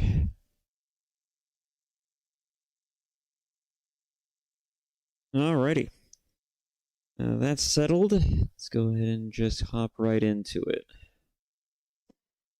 Alright, once again, Horus Rising, Act 1. The Path of the Luna Wolves by Warrior Tier. Don't forget to, in fact, I'm going to go ahead and do that now. Just subscribe. I'm going to like. Please support the original video. Without further ado, let's go.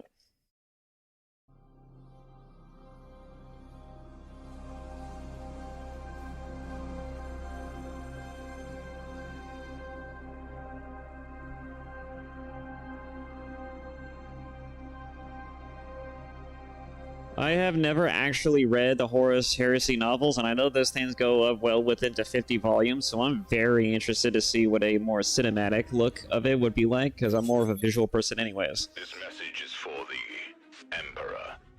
I am Captain Abaddon of the Lunar Wolves First Company. We are coming as peace ambassadors. Our objective is to speak with you, not to attack you. Emergency. Central control systems damaged. Rerouting power. War Master, there is no hope of peace here. They've made their intentions perfectly clear. This is unfortunate. You know what must be done. The death of Sejanus will be avenged. But bring the Emperor to me, alive. Understood. So this is mid-heresy, that's right. Who is Sejanus? That's a name I haven't seen before ever mentioned in the lore. I know who Abaddon is. I didn't know his first name was Ezekiel, though. That's interesting. But, man, he looks so different in his human form than he does in his chaos form. Anyways.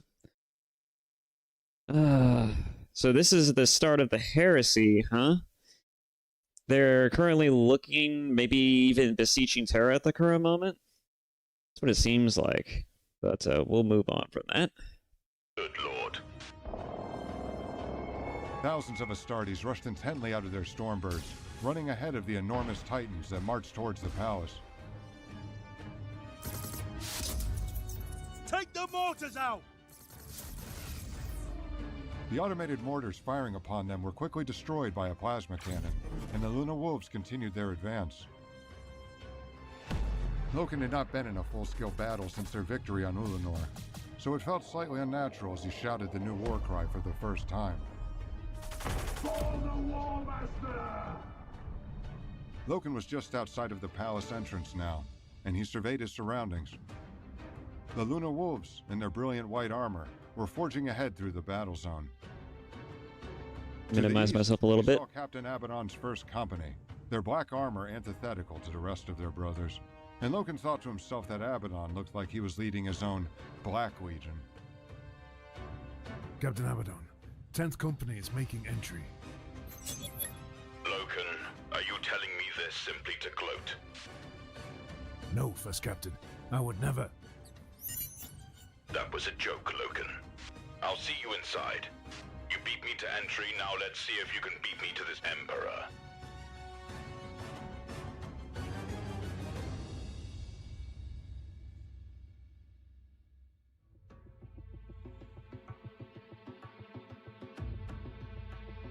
Narrated by Warrior Tier. A. Dimbleman as Garvale Loken. Nathaniel Williams as... These are going by for pretty fast. Let's see. Narrated by Warrior Tier. Aid Nimberlin as Garvale Loken. Nathaniel Williams as Horus Lupercal and Horus Aximan. That's a name. Who's Horus Aximan?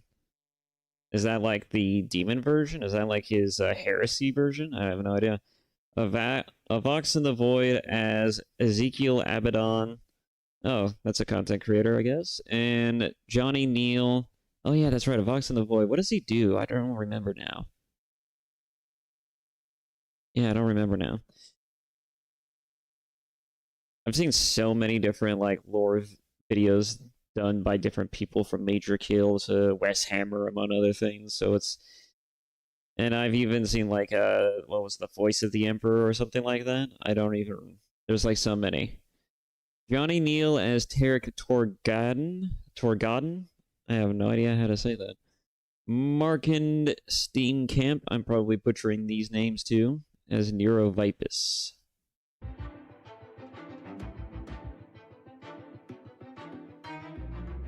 Rob Milton as Kyril Cinderman. Matthew Bedell. There's a lot of people to this. Damn.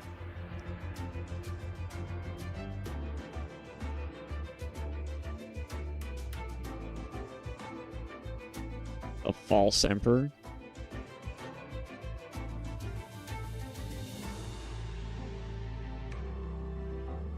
This is pretty cool.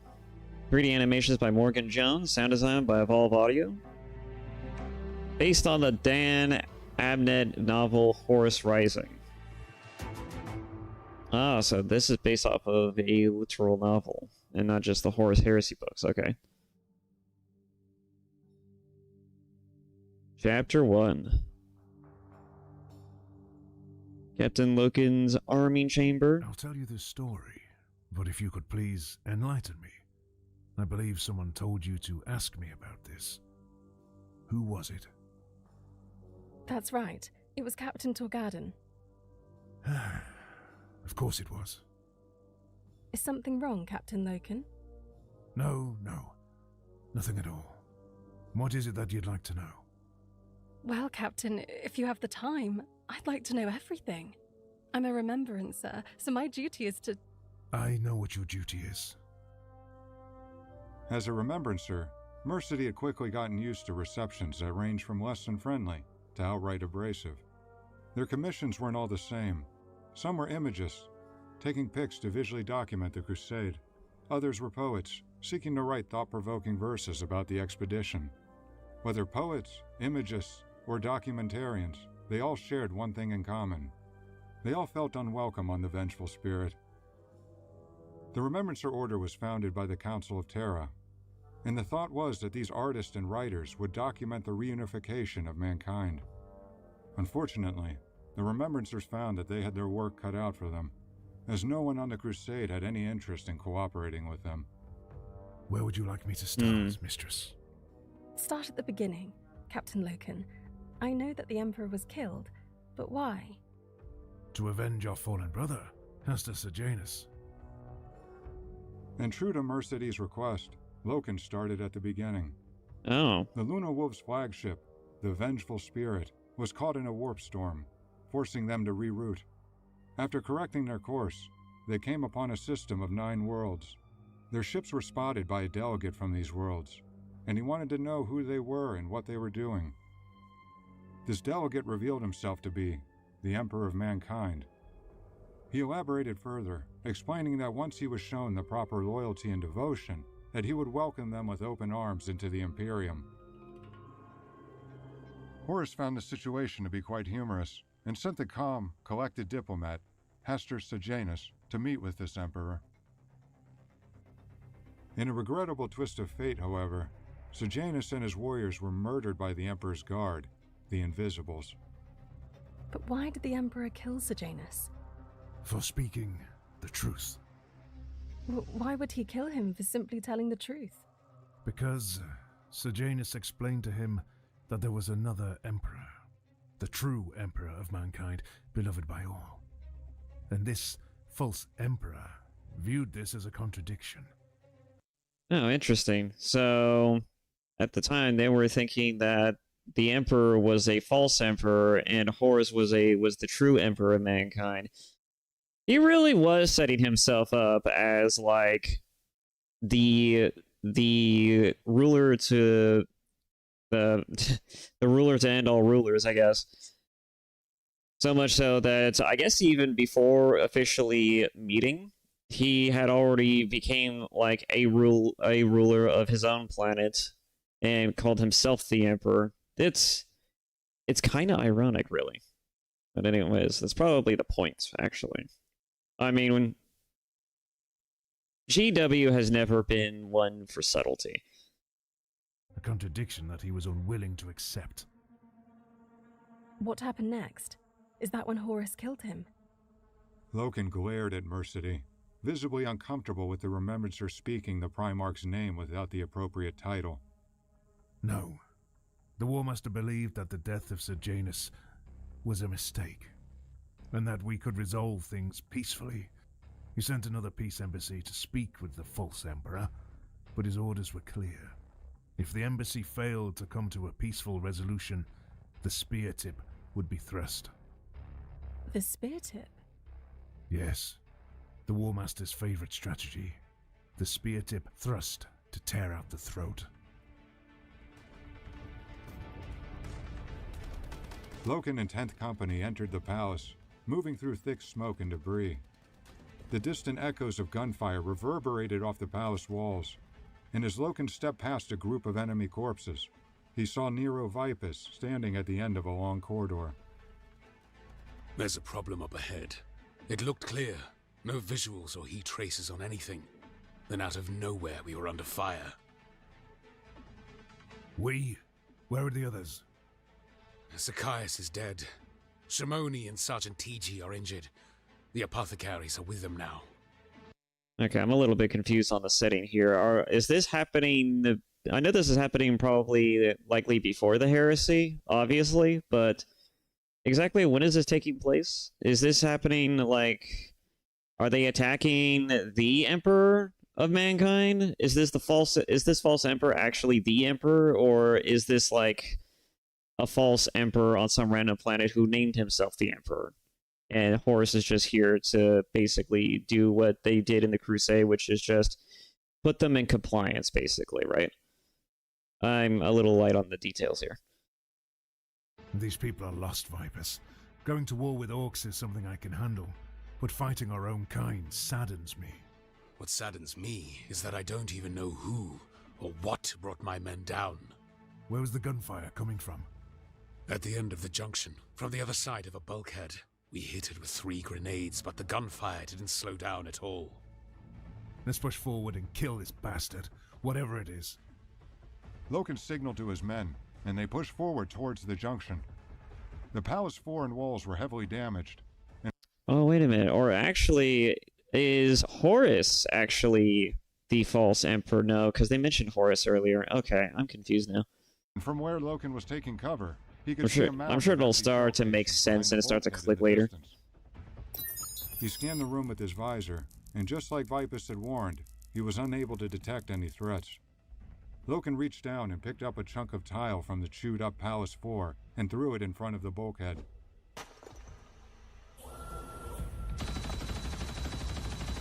No. In only a matter of seconds, thousands of rounds were fired into the junction, further damaging the surrounding walls and columns.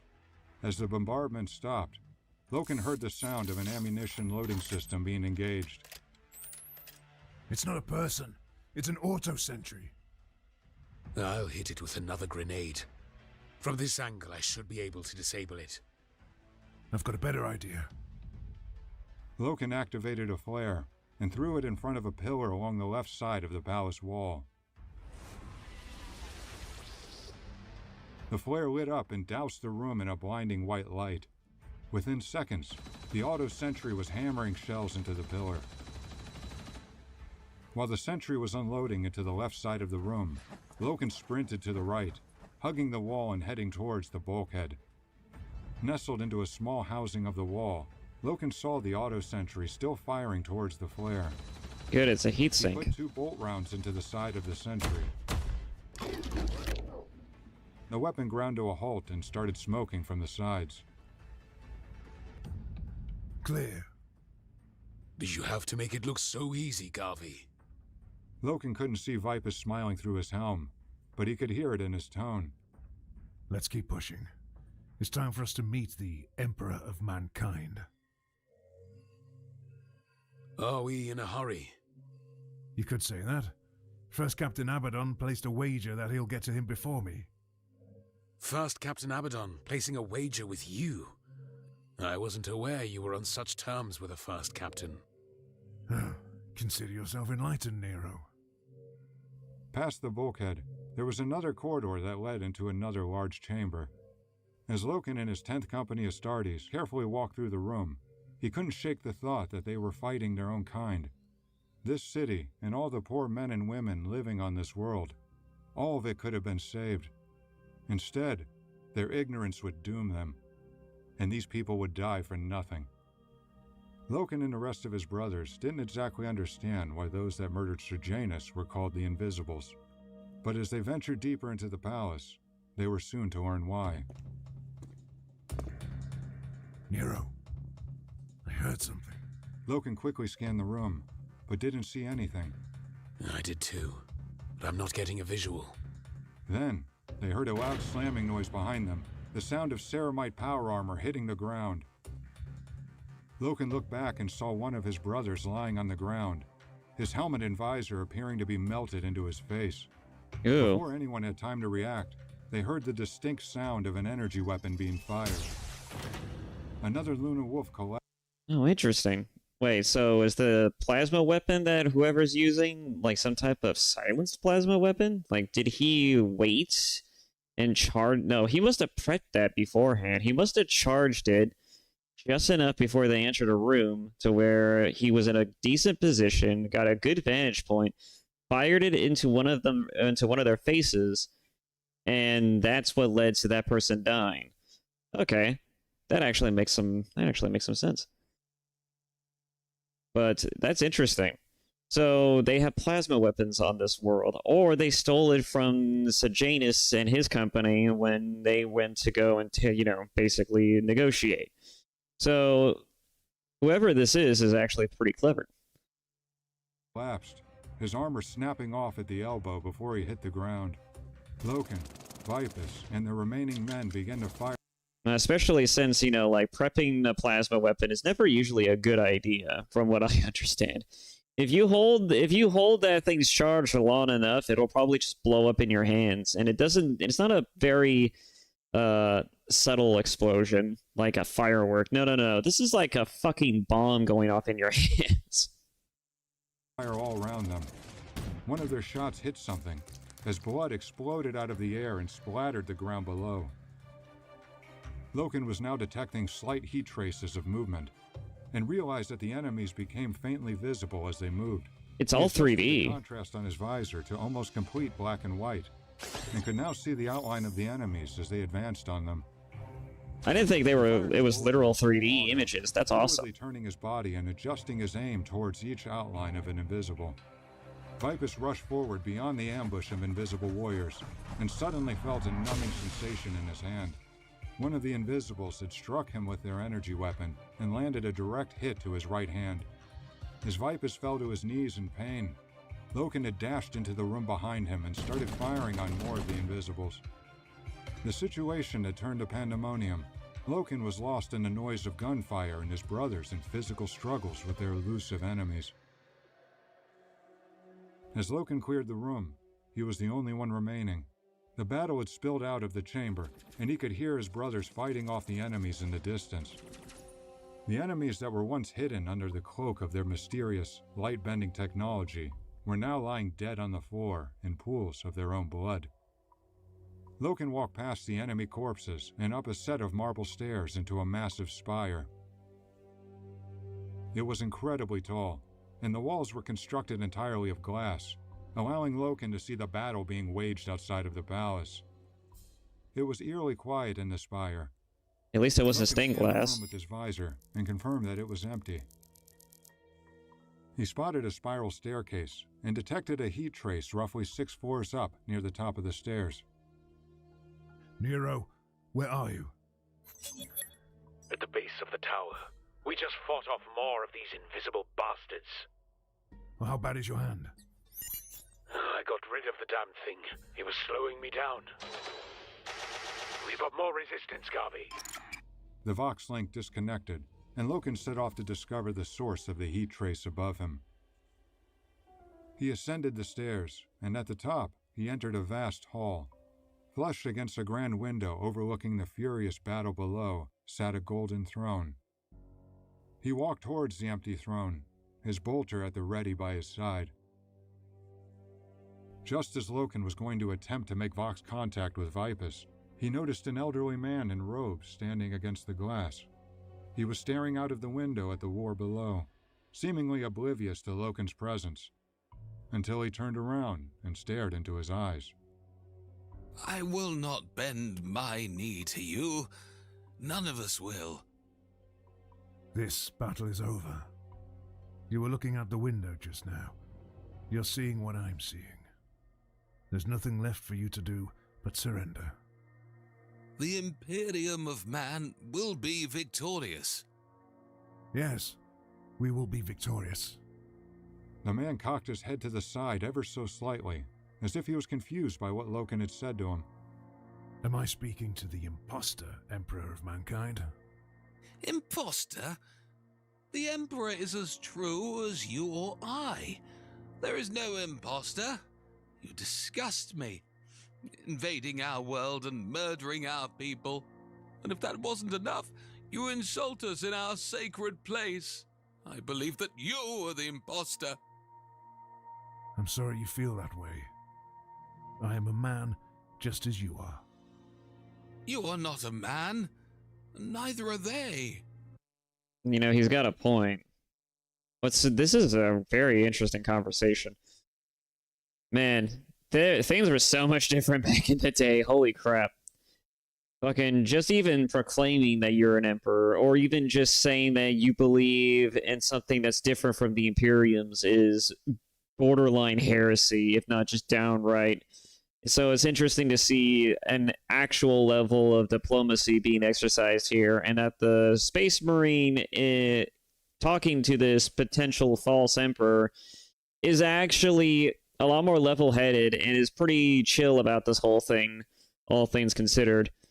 He's even, like, actually arguing with him to sufficiently enough, which is it's pretty amazing.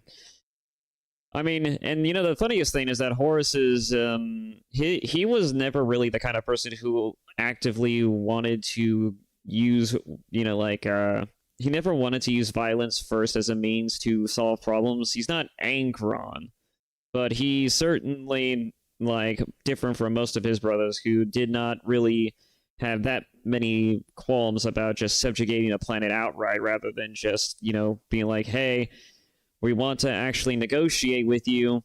Stop being little bitches and let's just talk about this. Man, what a time. God, I would love to see stories around this particular time period. The 31st century must have been a wild fucking time.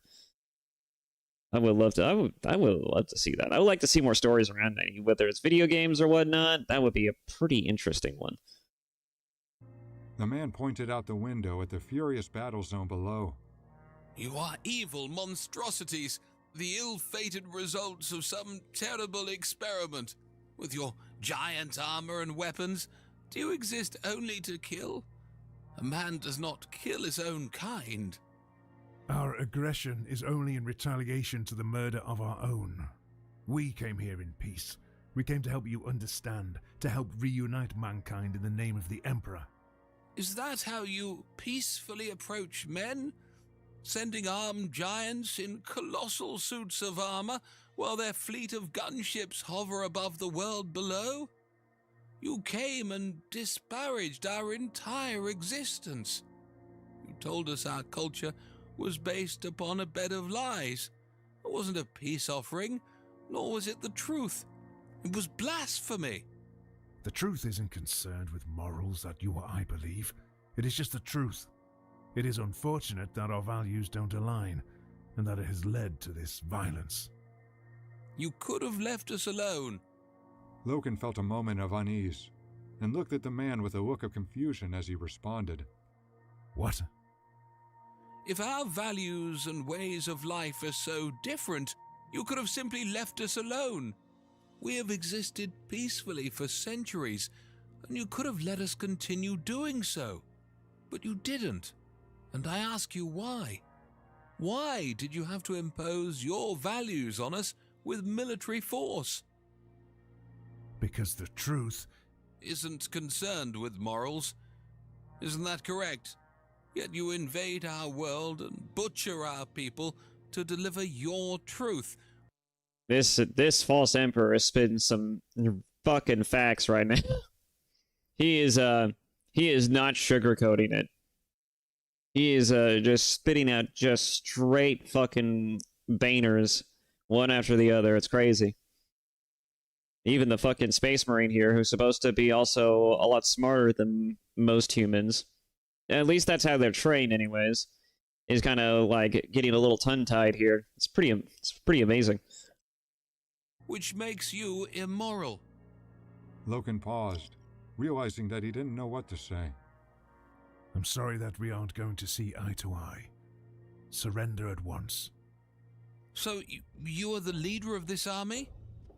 I'm the leader of the 10th Company. I don't know what the 10th Company is, but I feel comfortable assuming that you are not the leader of this army, in which case I will not surrender unless it is to the man in charge of this invasion. You don't get to decide who you surrender to. What if I refuse to surrender to you? Will you kill me? Will you take the life of an old, unarmed man? I will surrender, but I ask that I am able to surrender to your commander. Can you at least honor me with that last measure of respect? As Loken was about to speak, 10 First Company Astartes floated up from the edge of the platform, their jump packs disengaging as they hit the ground. Congratulations, Captain Loken. You beat us here after all. Where is First Captain Abaddon? Bomb of the tower. Finishing up the last of the enemy guard units.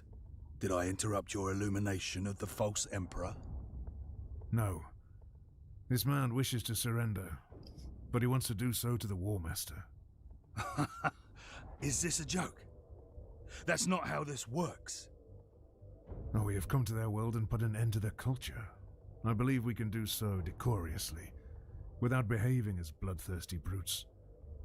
Bloodthirsty brutes? He has the blood of Sejanus on his hands. He does. But are we no better than him? Should we act just as he did? Yes. I think that would be the appropriate measure to take. I don't. I recall the Emperor teaching us to be noble in victory. Respectfully, Captain Loken, the Emperor is not here. In case you've forgotten, we've embarked on this crusade in his name.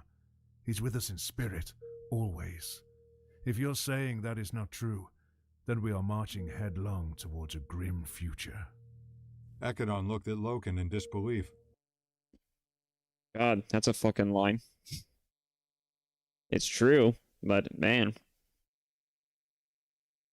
They are heading towards a grim future, because Ekadon is basically echoing a similar sentiment that's going to be exercised a hell of a lot in the 41st century. Jesus. What's interesting is that they're supposed to be the more stoic of the the gene splice fighting force that they are based off of the Thunder Warriors. Damn, am I late? Oh, hey Marcus. Yeah, you're a little late. I ended up beating the game around what was it? About an hour ago. You're a little late, but hey, welcome aboard. We're currently... Sorry. I'm currently reacting to the Horus Rising as just a way to kind of like kill time. And also just because I thought it'd be an interesting thing to watch on stream. But he understood that he was outranked on this matter, and he looked to one of his men. Send transmission to the vengeful spirit. Loken gazed into the elderly man's pained eyes. We have sent for the War Master. So, he's on his way here now. We will make sure that you are able to surrender to him directly. But how much longer will I be waiting? As long as it takes for him to arrive. Ekadon was unhappy with their decision to call for the War Master, and he had no patience left for any demands from the false Emperor. As they stood waiting for a response from the vengeful spirit, an explosion outside on the battlefield illuminated the sky in a bright white flash. As Loken's eyes began adjusting, he saw the faint outline of a person approaching the Golden Throne. Loken raised his bolter and screamed at the elderly man. Is that him? Is that your Emperor? No! Let me out of here! The elderly man lunged towards Loken, his arm outstretched to take his pistol. Hey, check it out. I killed the Emperor. That wasn't the Emperor. He's right there. Loken angrily pointed towards the Golden Throne, but it was too late.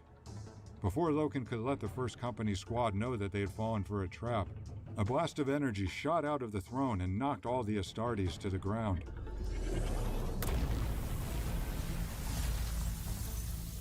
Glass shattered all around them, and most of the First Company Astartes were knocked over the platform's edge by the force of the blast. Loken tried to stand up, but was overpowered by the energy coming from the throne. The light emitting from the throne was blinding, and the sound was a deafening roar. Loken was certain he was about to die, and then everything suddenly stopped. There was the sound of a single shot being fired, and after a horrific scream, the sound and light from the throne vanished. Loken was able to move again, and he quickly got to his feet, just in time for him to see the War Master standing behind him, bolt pistol at his side. Loken was stunned by the presence of his Primarch and fell to one knee. War Master. And Horus smiled as he looked at Loken. Please, Captain, to your feet. There's no need for ceremony.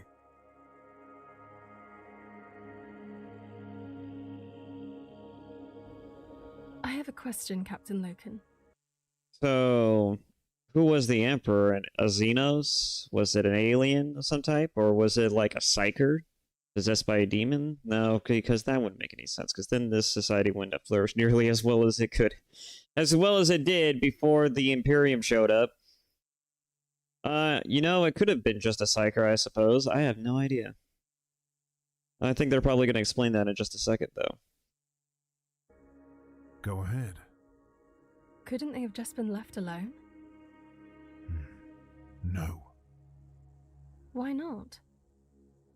I suggest asking a better question. Mercedy could sense the irritation in Loken's voice and decided to take his advice. What is Horus like? If you're asking me, then you clearly have never been in his presence. I haven't yet had the opportunity, but seeing as you are a company captain, I would love to know what your thoughts are on Horus. My thoughts are that you should refer to him with the proper respect.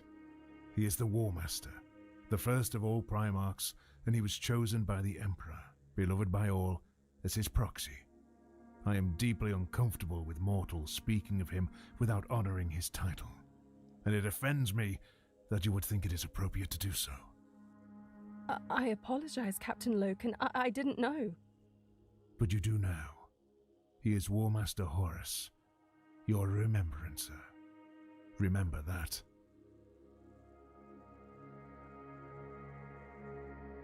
So Garviel has a lot of respect for Horus. I mean, that makes sense. But it's going to be interesting to see how his opinion might change as it goes on. So, what do you think? I think it's bittersweet. Bittersweet? I would say so. When I received the news that I had been chosen to join the crusade as a remembrancer, that I would be traveling through the stars with the Lunar Wolves, it felt like a dream. I couldn't believe it. I was so proud. My mind was racing, thinking of what I would see, who I would meet, and how inspired I would be. And that inspiration would lead to the best work I've ever produced. But now that I'm here, it isn't what I expected at all. I don't know. Ignace, I was asking what you thought of the wine. Oh, it's actually quite terrible. It didn't stop you from drinking half the bottle. When given the choice of drinking wine or sitting through a luncheon hosted by one of those dreadful iterators, I'll choose the wine every time. That reminds me of a previous conversation I had with friends of mine last night. After I got home from work, I basically was just sitting here looking at a meme of all things, because I don't usually go scrolling for memes on the internet, but I did end up finding one as I was starting up Opera GX, and I was laughing. I was just like, that's true. And then they were just like, I know, right? He said this content creator is so amazing. Like when I was working with them about other things and hearing this and that and this, they just got into a whole conversation. They went on a tangent about something completely unrelated, and I'm just sitting there with my proverbial dick in my hand, just like, I mean, yeah, but I wasn't really talking about whatever you guys were watching, because they were watching a video at a time about a content creator, and I can't remember the actual content creator's name who basically does it, but he basically has an entire channel dedicated to basically looking at and researching controversies the same way that the Discovery Channel likes to document serial killers, essentially.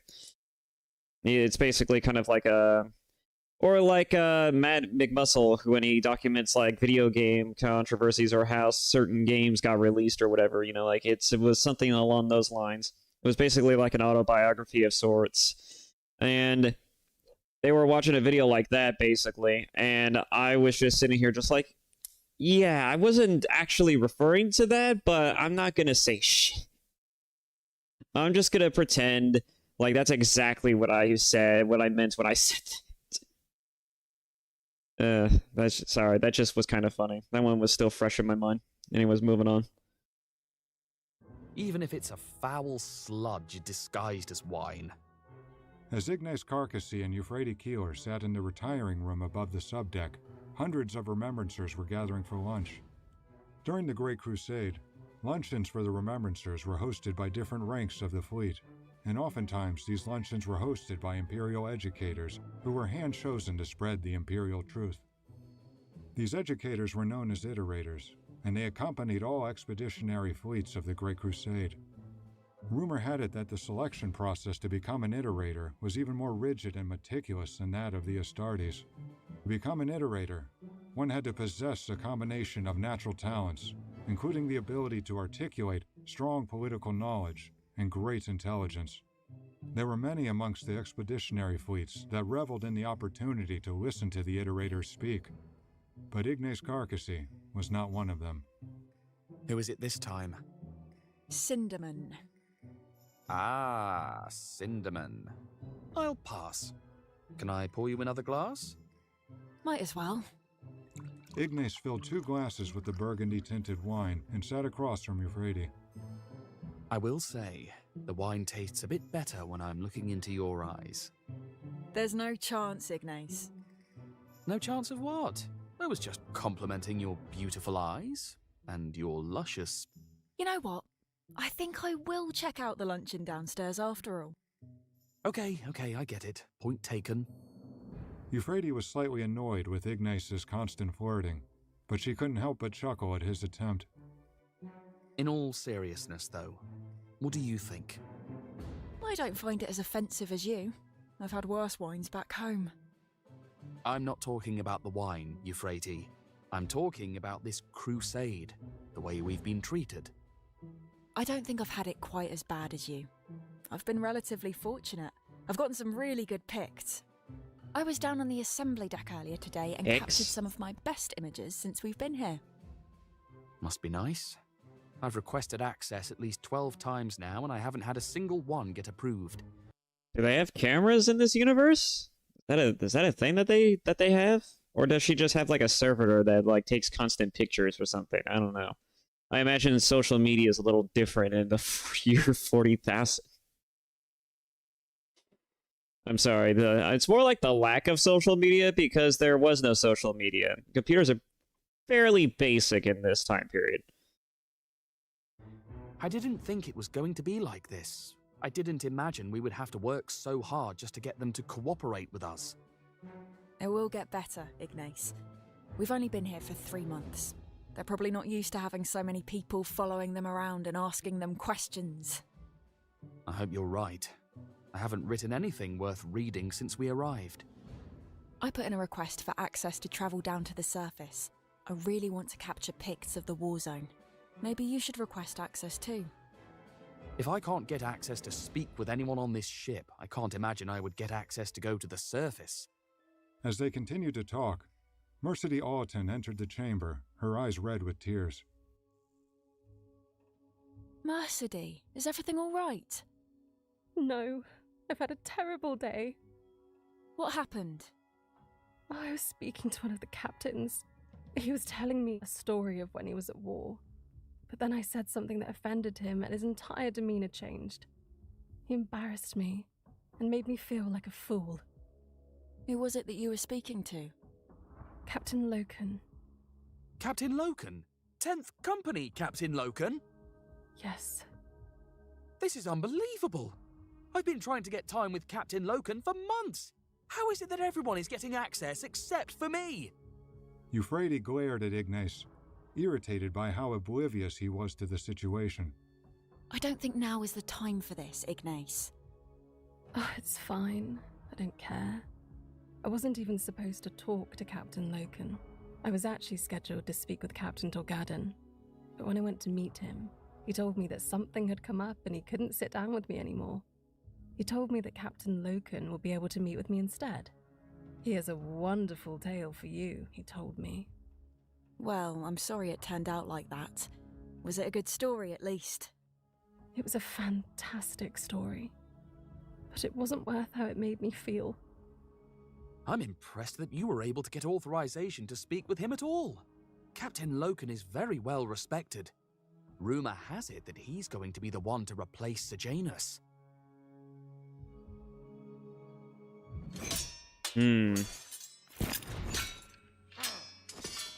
Thank you for sending that remembrancer to me, by the way. That was really lovely of you.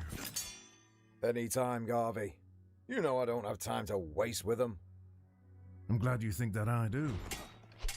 Did you want to babble on about remembrances? Or would you rather discuss the rumor that's been floating around? I've heard it, but I don't know if it's true. Is it? Well, that's why I came to see you.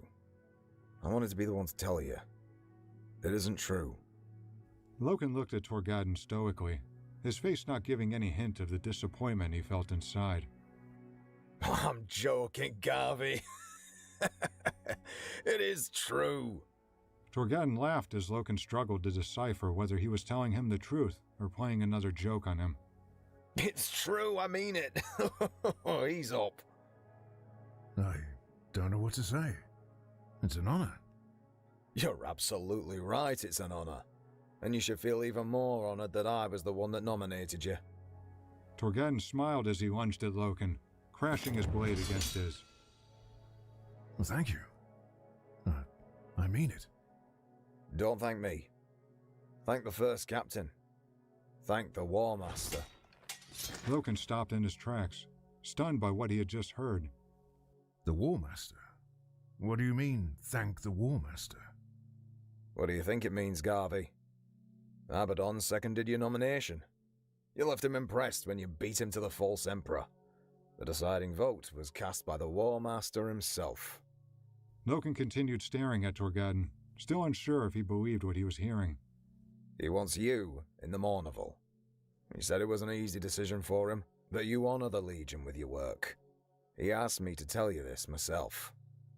He did? No, I'm only playing with you. Loken scowled at him, and Torgadden smiled again, howling with laughter as he swung his axe at Loken. Yes, of course he did. All jokes aside, Loken was astonished by what he had just heard. To be asked to join the Mournival was an honor that left Loken at a loss for words. The Mournival was a body within the Legion that had existed since its founding. It was comprised of 4 captains, those that were regarded by their peers as the best of the Legion. And while not an official governing body, the Mournival was always viewed as the Legion's soul, the moral compass, highly respected voices of reason that the War Master could turn to discuss any number of matters with. Following the tragic death of Sejanus, the Mournival was in need of a replacement. Torgadden set his axe down, looking into Loken's eyes. So, what's your... I mean, to be fair, from what we've seen of Garvale so far, he's actually pretty cool. I would definitely say that he is worthy of the position. He's certainly the most respectable, the most mindful, and certainly the most understanding, potentially even empathetic, of his Legion so far, at least by the things that I've seen so far in this story. So I think it makes perfect sense. And I think Horus, as well as many of the people of his Legion, would like to have more of a level-headed some more level-headed take on certain scenarios and situations that isn't just, swinging a sword or chopping people's heads off and shooting people to death type of, solutions.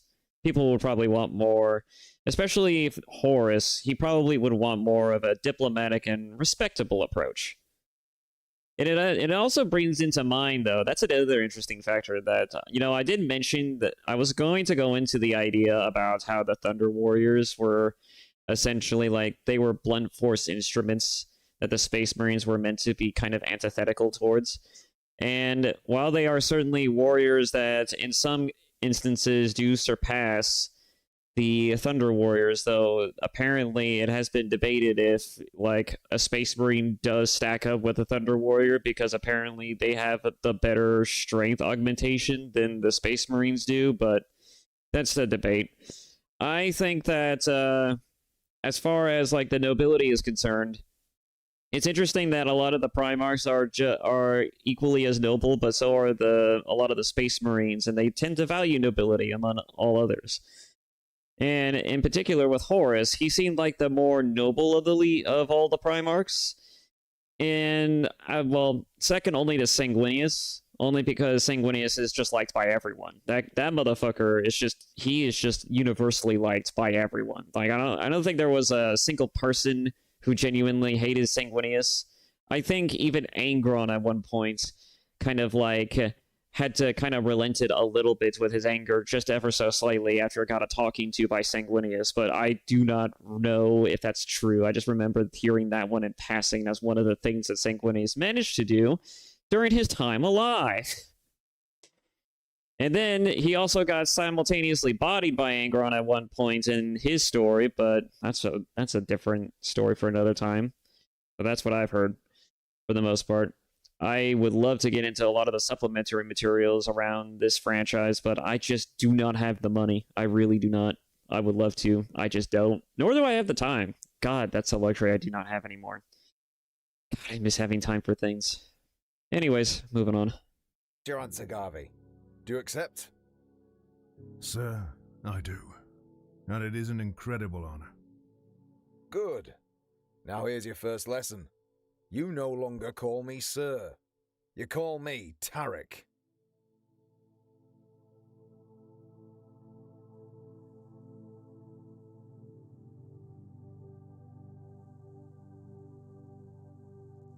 On this crusade, we have spoken the truth. We will continue to speak the truth. But some might ask, Is it the truth, just because you say so? Kyril Cinderman's voice bellowed out into the crowd of nearly 2,000 men and women, a full class of iterators. They were dressed in simple robes, transfixed by Cinderman's every word. Loken walked quietly into the School of Iterators lecture hall and took a seat in the back. No, I am right, and therefore you are wrong is a weak foundation. Our society as we know it has been formed by magnificent actions. The Emperor's unification of Terra being one of them. The Great Crusade, the journey that we are all on, is another. But the greatest action that we have taken has been freeing ourselves from the prison known as religion. Religion was our greatest enemy. To think of the number of men and women that died because of mankind's attachment to religion. Boy, do I have something to tell you. Oh, man. That is the funniest thing of all. Is literally just the fact that they tried so hard to get away from religion, to get away from dogma, and they ended up going right back into it. Just straight up, just all the way, just head first, just full on, just dove into it. Like it's nobody's business. And we all have the word bearers, and in particular, Erebus, to thank for that one. Fucking Erebus. Yeah, crazy son of a bitch. Anyways. God. What a tragedy. How many wars were fought in the name of religion? How many people did religion drive to madness? Since the beginning of mankind, we have sought the truth, answers to our questions, a desire to understand the cosmos. But what of those that didn't understand? Religion was a convenient answer. It was comforting. It helped them sleep at night. It was the easy solution. The audience quietly laughed to themselves as Cinderman continued his lecture. Blind faith. What happens when I die? The afterlife, of course. Why does the sun light up the sky? Why else but because of the glorious sun god?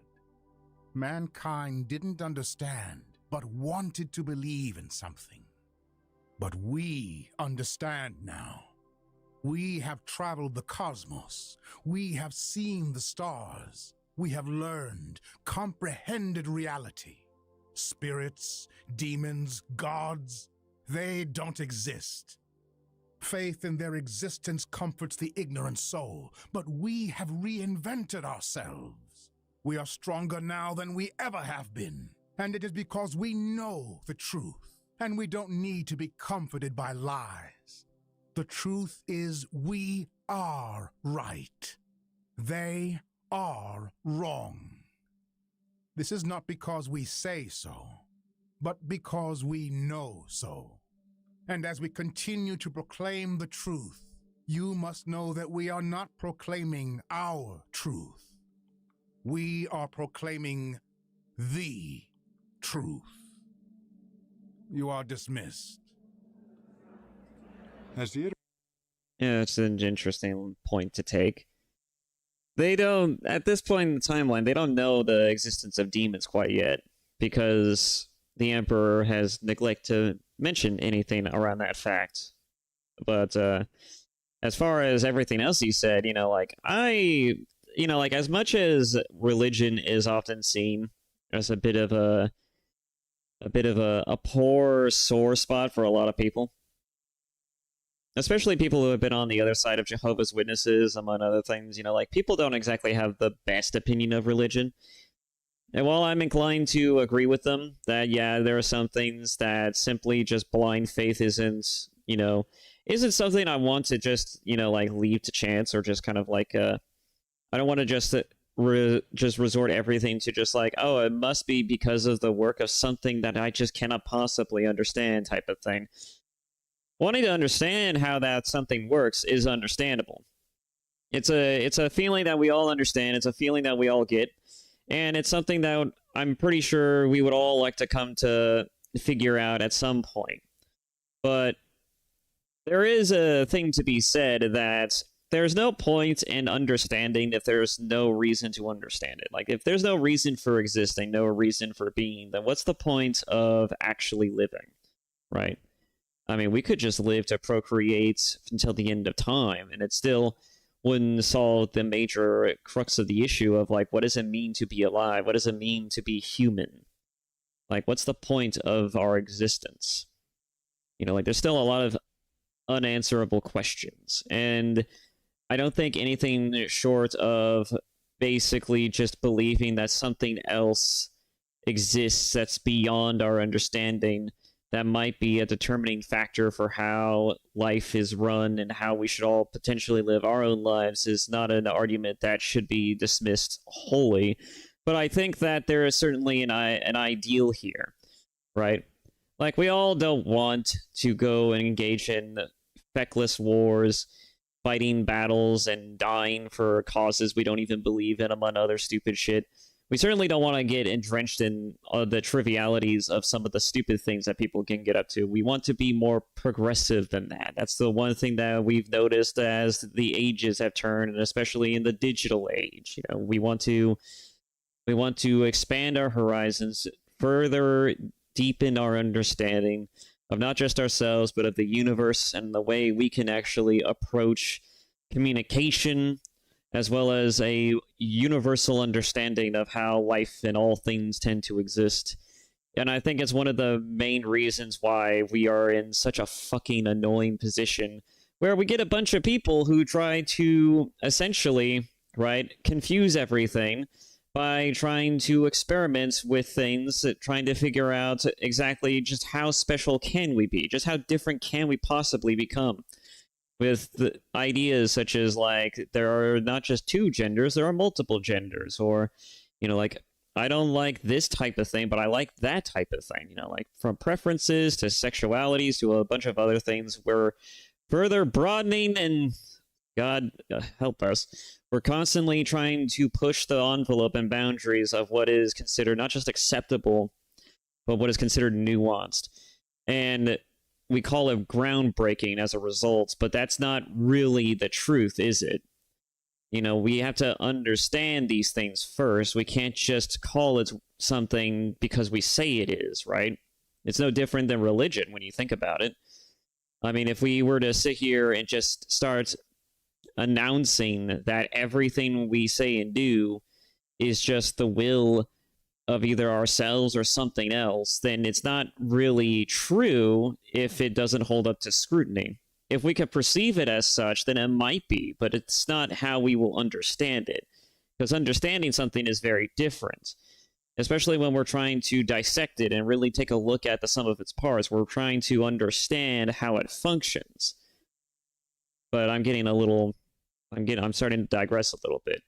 I think the overall argument that religion is bad is not necessarily an argument that is not at least sympathetic, but I think that to really understand the truth behind why religion is such a nice comfort zone for some people is because some people need just a little bit more than what science and answers can provide. People need to believe in something. People want to have faith in something, that there is a meaning to our existences. And it's mainly due to the fact, right, because, you know, as creatures that are socially built to be communicative, we need that communication, but we also are built off of hierarchies. We have a structure to our neurological ways of thinking. We need to believe that what we're doing matters. And so when your way of thought is elevated and you're trying to make sense of everything that you're doing, it only makes sense that you would start to develop a higher sense of how things are working and or should be working, right? And so we go from just being like, hey, we have these nice funny tools that we can now use to do menial tasks that much more efficiently. You know, like, now we just need to show everybody else how to do it, and then we go from that to then developing small communities, And then we start developing structures based off of leadership and also competency and merit. And then we go from that to just being like, well, then but what goes beyond this? Like, we know the world based off of what we see, but what is the point of everything that we're doing? Because once we reach that question, that's when things get complicated, right? Because there is no higher being, there is no greater answer that is easily discernible, so we have to make one for ourselves. And oftentimes, like, even if we recognize the fact that not everything needs to have an answer and that not everything needs to exist because of something omnipotent or unforeseeable force is the one controlling our actions behind the scenes, like, the important factor, right, for some people is just knowing that I have the freedom and the ability to do things, and that gives me the power and strength to do the things that I need to do in order to succeed, and for me to be as functional as a human being as humanly possible. Whereas some people need to have that reason, like, they need to have a higher purpose. And if they believe that believing in a deity or something that gives them that higher purpose is the foundation that'll help them push forward through all of life's trials and tribulations, then honestly, who are we to dispute these claims or facts? 40K gives us a really grim idea of what that looks like, but I think that as far as, like, religion is concerned, as long as it's not bothering people as well, it's totally valid. I know one person who's a good friend of mine who's got a bit of that faith bone in him. And I'm not going to dispute his claims because that just would be rude. That would just be taking away the one thing that gives him the ability to wake up and do the things that he needs to do every morning. I mean, I would not want someone to come into my life and basically try to upend everything that I've ever thought I knew or believed in, or just basically just make me feel like shit as a result. I'm not going to do that. So even if I disagree with him, even if I disagreed with the very foundations of why he does the things that he does and what he is and how he does them, I'm not gonna dispute it. I'm just gonna accept it and just move on. And that's the thing that we should all be exercising, by the way, as people and as human beings, as functioning members of society. We should all establish that, yes, we have boundaries and we should respect each other's boundaries, even when they clearly and very grossly and obviously overstep them. We should be a little more courteous and just be like, hey, take a step back a bit, my guy. Maybe you're right, but that doesn't necessarily mean you need to say it in the most obtuse way possible. Because the internet is full of people who just like to do the actuallys and like to just completely tell you that you're wrong, even when it's not exactly appropriate to do so. I think that if we all just kind of respect each other's boundaries a little bit more, and the internet would not be as much of a fucking terrible place as it is. But it is. And so until we eventually come to learn and understand this particular crucial fact that's going to help us kind of move on from all of the petty squabbles of the internet and the digital age, we're not really going to get very far. Not really going to get very far with the internet as a platform. But that's just my opinion. Anyways, I'm going to move on. Iterators filed out of the hall, still buzzing. I have rambled on enough. Cinderman saw Loken and walked over to him. To what do I owe the pleasure of being graced by the Honorable Captain Loken? You know, I've always enjoyed listening to your lectures. I do, but I suspect that isn't the only reason you're here. It isn't. I came because I wanted to speak to you, but not in a formal setting. You want to speak to me about the Mournival? Loken stared at Cinderman in disbelief. How did you know that? I may spend a lot of time reading and speaking to crowds, but I still manage to hear the whispers throughout this ship. Loken smiled, though he was still unsure of what to say. Are you surprised? I am. I don't see why you would be. With the terrible death of Sejanus, the Mournival has been in dire need of a replacement. You've had the War Master's attention for some time now. Primarch Dorn's as well. Primarch Dorn? Even Dorn? Again, I don't see why this surprises you. To impress these great Primarchs the way you have is an incredible honor, and you are deserving of it. So what is it, Garvio?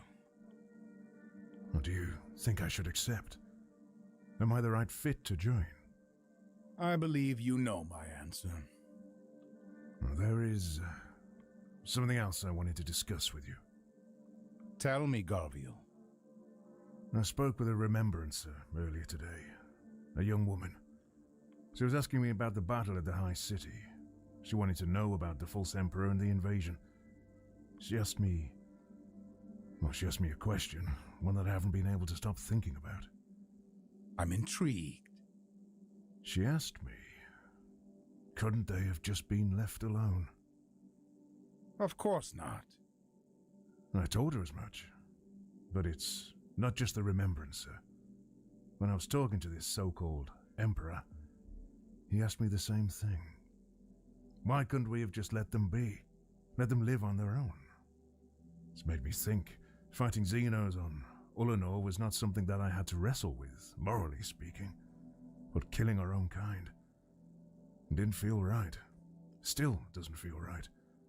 The galaxy is vast. If we had ignored them and left them to believe whatever it was they wanted to believe, would that have been such a terrible thing?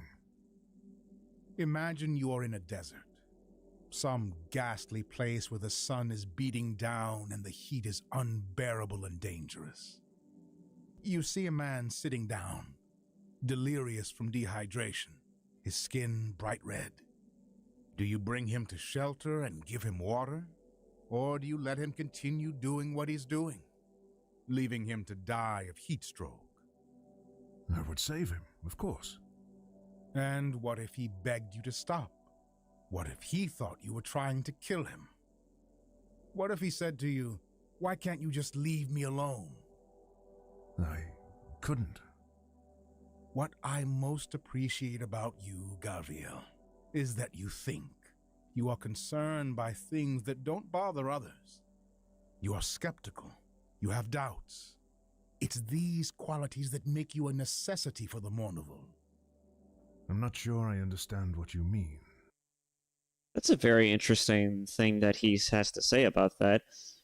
His analogy is a little bit flawed, but I get what he's trying to say here.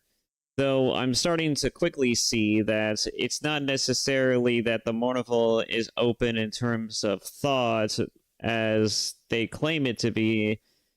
It's more like open to skepticism and, and basically questioning certain things. But it's not necessary, but it's less about the questions themselves and more so about taking things apart, dissecting them just to replace it with something else. And I feel like another problem with it is that it's clearly only open to its own ideas. And with that being said, I feel like the issue here isn't necessarily that they're open to skepticism as much as they are open to the right kind of skepticism. I'm trying to think of a good word for this. But they're basically they got all of the mindfulness qualities just without the open interpretation or thought. Which if that is indeed the way I wanted to look at that it should be looked at. That's pretty much what I'm trying to get at. But I'm not too sure if I succinctly put it that in that correct kind of way. But anyways, yeah, my overall point is that they are open to skepticism, but they're not open to the idea of thinking inwards or introspectively or even criticizing their own ways of thinking as much as everybody else's. It's very much a one-sided thing. They are open to thoughts, but to a certain degree, but they are not nearly as mindful as they should be. So yeah, that's my 2 cents on that. Cinnamon. The Mournival should serve as a healthy counsel for the War Master. That means opposing viewpoints, different sets of eyes, unique thought processes. The Mournival should watch over the moral health of the Legion. Your humanity and ability to empathize. That is the counterbalance that the War Master needs. You came here to ask me what you should do, and I believe you know what that is.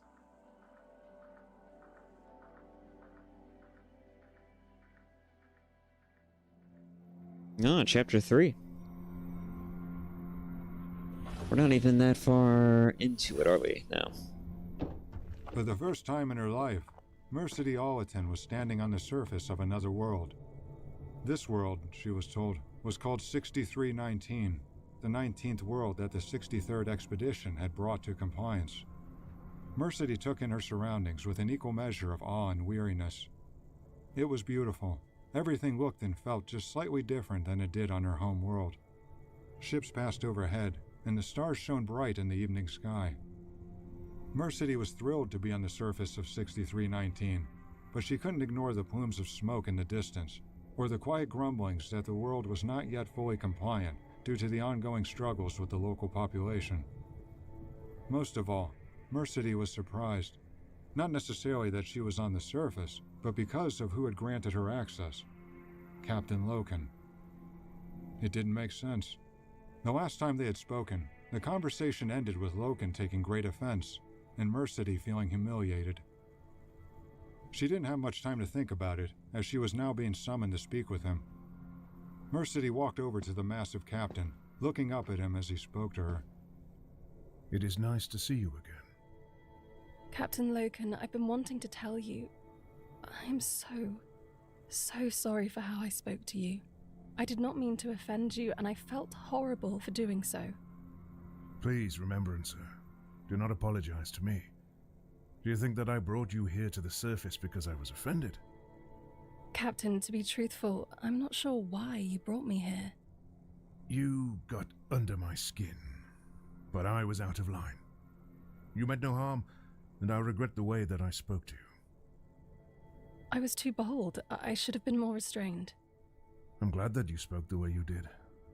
I wasn't happy with you in the moment, but your boldness, that's the reason you're here right now. I apologize, Captain, but I don't understand. I don't expect you to. I must go now, but I wanted to thank you. You asked me questions. Uncomfortable, but important questions. The right questions. And because of that, you showed me that I was also asking the right questions. Where are you going? When we meet again, we can speak of it.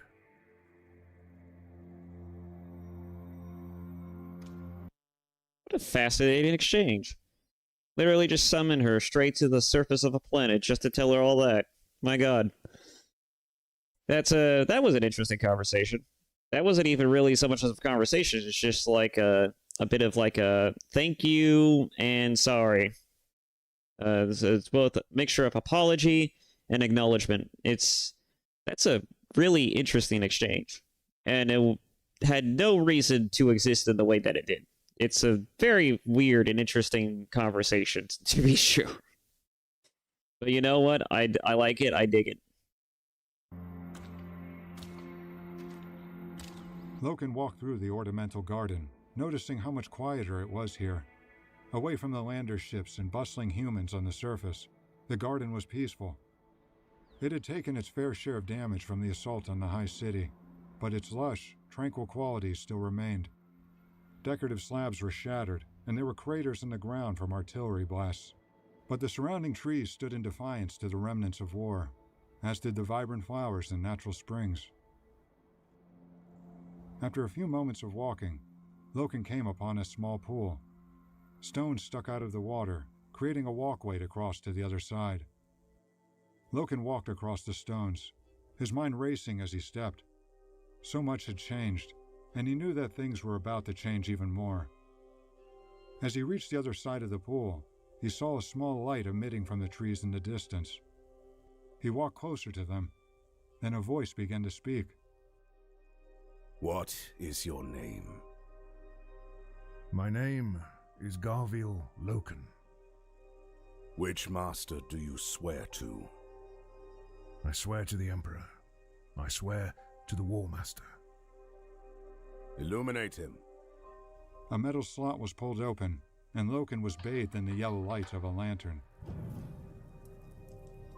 On the other side of the trees, Loken could now see 3 figures. Torgadon was holding the lantern. First Captain Abaddon and Horus Aximand, captain of the 5th Company, stood on either side of him.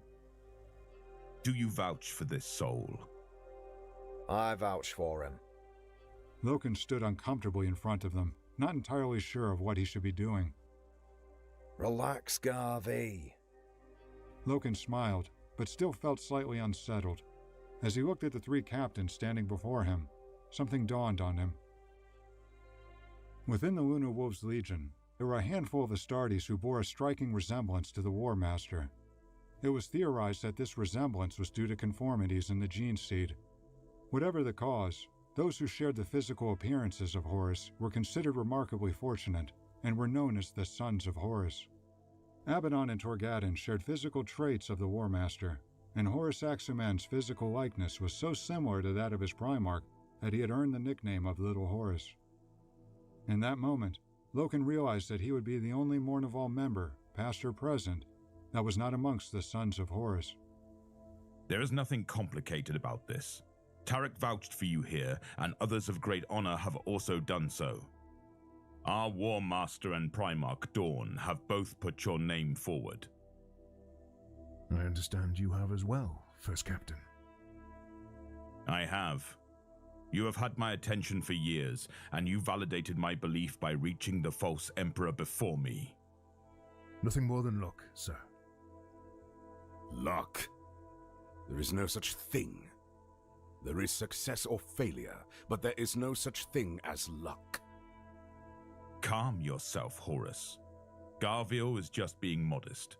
He is too humble to throw it in my face that he beat me. And for that, Garviel, I admire you. But you are not here today because of your modesty or because of luck. You are here because you are an exceptionally talented warrior. Thank you, First Captain. Now, He's also exceptionally noble, but that's just my 2 cents of it. Now, to explain the Mournival. We are equals, all of us. There are no ranks, nor will there ever be. If we are in front of our legion, you may call me Sir, First Captain, or whatever you are comfortable with. But when we are amongst each other, I am Ezekiel. Tarek. Horus. Understood, Ezekiel. There is no structure, nor will there be any duties expected of you. You should prepare yourself for one thing in particular, to spend more time working with the War Master. I look forward to it. Have you decided who will take your place as 10th Company Captain? If I were a betting man, I would presume it to be Vipus. Vipus feels right for it, but Jubal outranks him. He has seniority over him too. Another lesson of the Mournival. Never second-guess yourself.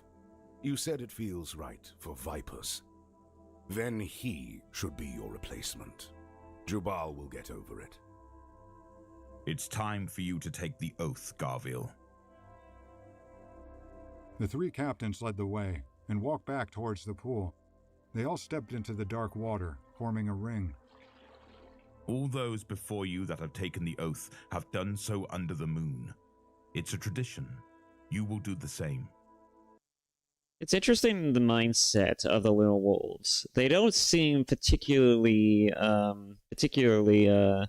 strong of mind in any particular way. They seem more so almost, how do I put it? They're almost complementary. They're very much like, they're a band of brothers. Very much duty-bound knights. Exactly as a Space Marine should be in this type of setting.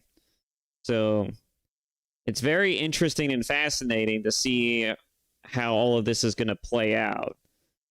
Knowing how this is all going to play out ahead of time. It's actually building up anticipation for it, because then you're kind of curious and you're left wanting to know, well, how did it happen? Because the best type of stories show you like a complete inverse to what is going to be presented to you later, right? Or what was presented to you earlier in different aspects of a particular franchise or medium. You know, seeing how something starts out and having experience with it at its latter half is interesting.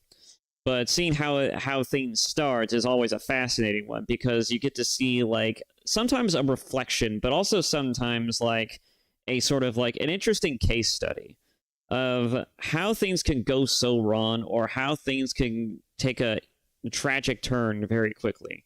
The Blood Angels are a great example of the tragic turn, but it seems like Horus's Legion is very much like not so much tragic as it is just like, how is everything going to spiral out of control until things get more fucked up than it already is? Right?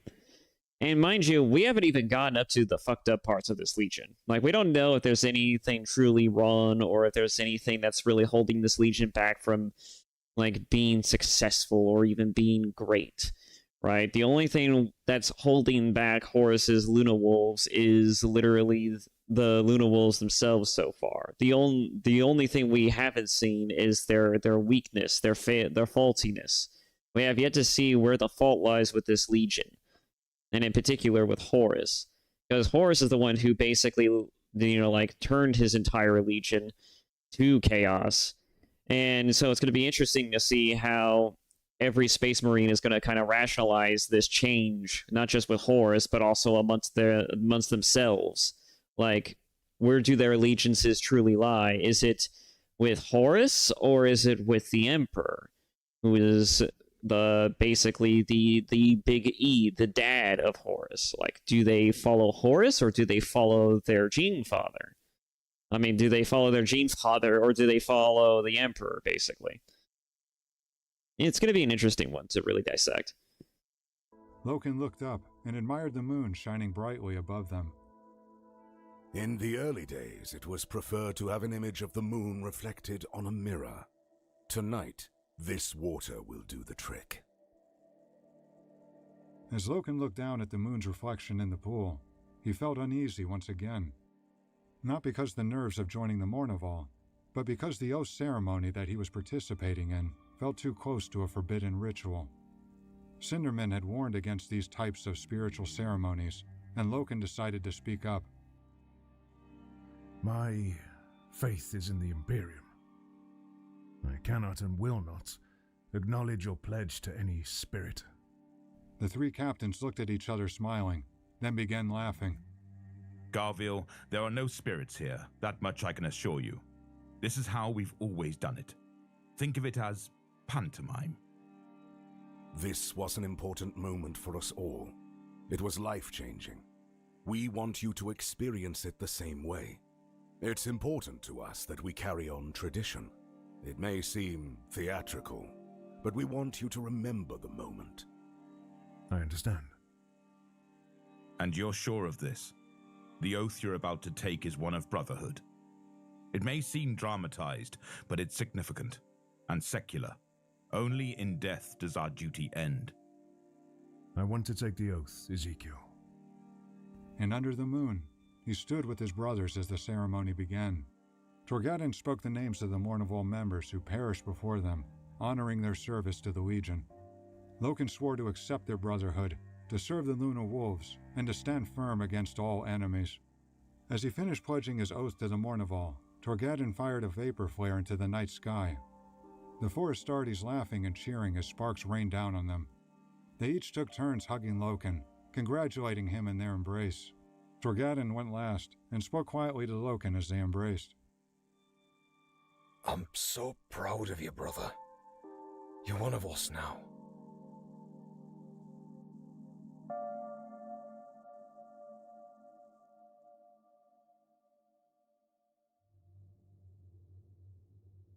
Chapter 4. High City Center Square, 6319. Okay. This will once again be a city of light, and the darkness, the darkness of the past is no more. It is now... Ignace Carcassy knew it was too good to be true. At the urging of Euphrates Keeler, he requested access to come to the surface, and to his utter shock and surprise, his request was granted. But after listening to Peter Egon Momus stumble over his words into a barely functional Vox mic for over an hour, he regretted ever making the request. Why, for the love of terror, am I being punished like this? Hey, at least we got to come to the surface. Who cares about being on the surface if we are to be subjected to this? What a nightmare. Ignace was in a crowd of over 500 others. In theory, the crowd should have been captivated by the architectural vision Momus was sharing for the future of the High City. But the reality of the situation was much different. The sun was high overhead, and the open city square offered no shade to the crowd below. It was hot, uncomfortably, brutally hot. The very few times that a breeze blew through offered nothing in the way of relief, instead kicking up dirt and prompting those standing in the crowd to cough and choke.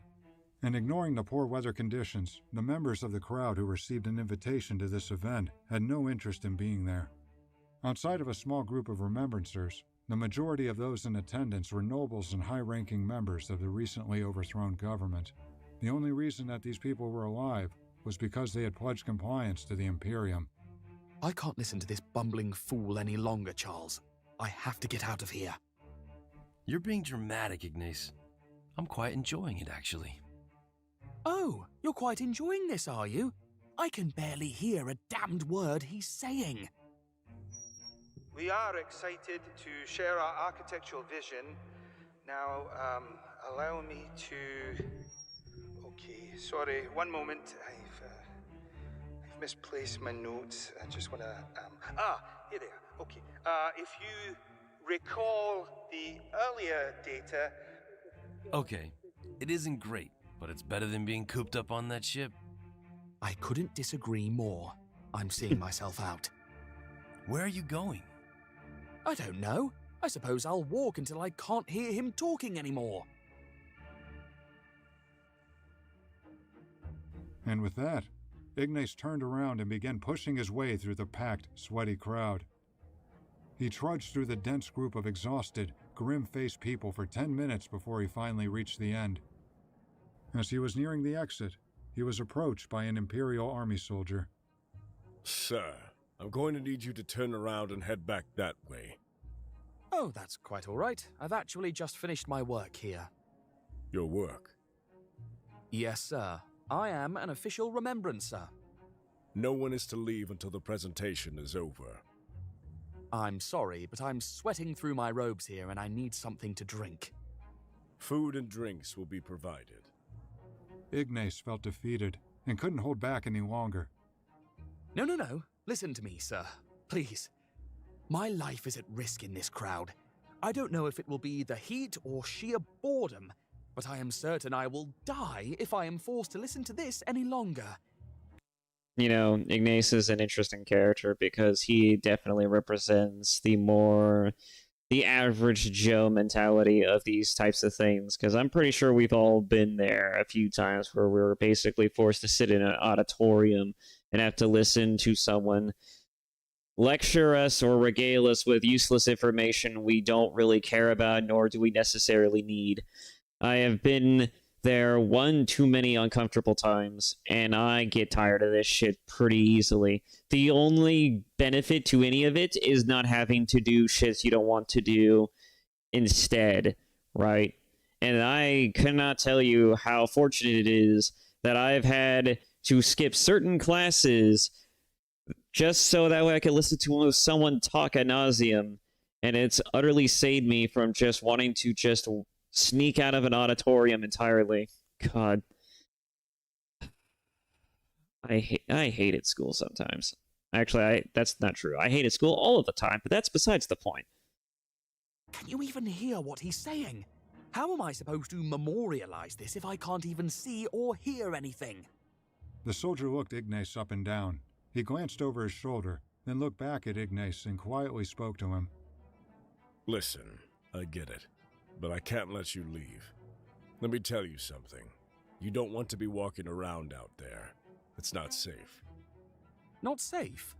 I've been made to believe this world is nearly compliant. Kid, you've been made to believe a lie. These poor saps lost everything they had. There are insurgents who aren't ready to lay down and pledge compliance. They see someone like you walking around in your clean, fancy robes. Just trust me. You're better off staying here. Thanks, I guess. Ignace walked towards the back of the crowd. His head hung low. Peter Momus fumbled through his barely audible speech for another 10 minutes, when all of a sudden, Ignace heard part of the crowd gasp. The heat had begun to take its toll, and one of the audience members collapsed. A woman screamed out for help, and 2 Imperial soldiers rushed into the crowd to help. Ignace couldn't help but notice that the soldier he had just been talking to was one of them, and realized that this was his chance to escape. With his face obscured by his robes, he quickly walked towards the exit and made his way out of the city square.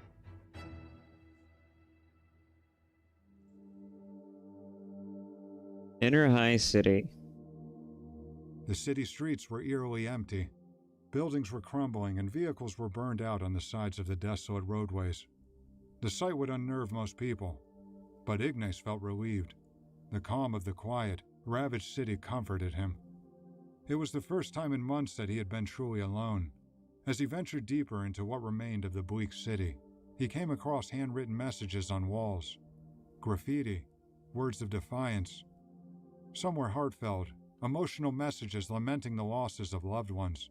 Others were fiery, angry messages demanding that the invaders leave. Ignace was engrossed by the messages and began scribbling down poetry drafts. The vision that he had had arriving on the crusade and being overwhelmed with inspiration to write had never materialized while in orbit. But it was happening here, in the ruins of the High City. Carcassy wrote for hours, wandering down alleyways and silent streets, writing page after page as he came across more graffiti. What is that? The sun that? had started to go down, and the exciting liberation he had felt hours before had turned to unease. At the end of the street, he eyed a Okay, what is that? I'm not the only one hearing that buzzing noise, right? I might be, but it's like... It is in my ear, and I hate it. What is that? Every time he talks, it's just bzz, bzz, bzz. God. I'm gonna let it go for now. Hopefully, maybe it'll just fix itself. But, ugh. dining hall that appeared to be open. Ugh. The lights were on, and through the window he observed a small handful of people sitting at tables, eating and drinking. He walked inside and immediately felt the weight of every eye in the establishment being turned in his direction. A woman behind the bar looked dubiously at Ignace. Good evening, miss. She stared back at him in complete silence, offering no response. Do you understand what I'm saying to you? The woman nodded, still not saying a word. That's fantastic. I would love a drink if you could be so kind. As she stared at him blankly, Ignace wasn't convinced that the woman understood him. Drink. You know, that right there? He pointed to the bottles of what appeared to be liquor behind the counter. The woman grabbed one of them and placed it on the bar, along with a small glass. This is excellent, thank you. And how much do I owe you? Should I pay now? You don't know what I'm saying, do you? Do you even care? I don't think you want to talk to me. I take no offense. I'll tell you what. I'm going to take this bottle, have a seat over there in the corner, and leave you be. Ignace poured a glass of the mysterious liquor and quickly drank it. He reached into his pocket and pulled out a handful of Imperial coins, placing 3 of them on the bar in front of the woman. This is for the bottle. Is this enough? Ah, I see. Here, take them all. Ignace placed all of the coins in front of the woman. She looked down at the coins, then back up at Ignace, before she walked away without saying a word. Unbothered by the woman's behavior, Ignace grabbed the bottle and sat at a high-top table in the corner of the room. A table of men sitting nearby glared at him as he sat down. You're welcome to join me. I'd love to hear more about this beautiful city. Unsurprisingly, the men ignored Ignace, and he smiled to himself as he poured another glass. And another. He sat alone at his corner table, drinking glass after glass of liquor and looking through his notebook at the words he had scribbled down. He thought of the messages he saw written on the city walls. Why is there a buzz? I hate it. Did these people see it coming? Could they have ever imagined that their city would be reduced to what it is now?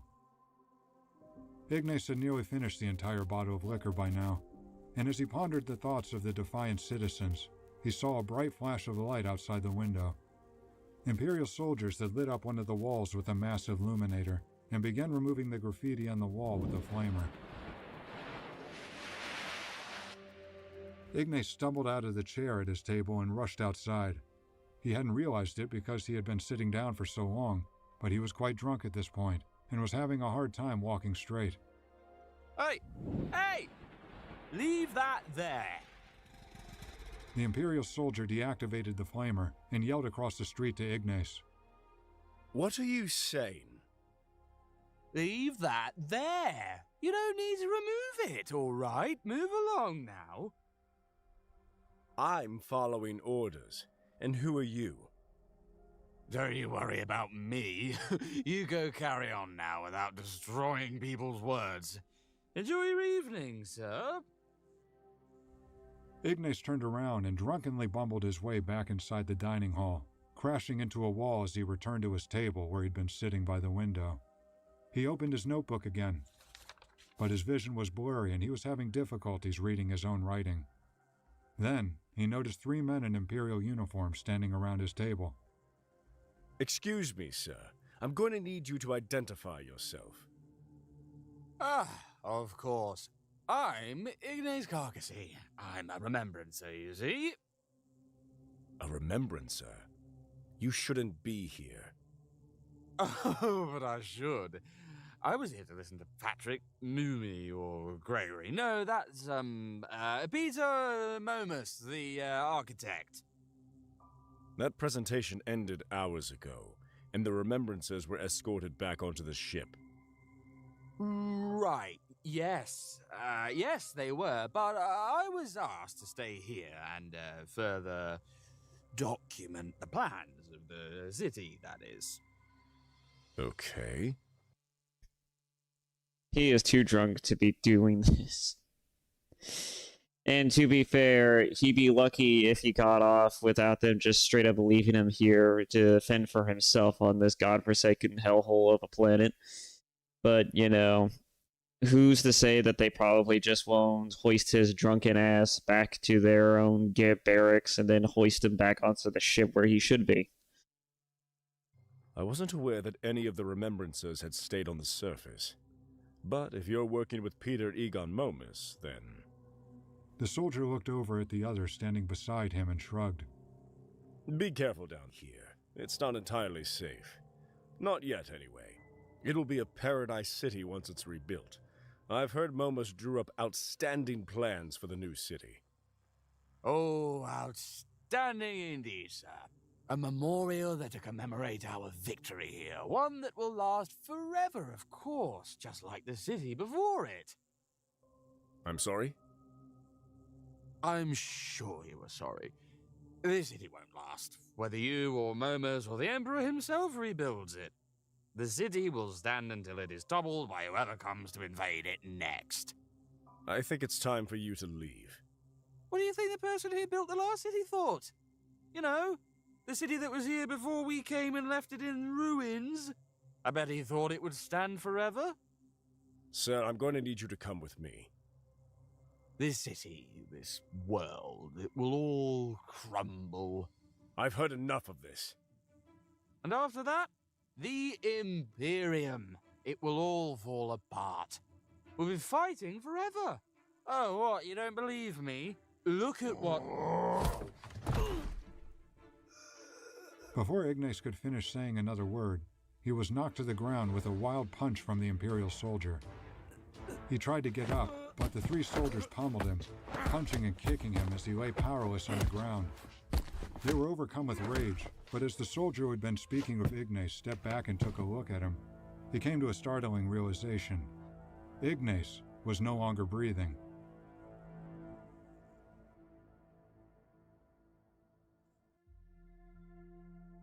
Okay. Are you ready, Garvey? I am. Listen.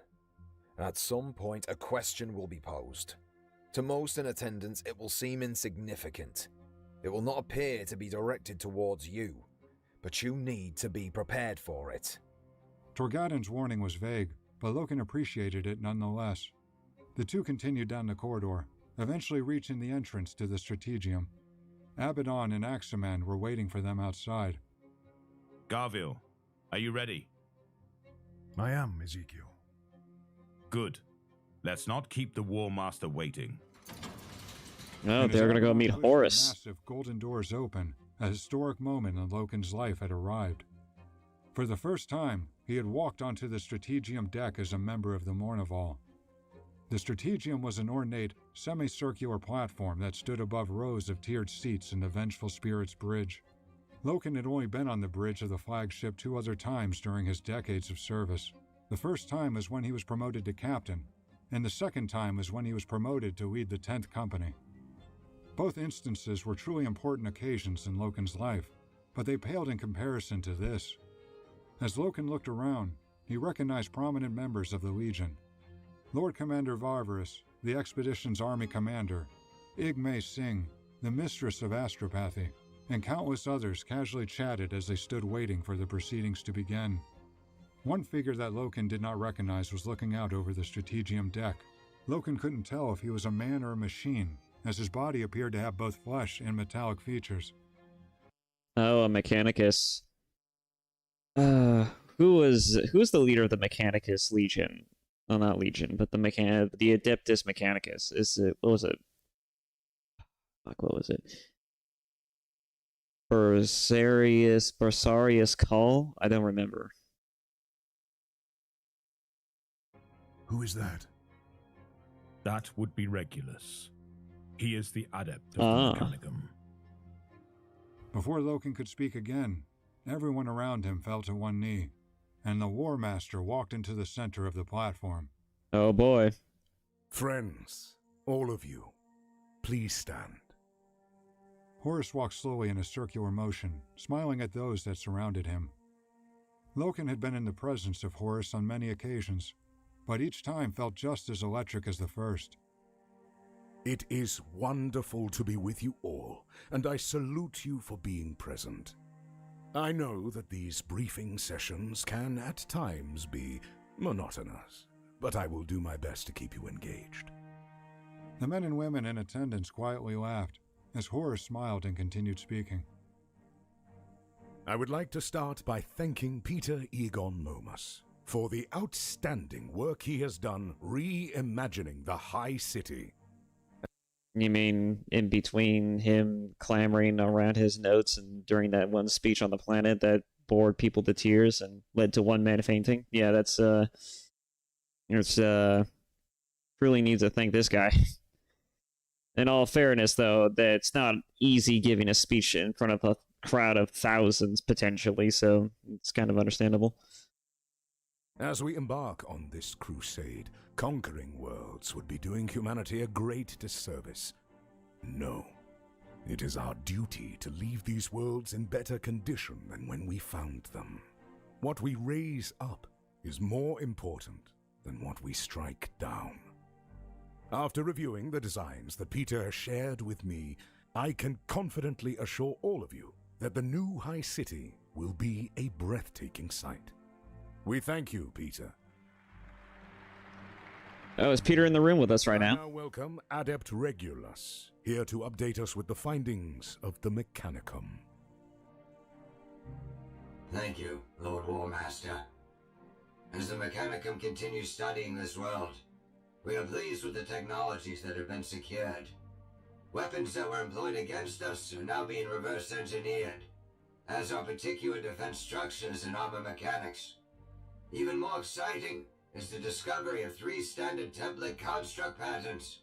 These STC patterns were previously unknown to the Mechanicum, and they are being rigorously examined as we speak. When he talks about the STCs, he's talking about pre-war technology. Well, I mean, pre-Imperium technology. This was back during the Dark Ages. When humanity was at its highest and its most pinnacle, the knowledge and means of which they constructed a lot of these machines got left in these things called STCs. And so the Mechanicum, because they're bizarre, they decide that they won't invent anything new, but that the technology already exists within the galaxy. They just need to go out and find it. And so they don't evolve or somehow innovate upon what's already there. What they really do is that they just build back up and regurgitate the things that have already been discovered. They value this so highly that it's... In the re-explain video by Bricky, it was mentioned that a couple of people found an STC that told them how to make knives better. And so some Space Marines got it, and they've used the knives and found that the knives were actually really fucking good. And so they basically were like, this is such a great discovery. We're going to give each of you a fucking planet for you to rule. And it's like, damn. Give people a planet for helping to teach people how to make better knives. Fascinating. But yeah, that's just how important these STCs are, because there is no innovation unless it's discoverable. And so the hunt for the new technological advance is always there. It's always omnipresent in the Warhammer setting. And so if there was ever to be anything new technology-wise, it's going to have to be through an STC, or it's going to have to be through potentially some other nefarious means that probably has to do with a bit of heresy, but that's neither here or there. Exceptional work, Adept Regulus. The Emperor will be grateful for this wonderful news. Lord Commander Varvarus, a word on the progress of compliance. Thank you, War Master. As most of you are no doubt aware, General Rakris will be transitioning to a new title, Lord Governor Rakris, ensuring that this world accepts Imperial rule and that the political foundation remains stable will not be without its challenges. But we have no doubt that you will find tremendous success as Lord Governor, and we thank you for your continued loyalty to this campaign. If Rakris was excited about his new role as governor of the world, his facial expression wasn't showing it. As worlds are brought to compliance, one of the least desired jobs is to step in and govern the freshly invaded world. Varvarus continued speaking about the progress of the campaign, and Loken couldn't help but feel sorry for Rakris. Loken understood better than most the challenges of bringing a world to true compliance, and knew it would be a long and arduous process. As Varvarus was concluding his briefing, his final words caught the attention of Horus. We have made great progress and will continue to develop this world. But Lord Governor Rakris will proceed with cautious optimism, as we foresee a long road ahead of us before true Imperial equity is achieved. May I ask, Lord Commander, why is it that you foresee an extended period of time until compliance is achieved? And in your estimation, what is a realistic time frame to achieve it? As you know, Lord Warmaster, there are always pockets of resistance that organize to defy Imperial law. This is the case on many worlds. We are experiencing more significant resistance than originally anticipated in the Southern Hemisphere. It is difficult to say with certainty, but it could be a decade, maybe longer, until we are able to certify this world. Oh my god, the buzzing. I see. A look of disappointment flashed across the War Master's face. What is causing The that? advance of the crusade must be halted. It would be negligent to leave Lord Governor Rakris in charge of a world where considerable friction still remains. If we must remain here to finish our work, then that is what must be done. Though it is a setback. What is one that? It is deeply disappointing. Unless there is an alternative course of action. As Horus glanced in the direction of Abaddon, Loken realized that this is what Torgadon had prepared him for. Oh my god, what is causing that? Is that the video itself, or is that something else? Jesus. And I'm trying to figure this out. Is it noise? It's not a noise suppression, is it? No, because when I was having to play earlier, it was not the noise suppression.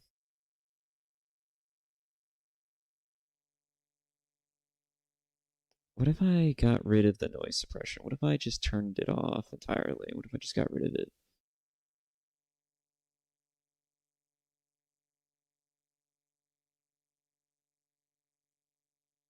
Just turn off the noise suppression on my end. Let's see what that does. Okay. Loken stepped forward and... Okay, no, it's just something about the video, I guess. God, that is weird. What is causing that? Is the cable loose? It could be the cable.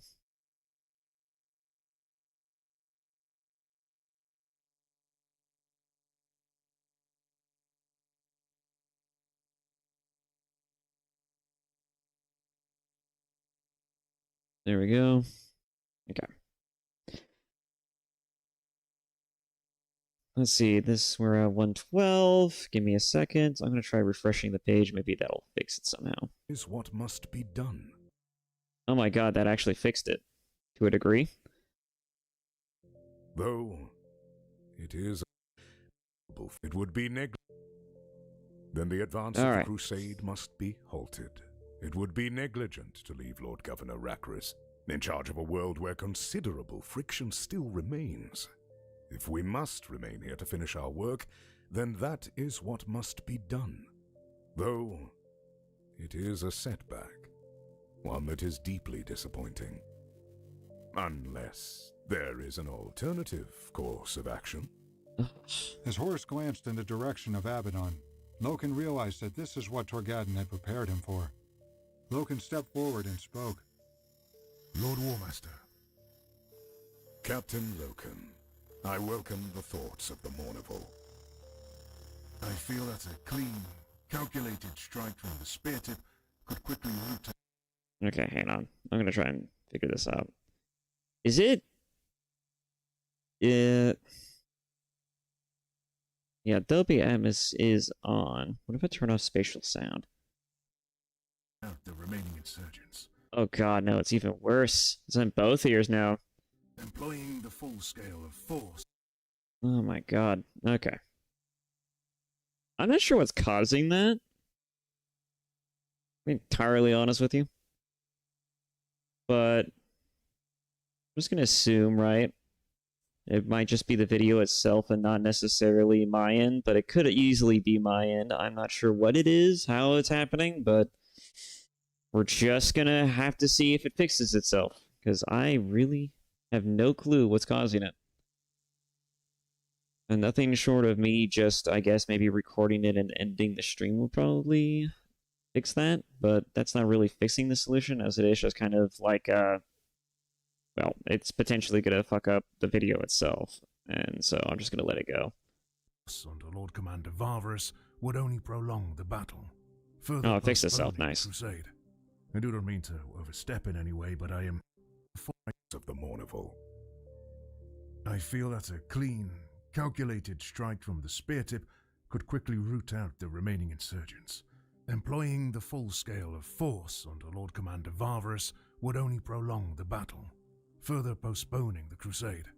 I do not mean to overstep in any way, but I am of the belief that the Lunar Wolves can swiftly finish the job. Are you implying, Captain Loken, that I order the entire Legion to the world? No, Lord Warmaster. 10th Company is more than capable of eliminating the resisting forces. We were the first forces in, and we received tremendous praise for it. But it was premature. I ask that you allow 10th Company the opportunity to finish what we started. Thoughts, Lord Commander? I am in full support, Lord Warmaster. The Lunar Wolves could complete the mission in a fraction of the time, and preserve precious resources in doing so. First, Captain. I second Lord Commander Varvarus, Lord. Then the order is made. I thank you, Captain Loken, for speaking up and cutting straight to the point. Please, organize 10th Company for assault, and I look forward to a prompt victory. With that decision, we can prepare for our advance. Horus looked to his left and smiled as his equerry, Malachurst, slowly walked towards the center of the platform. Equerry, could you please brief us on this matter? As those in attendance saw Malachurst approaching the platform, they broke into a thunderous applause. Malachurst was a veteran of the Lunar Wolves, one of the sons of Horus, and his loyalty to the War Master was unwavering. Because of this, it surprised no one when Malachurst was formally chosen to serve as the Primarch's equerry. He was known to be extremely intelligent, holding a firm grasp on the political aspects of the Legion. Amongst his duties, Malachurst acted as a filter for the War Master, advising Horus when needed while also preventing unnecessary items from ever reaching him. He was seen as completely neutral, loyal only to the War Master and no one else. Because of this, he wasn't popular amongst the others in the Legion, earning him his nickname, the Twisted. But as unliked as Malachurst was, everyone was thrilled to see him step onto the platform. During the assault of 6319, Malachurst's Stormbird was damaged as he was making planetfall, and he was forced to escape via drop pod. Everyone assumed him to be dead, and it wasn't until the equerry's drop pod had been located that he was found alive, albeit gravely injured. This was the first time in the public eye since he was rescued on the surface of 6319, and the excitement in the room was overwhelming. I'm very happy to be here with you all. Admittedly, this is because it means that I am no longer lying in bed next to an apothecary. His comment earned him more laughter and another round of applause. He then activated a holomap and 2 areas lit up on the display. Before the Crusade advances, there are options that I would like to present. We currently have 2 potential areas to consider. The first, which we will refer to as 85817, is the closest to our current location. There are multiple systems of interest, and many of them appear to have elemental resources. Preliminary reports indicate that there are no life forms in these systems, and I would therefore deem this area a low priority. The hololithic display zoomed in on the second area, and data pertaining to the system began to flash across the map. The second area, in my opinion, deserves a closer look. We are approximately 12 standard weeks out from this system, and as such, our scouts have yet to reach the area. But we have received communication from the 140th expedition of the Blood Angels. They are reporting opposition to Imperial forces. Communication from the 140th has been intermittent. Oh, interesting. We might actually see the Blood Angels make an appearance. That's actually pretty cool. I've always heard that Horus and Sanguinius were kind of like brothers in arms, so it's be interesting to see how that actually appears in this particular video, an instance. I would love to see that, actually. Let me see here. I am currently trying to rescale this window because I want to be able to see some aspects of the video on my end. Let's see, there we go. No, okay. Anywho, go ahead and just minimize that and pop it up when needed. There we go. Sorry about that. Anyways, I can't wait to see if Sanguinius makes an appearance in particular. Hell, even Dante would be a pretty good one. I would love to see what Dante... Well, then again, Dante wasn't around during the heresy. I actually had to look this up because I was talking with a friend of mine about some of the lore bits, and we were having a discussion about who was the oldest Space Marine, and my immediate thought was, of course, Dante, but it turned out Dante has only been alive, as far as we know, for about 1,000 years documented so far, and he wasn't around during the Horus heresy, so I'm actually kind of curious who we might meet, as well as if we're going to meet Sanguinius or not. It's going to be fascinating. But the last transmission indicated that they had gone to war with enemy forces. Xenos forces. I have attempted to communicate with the 140th to see if they require support, but have not received a response. With that being said, migrating towards their location seems to be the most logical option. I agree. I will speak with Sanguinius in regards to this situation. But these are our brothers, and a failure to support them in a time of war could prove to be pernicious. Thank you, Equerry, for providing the intelligence. To the rest of you, I thank you for your time and diligence. This briefing is dissolved, and we will reconvene in 2 days. The bridge began to clear out, and Loken's Mournival brothers congratulated him. Nice job, Garvey. I half expected you to stumble over your words, but you made me proud. You did an excellent job. Confident and direct. The War Master respects those who aren't intimidated by his presence. And you aren't intimidated when speaking to the War Master under these circumstances. I used to be, but I'm not anymore. It gets easier over time. Here's a tip for you. Look at his feet. His feet? Yes. If you look into his eyes, you'll forget your words before they have the chance to leave your mouth. Abaddon had been speaking with the War Master before he had left to his chamber, and walked over to his brothers. Great job, Garville. All that's left for you to do is clean up the last of the insurgents when you and your men get down there. I will, sir. It's Ezekiel. Now, enough chatting. The War Master would like a word with us. The Mournival walked through the pristine glass doors into the War Master's private chamber. It sat below the audience galleries of the bridge, and it was just as magnificent as one would imagine it to be.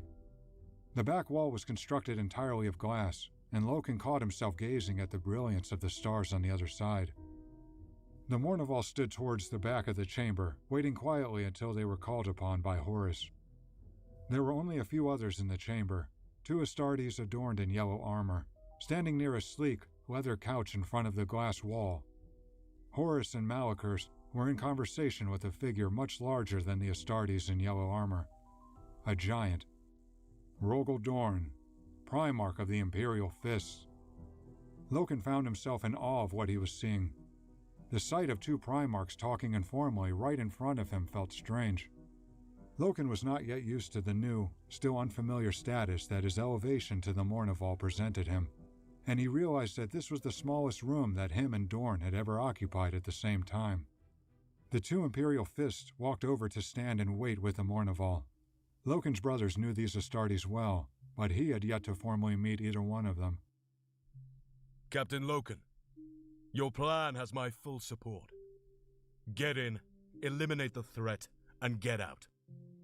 That is the plan. Evict the last of the insurgents, so Lord Governor Rakris can start rebuilding with a clean slate. I'm looking forward to the day when this finally ends, when the last world is brought to compliance, and we can finally rest. Sigismund squinted his eyes and gave Loken a look of skepticism. The day when this finally ends. Is that supposed to be a joke? I'm not sure what leads you to believe I'm joking. This crusade will never end. Never. The galaxy is endless, Captain Loken. The further we venture out, the more worlds we discover. Our thirst to conquer them will never be quenched. I completely disagree. Why is it that you think we are embarking on this crusade? It is to bring peace to the stars. That's quite an optimistic view of our mission. It seems to me that our crusade of bringing peace to the stars is impossible. The nature of mankind makes it so. Loken was uncomfortable with how the conversation had turned, taken aback by Sigismund's fatalistic view. I don't believe such a thing. I trust in our purpose. and I trust in our reason for unifying all under Imperial rule. The day we stop believing in that will be a sad one indeed. Captain Loken, I've heard a lot about you. Knowing what you have accomplished and what you have done for the Lunar Wolves, I am honored to be standing before you. But your naive perspective astonishes me. Our lives will be spent fighting for the security of the Imperium. And if the day ever comes that it is truly secured, the time we have left will be spent fighting to prevent it from collapsing. We're fighting for preservation. I don't see peace in our future. I see war. He's got an interesting point. As fatalistic as it certainly is an actual point. There is a more optimistic lens from Garviel's side of things, certainly, but I feel like that Sigismund's point of view is also just as valid. And honestly, it's also turns out to be fairly accurate, considering that we do end up actually still fight wars, still squabbling over territories, continuously fighting against Xenos races, among other things. I think that, at least from Garviel's perspective, right, I think that fighting against mankind for, again, putting them into compliance and adding them to the Imperium, reestablishing old territory and old ground, I can see why that would be a terrible thing, and he would be eager to want to put it in with. But I think Sigismund is looking at the greater picture of just thinking, like, both, not just with, like, humanity constantly being at war with itself, and potentially maybe some type of uprising starting up in all of these different vast territories, but it's also very likely that, the wars between the Xenos races, such as the Orcs and the Elves, those will probably never go away truly. And I have no idea when the Necrons here are going to show up, but they're going to eventually make an appearance. And if we're not even talking about just the Necrons, well, not the Necrons here, but the Necrons themselves, eventually, right, we're going to have to deal with the Tyranids, and that's always going to be a fun one. Oh boy, is that going to be a fun one. And that's not even mentioning the eventual appearance of Chaos, the eventual and ever so likely appearance of Chaos. But that's not for a little later. You're wrong. Torgadon could feel the tension between the two, and felt it best to de-escalate the situation. Don't worry about him, Garvey. Brother Sigismund is more sensitive than most. His feelings are hurt that his legion's withdrawing from the battle, leaving all the glory for us Lunar Wolves. Ah, withdrawing, are we? Being summoned to terror by the Emperor himself to protect the Imperial Palace? I think you're confused as to who will be receiving the glory. Besides, you're sadly mistaken if you Lunar Wolves believe you'll be bringing the crusade to its conclusion. The Imperial Fists will have ample opportunity to return to the stars, and when we do, no one will remember you poor Lunar Wolves. Torgadon smiled, feeling content that he had calmed Sigismund down. Maybe I should slap you around a bit, and we'll see if you remember the Lunar Wolves, huh? I'd rather you didn't. First Captain Sigismund whines enough as it is. I don't need you giving him a beating and making it even worse. Rogel Dorn got as close to smiling as was possible for him. The conversation got so escalated that even Rogel Dorn had to kind of come in and be basically like the very dutiful father and just be like, okay, boys, knock it the fuck off. You're stepping on each other's toes a little too hard. You're getting a little too comfortable about creasing each other's Jordans. Let's just calm it down a little bit. Jesus. And he smiled. I know it's not that often that Rogel Dorn smiles, considering how serious of an individual he is, but it's still funny to even imagine. I wonder if Rogel Dorn, right, as he already admitted, Sigismund is a bit of a whiner, and he knows him to be as such. I wonder if Dorn...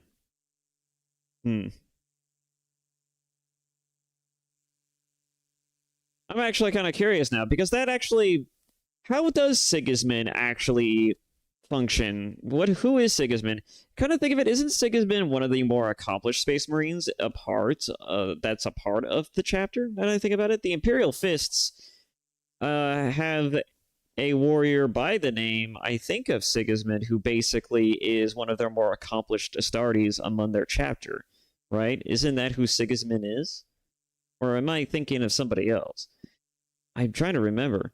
But it's interesting that even Dorn is commenting on the personality and the whiny nature, the very precarious nature of this Sigismund.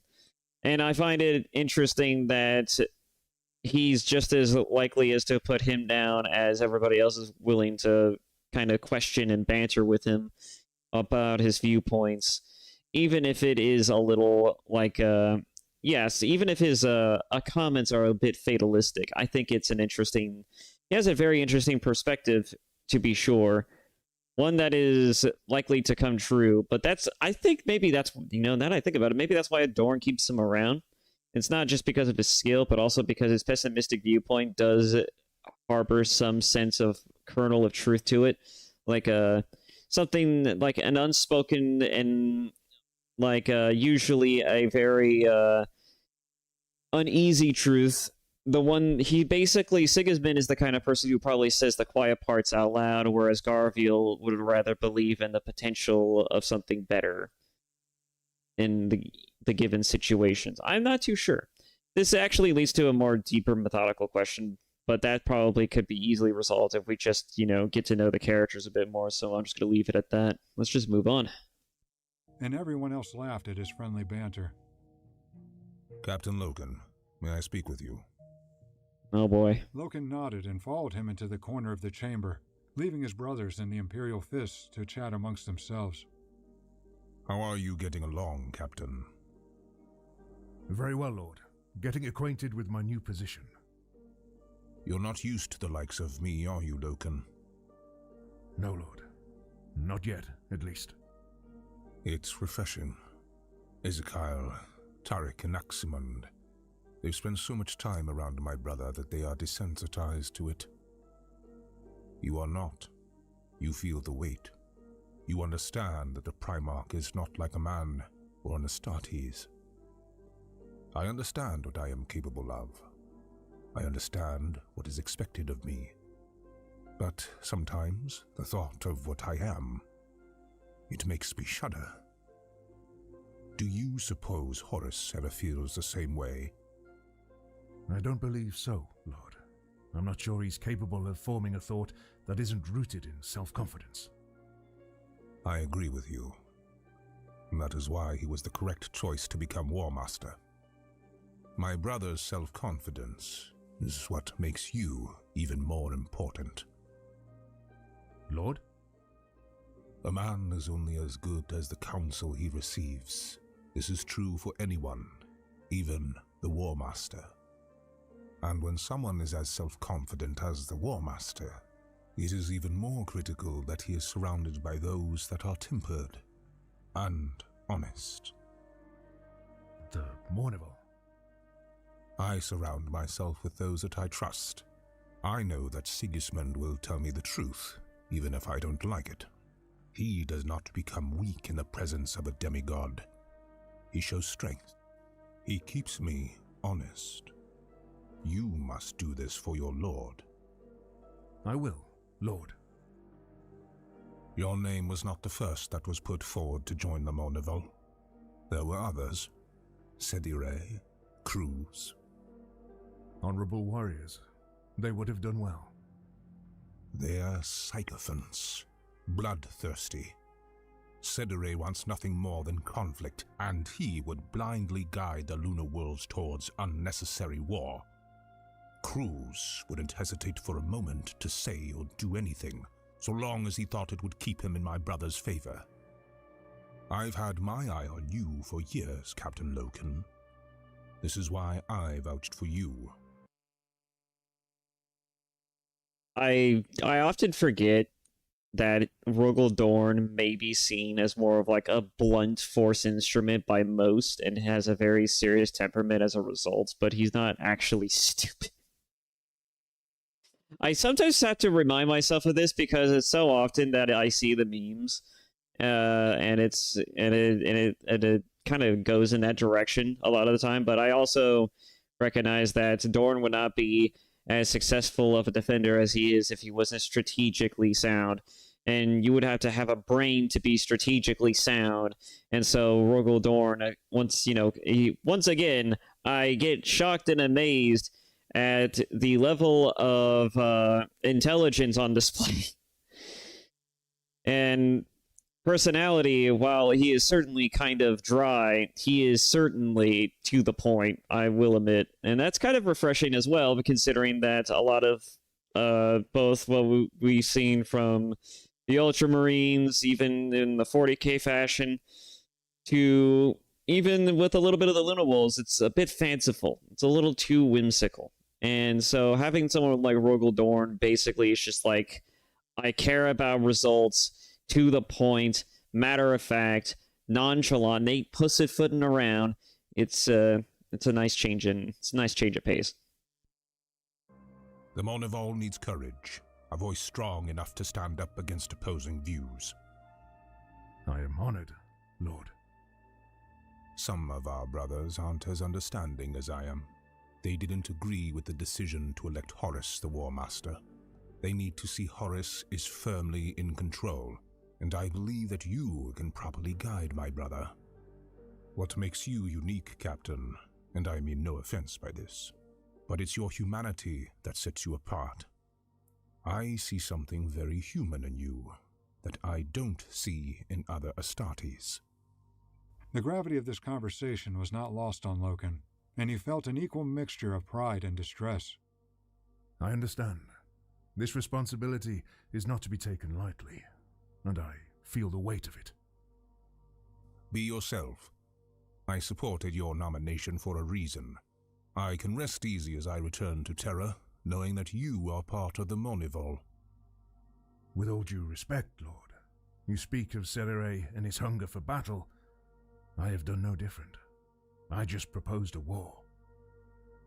I heard you do just that, Captain. You articulated your case rather elegantly. With time and with experience, you'll learn how to navigate your role. Sometimes you must stand up and advise, and other times you must allow the War Master to use you. Allow the War Master to use me? Yes, Captain. Horus is presenting himself as a peacemaker, one that appeals to many worlds within the Imperium. The suggestion to go to war needed to come from someone else.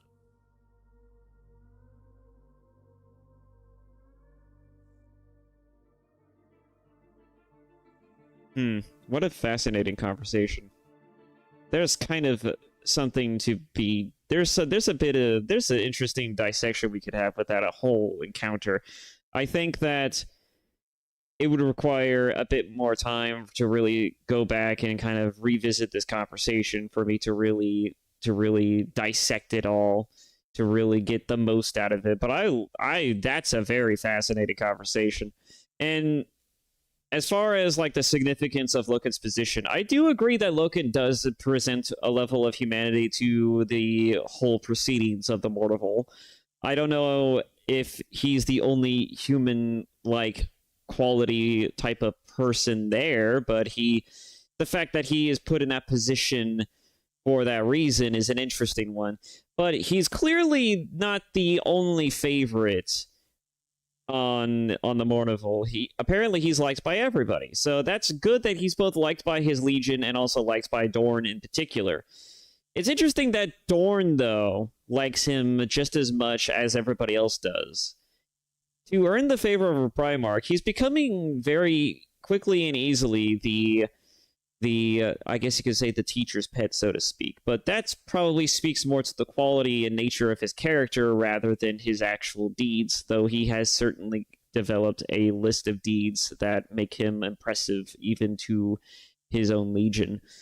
which is why it's so easy for people of his own legion to respect him as well, because he actually gets the job done, and he's not just the pet favorite. You know, he actually earns his position instead of just gets everything handed to him, like some people might. The Sons of Horus might be an example of that, but I do not know. This is an interesting whole discussion.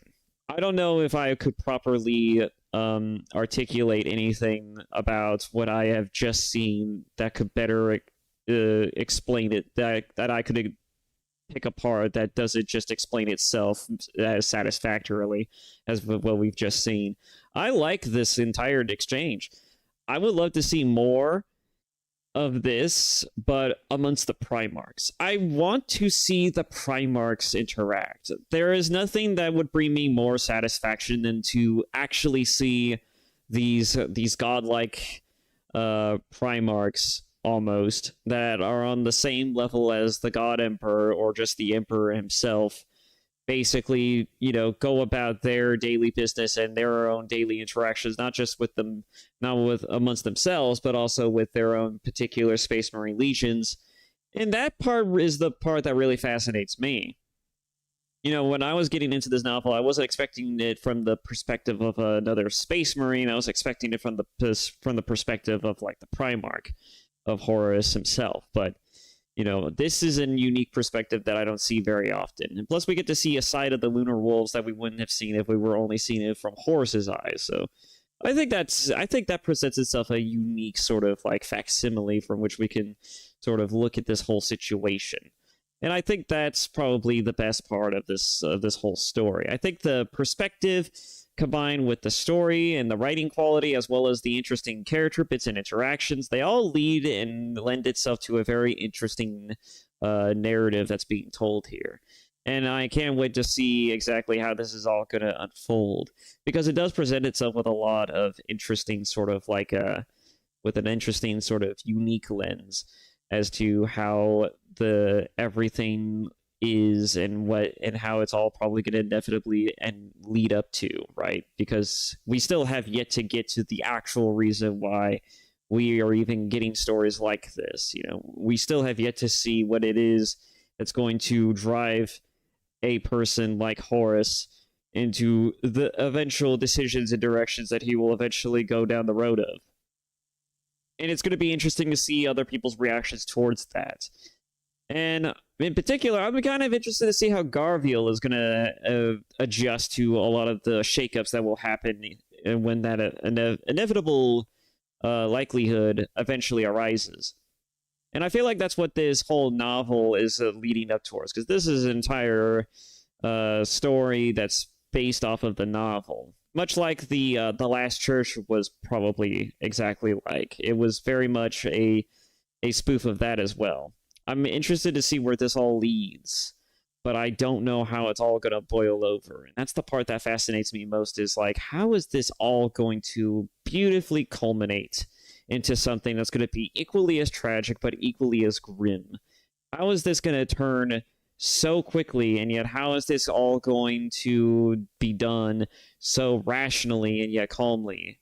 How is this all going to be tied up? I wanted to see for myself, but that's just my thoughts and opinions on it so far, and I'm enjoying this. I very much am enjoying this. I can't wait to see more. And I know there's a part 2 to this. I don't know if I'll see it in my own time, or if you guys want to see me react to the part 2. And I would not mind reacting to the part 2 on the channel. Just give me like a heads up if you want me to. You know, like, leave a comment, maybe put a like down there, you know, like on this video if you want to see a part 2. It's the easiest thing you could do. You know, just show a lot of love and affection for the video, and I'll make a reaction for it. I'll make a reaction to the part 2 of this series. But anyways, enough of that. Let's just get back into it. Euphrates Keeler and 5 other Remembrancers walked down the corridor of the embarkation deck. The size of the deck was incredible, and she found it difficult to comprehend that this is one of 6 decks on the Vengeful Spirit. Equerry Malachurst had granted access for the Remembrancers to document the Lunar Wolves before they made their descent to 6319. They carefully followed the lead of an iterator who guided them through the loud, bustling deck. He made it very clear that taking pics in this area was prohibited, but Kior had no intentions of abiding by that rule.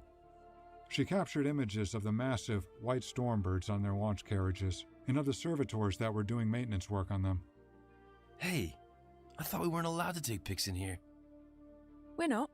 But if they didn't want that to happen, they shouldn't have invited imagists. As they walked further into the deck, Kior spotted another iterator, one that she recognized.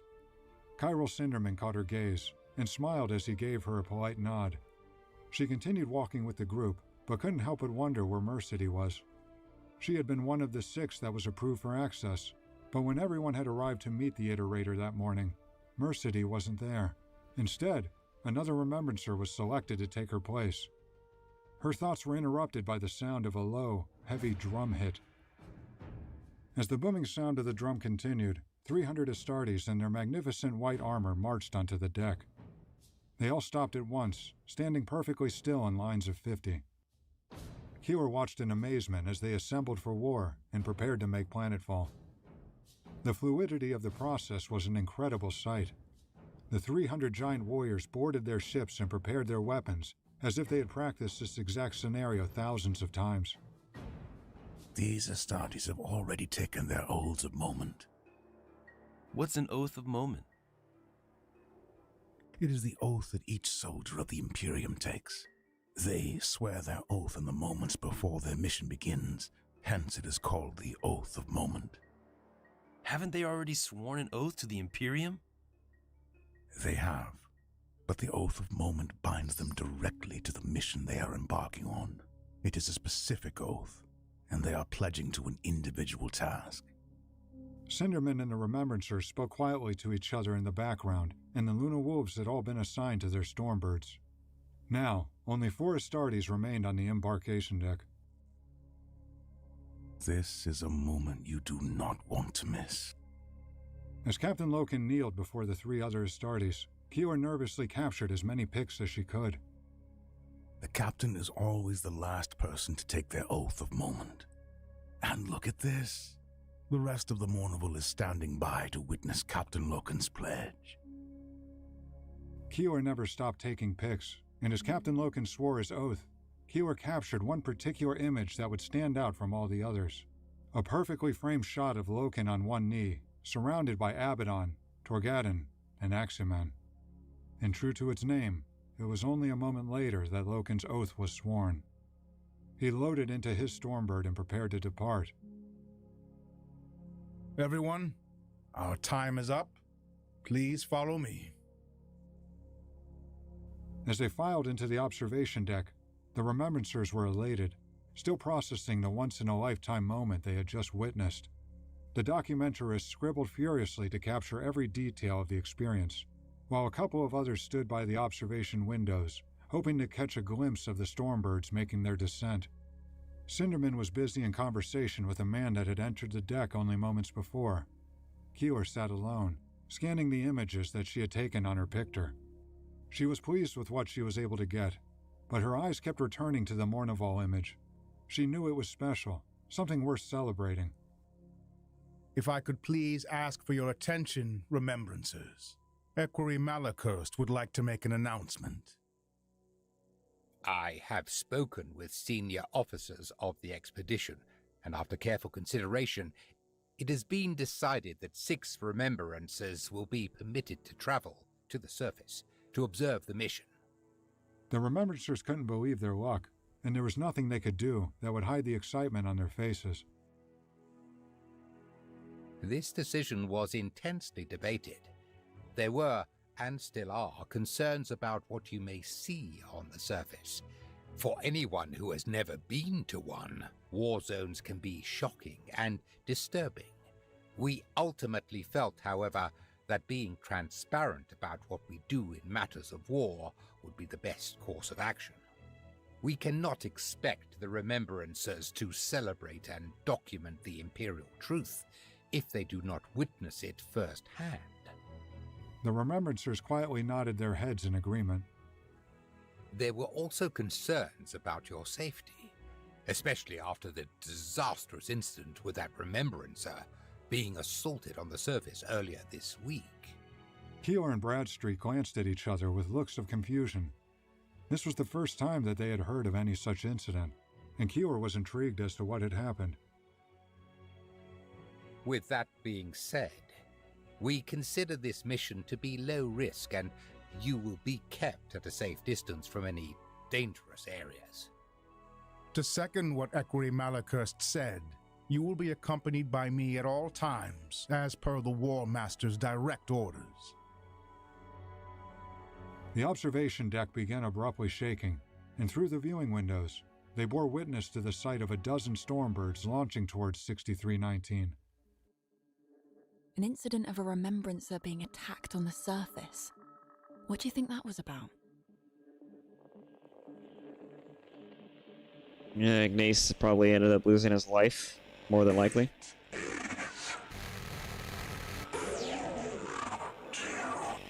The fuck?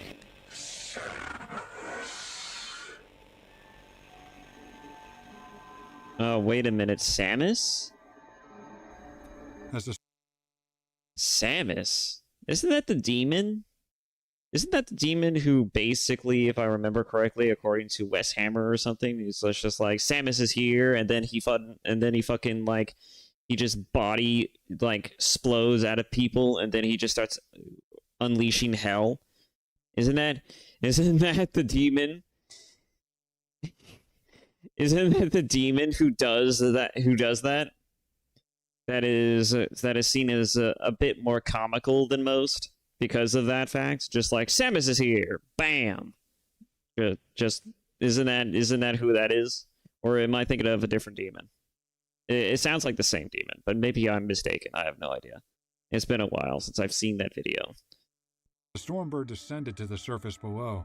Loken walked down the corridor and entered the cockpit. What's going on with the Vox? It sounds like there's some conversation, but I can't make out who it is or what they're saying. I hear it too, Captain. I can only assume the atmospherics are creating a signal disturbance. Signal disturbance? That's a new one. Outside of that, Captain, I don't have another explanation. The Vengeful Spirit isn't detecting it, but I got reports from the other Stormbird officers. They're experiencing the same disruptions we are. Listen, you hear it? It's getting worse.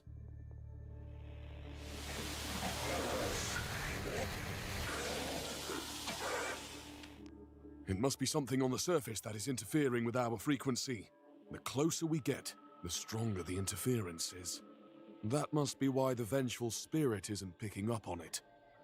We can't deploy 10th Company on the ground if this is what we're getting over Vox. Do something to fix it, and quickly. I can try and reroute the signal through a buffer, Captain. Give me just a second. The officer adjusted a number of controls, concentrating on a dizzying amount of screens and knobs that made up his control panel. Let's try it now.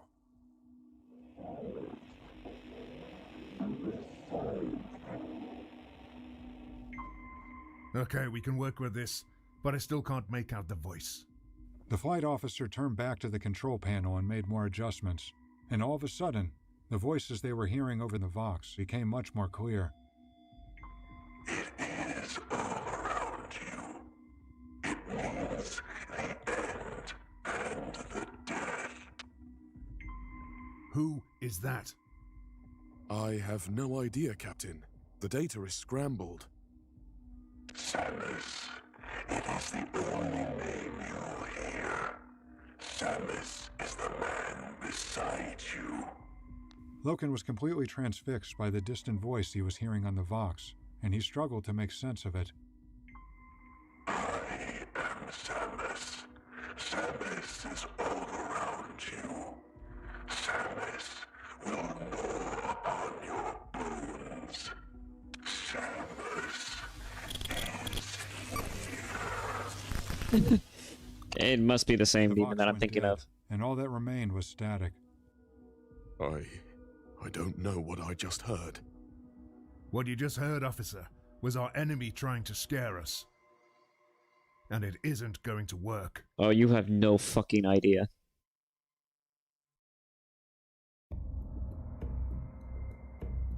Village of Kashuri. The sun was rising, Kashiri. casting rays of light on the mountain range known as the Whisperheads.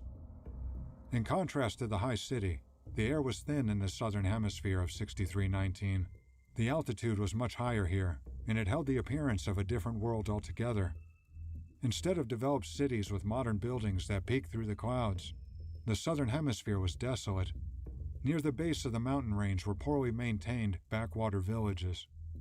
The residents feared for their lives as they watched the 16th Legion Stormbirds enter the atmosphere and touch down on the dry rock surface. 10th Company dispersed from their ships and quickly organized themselves into squads. It hadn't taken much time at all for Loken to determine that the conditions were less than optimal. Following the advice of Aximand, Loken had selected Nero Vipus to oversee 10th Company. This was a blow to the ego of Xavier Jabal, who was upset by the fact that he was not chosen to replace Loken. Jabal had been sulking ever since the announcement was made, and to make matters worse, the men on the ground were showing deference to him instead of Vipus. I mean, that seems kind of apt, considering, all things considered, but I do think that it's a bit, if you vibe, right? And if you're not exactly vibing too well with the people around you, then it only makes sense that your achievements won't be acknowledged. There's a weird sociological aspect to it that simply action does not always just, convey nearly as reticently. And to be a leader of any type of, especially in war times, right? To be a leader of any squad, you want someone who can get the job done quickly and efficiently, and is also someone you can trust, someone you have a decent rapport with, and Vipus is just one of those people. Jabal just is lacking. In whatever way, he is lacking, and he just needs to accept this. Reports from the Imperial Army, who had already been stationed in the southern hemisphere, informed Loken of their difficulties containing the zealots from the villages. And, unfortunately, the Vox disturbances were just as active now as they had been during their descent. Loken wanted to stay true to his word. His plan was to get in, finish off the enemy, and get out. He knew from intelligence reports that the insurgents had fled to a makeshift base in the mountains and had taken up defensive positions along the perimeter of it. Luna Wolves, let us waste no time. Rasek, Terminator Squad is to lead the charge. I want you to clear the path for Hellbore. Jabal, follow right behind, and once there is an opening, I want your squad to be the first strike. There wasn't much in Loken's mind, but publicly asking Jabal to lead the first assault strike instead of Vipus was enough to finally end his moping. Let's make the War Master proud. They charged ahead, the sergeants leading their squads towards the mountain range. Loken and Vipus stayed behind, and headed towards a group of army regiments that had taken up cover behind a rock barricade. I'm impressed, Captain. Your political skills have improved greatly since joining the Mourneville. You understand, Nero? Of course I do. If grabbing the glory on the way in will help Jubal snap out of it, I'm all for it. Jubal will be fine. His chance will come soon enough. I want to ask you something. What do you make of this Samus? It's about the only damn thing I've heard on the Vox since we left the Vengeful Spirit. I wouldn't give it much thought. It's nothing more than a scare tactic. The Imperial Army soldiers did not have the benefit of enhanced pulmonary systems like the Astartes, and were utilizing rebreathers to combat the altitude. Sir, the village of Kasheri is fully compliant. The remaining insurgents have retreated from the surrounding villages and have taken up high ground. Thank you. We'll assume control moving forward. We've had difficulties taking the bridges, sir. They have a strong position over us and attack with heavy cannons any time we attempt to approach. Also... As I said, we'll assume control from here. I get that you're Astartes, sir, but with all due respect, we've been here for over a month. You haven't even been here 15 minutes. I think debriefing with us would be to your benefit. I disagree. Head back to your command post, soldier. We're more than capable of handling the situation. Yeah, well, good luck to you. I didn't want to stay in this haunted place anyway. The soldier turned his back on Loken and began walking away, but Loken called out to him and stopped him in his tracks. Soldier, what did you just say to me? I said I didn't want to stay in this place anyway.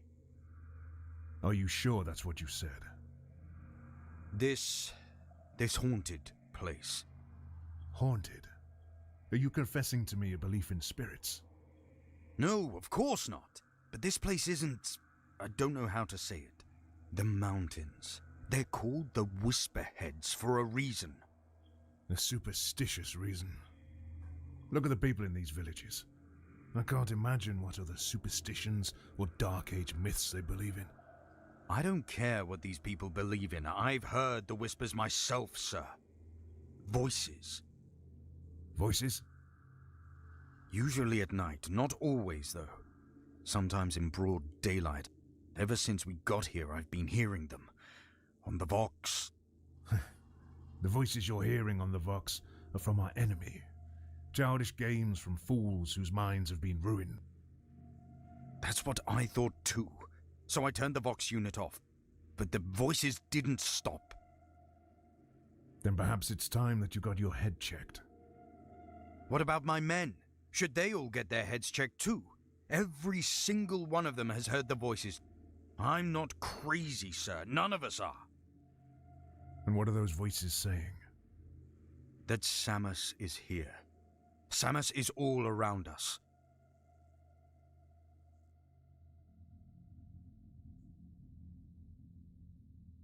Who is Samus? Samus? I don't recognize the name. Me either. But I keep hearing it on the Vox channel. The Remembrancers had just disembarked their lander ships and were walking through the village of Kashiri. It was cold, much colder than the Remembrancers had expected it to. This is all turning into a very interesting sort of atmospheric situation. There's a level of unknown mixed with like a certain type of like a horror aspect to it that I do appreciate. This is turning. I always thought that Samus was a bit more of like he was gonna be a bit more of like a sudden here I am, bam, now you're all gonna fucking die type of character. Like he's more of like I'm here, I'm going to kill, I'm gonna kill as much as humanly possible, and then fuck off. But no, apparently there's a subtlety to this that I don't know if it's on Samus's part or if it's just, you know, like Samus just likes to broadcast the fact that he exists. I have no idea. I like the subtle like sort of atmospheric approach they're taking with this. It's very appreciative. To be, and they quickly understood why they needed to be outfitted with rebreather masks. They could hear the sounds of battle in the distance, but they were not yet permitted to enter the war zone. The seemingly deserted village was their designated safe area, and they were instructed to stay there until they received clearance to leave. The battle had only just begun, and having Remembrancers wandering around an active war zone before the enemy had been neutralized would have been a terrible idea. How much you want to bet one of these Remembrancers turns into Samus? How much you want to bet? That would explain why we have a focus on the Remembrancers, especially now that Ignis is gone.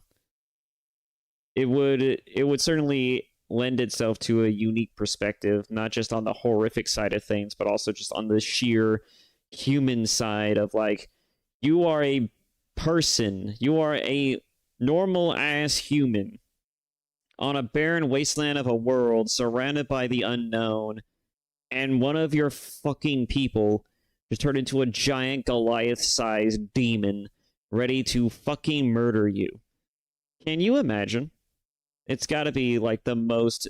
It's got to be the most daunting thing. The village was surrounded by Imperial soldiers, and there was nothing for them to do but wait and listen to the Vox chatter. Bradstreet had been listening to it for nearly an hour at this point, and had lost track of how many times he heard the name Samus.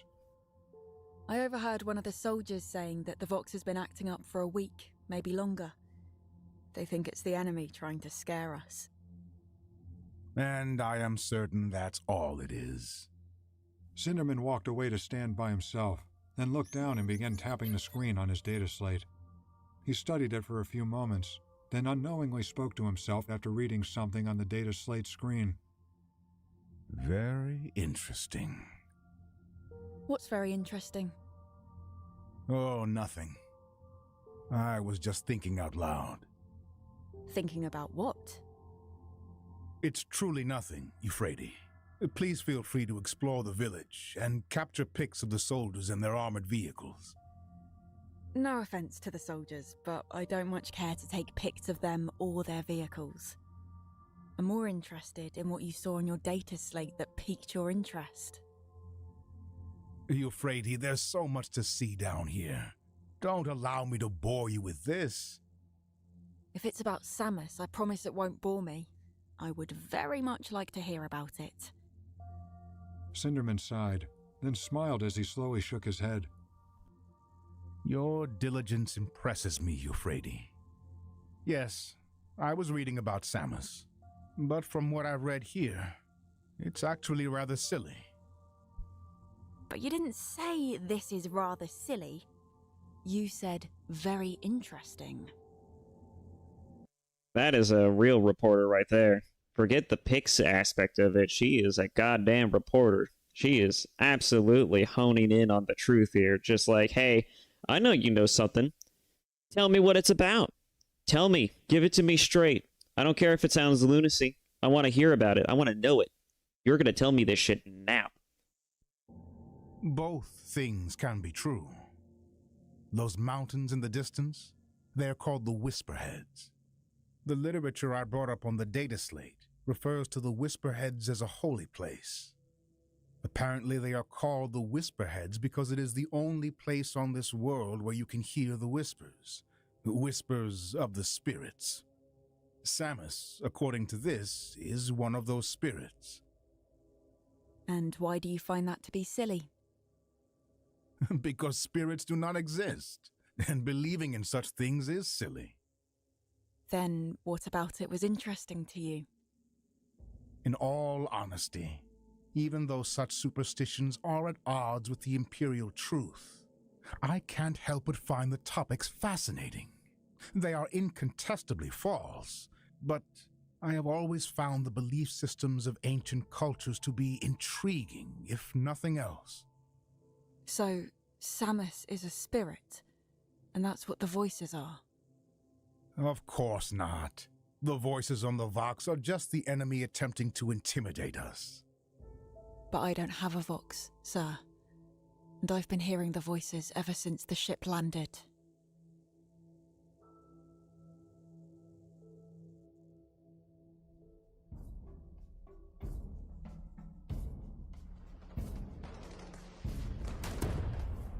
The Luna Wolves had been in battle for only 45 minutes, but they already felt confident that they had seized control. The insurgents did their best to hold their position, firing heavy cannons, sentry guns, and detonating charges. These tactics successfully held off the troops of Lord Commander Varvarus for nearly 6 weeks, but they did nothing to slow down the Luna Wolves. The shields were crushed by the Terminator squads, and their sentry fire ricocheted off the Luna Wolves' armor. I love the fucking art for this, by the way. As their perimeter defenses were crushed by the Astartes, the insurgents retreated further into their fortress, which lied deep within the Whisperheads. By the time Loken had made it inside the fortress, enemy corpses had already started to pile up. He walked down a dark, blood-stained corridor when he came across one of the wounded enemies.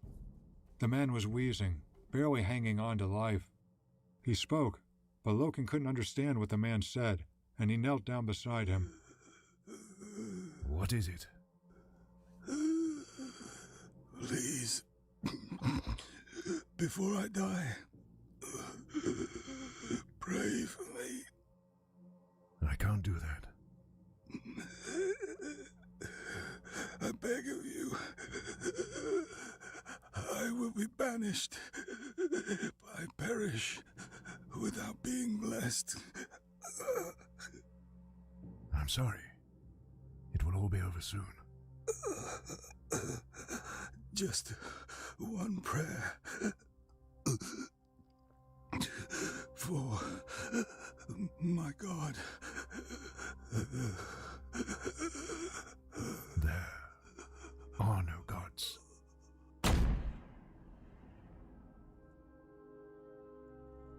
Loken put the man out of his misery and advanced through the fortress. He entered a much larger chamber and found that Vipus was already inside.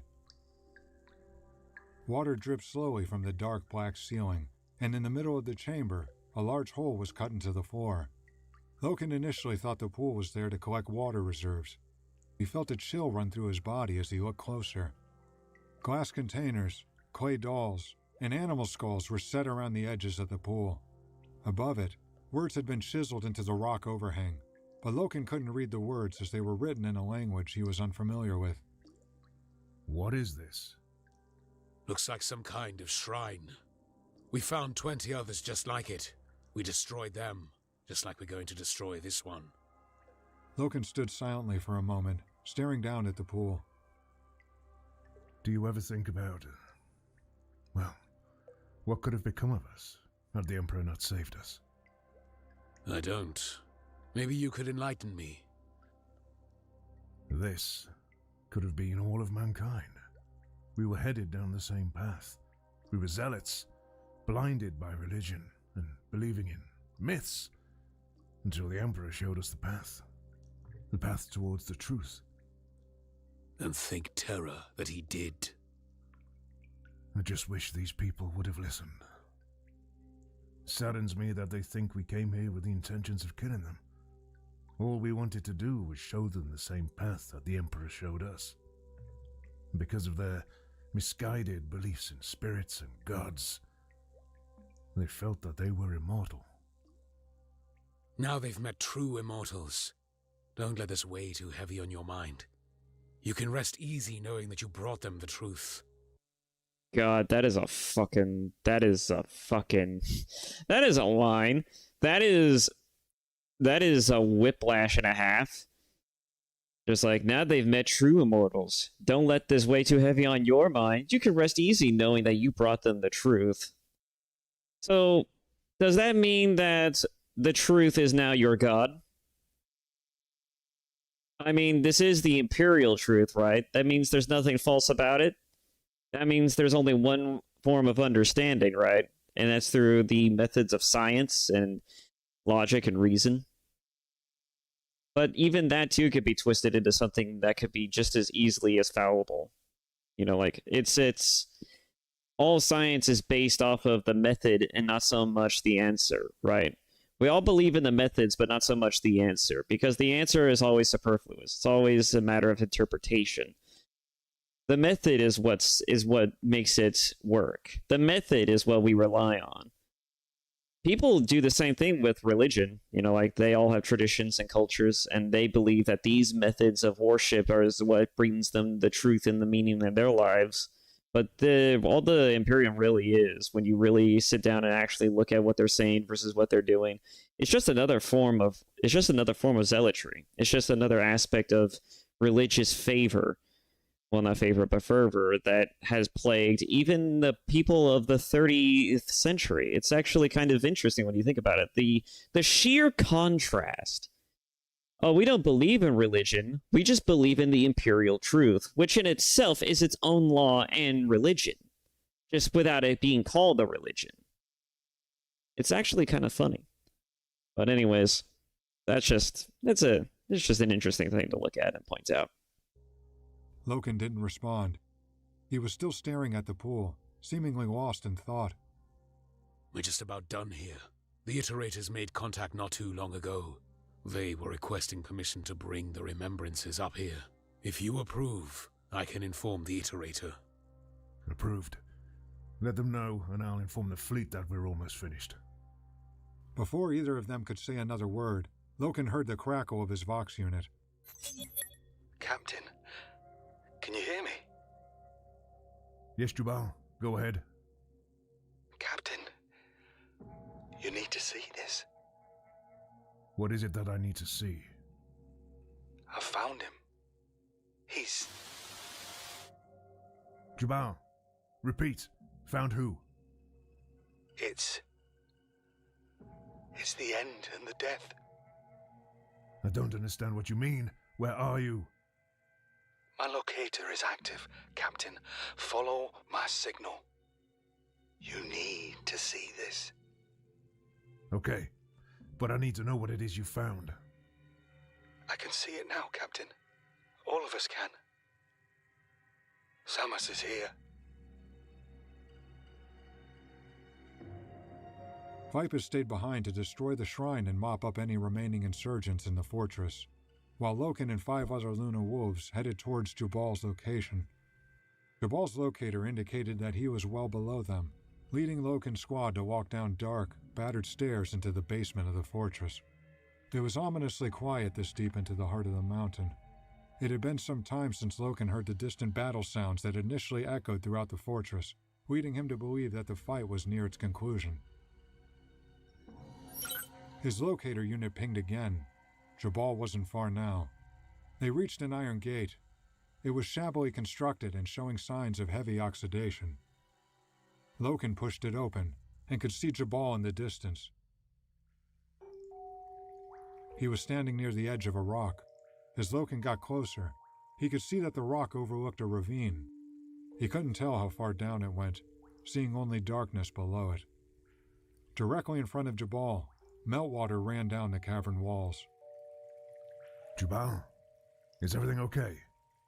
Jabal stood deathly still, staring straight ahead at the water glistening down the wall in front of him. Everything is okay. It's more than okay, Captain. Look, it's perfect. What am I looking at, Zeva? The message. Read it for yourself, Captain. It's beautiful. Where? I don't see any message. It's right in front of you. Look at the words. Jabal pointed at the wall in front of him, and Loken looked intently at the meltwater as it ran down the wall. I must be missing something, brother. I don't see any words. There. Right there. In the water, Captain. They appear, and then they're gone. But they come back. The water, it whisks them away, but then it returns them. Look closer. Brother, are you feeling all right? It's all around us. I didn't see it either, at first. How could I have missed it? I hear it. I feel it. One name. Xaver, I think it's time to go. Jabal finally turned around and stared directly at Loken. Listen to the water, Captain. Drip, drip, drip. Samos. That's the only name you'll hear. Enough, Xaver. The end and the death. Sergeant Zelemire, detain him. Sergeant Zelemire approached Jabal, his hand resting calmly on his bolter. What are you doing? You're making a mistake. For the love of Terra, look! Samus is all around you! I've heard enough. Where are your men? What happened to the rest of the Hellboar? Samus is the man beside you. He's in your head, in your mind. Zelemire was about to reach out and grab him when Jabal suddenly raised his arm up. Samus stands before you! Loken had just witnessed something unimaginable, and Astartes had just murdered another in cold blood. Jabal, what have you done? Jabal, I am Samus. Samus will gnaw upon your bones. Loken tackled Jabal, knocking him to the ground as he tried physically restraining him. 3 of the Astartes that had come with Loken were now dead, and the 2 that remained rushed over to help him. Even with 3 Astartes attempting to hold Jabal down, he was still putting up a fight. Jabal punched one of them in the head, his fist striking the ceramite helmet as he rolled away and broke free. Samus is here. He's all around you. Loken charged at him again, and was able to rip the bolter out of his hand, tossing it over the rock's edge into the abyss. Jabal didn't miss a beat, and drew his sword. Loken followed suit, and he quickly brought it up to block a swinging attack from Jabal. Any semblance of blade skills that Jabal possessed had been abandoned as he wildly swung his blade. Their swords violently crashed against each other, until Jabal scored a strike by driving his blade into the shoulder plate of Loken's armor. I am Samus. Loken absorbed the pain of Jabal's blade driving into his shoulder, but knew that this was his chance to end this. With Jabal's blade firmly stuck in Loken's armor, he seized his opportunity. There is no more Samus. Loken's blade punctured through Jabal's armor and punched through his chest, his blade sticking through his back. Blood was running from Loken's mouth, and as he spat out a mouthful of it, he looked at the two Luna wolves, who were staring at him in complete shock. Get Vipers here, now. Damn. And he didn't even turn. That's amazing. We were given permission to go to the combat zone. We were, but now I'm being told to wait. Is everything okay? I'm sure everything is fine, but we can't go now. Astartes were all around them now, returning to their Stormbirds. The Remembrancers were told that the Luna Wolves were victorious, but she saw no signs of celebration. Do they normally look this lifeless after victory? I've known them to be rather enthusiastic after a successful mission. This exercise was not terribly noteworthy, unfortunately. Some rebels hiding out in the mountains. I wouldn't expect a parade in the wake of their victory. I apologize if you were expecting more. Keeler understood what Cinderman meant, but it didn't feel right. It felt like something was off. The look on Cinderman's face also led her to believe that he wasn't being entirely truthful. Keeler wasn't sure what to do now, and was beginning to question why she was down on the surface at all. She had been expecting an amazing opportunity to capture images that depicted the Astartes' victory. It now appeared that everything was over, and there were no indications that she would be able to leave the safe zone in the village. While she stood speaking with another Remembrancer, an Astartes approached and spoke to them. I'm looking for Master Cinderman. I have been sent by Captain Loken. Do you happen to know where he is? That would be me. I am Cinderman. I'm going to need you to come with me. Is everything okay? Follow me, please. We can discuss further with Captain Loken.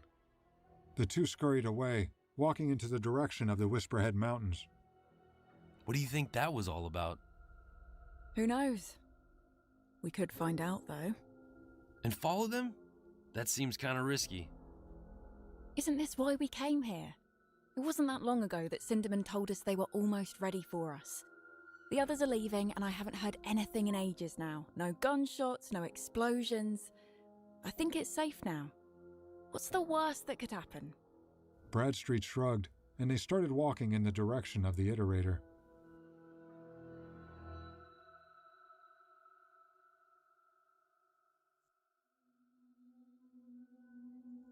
Cinderman couldn't believe his eyes.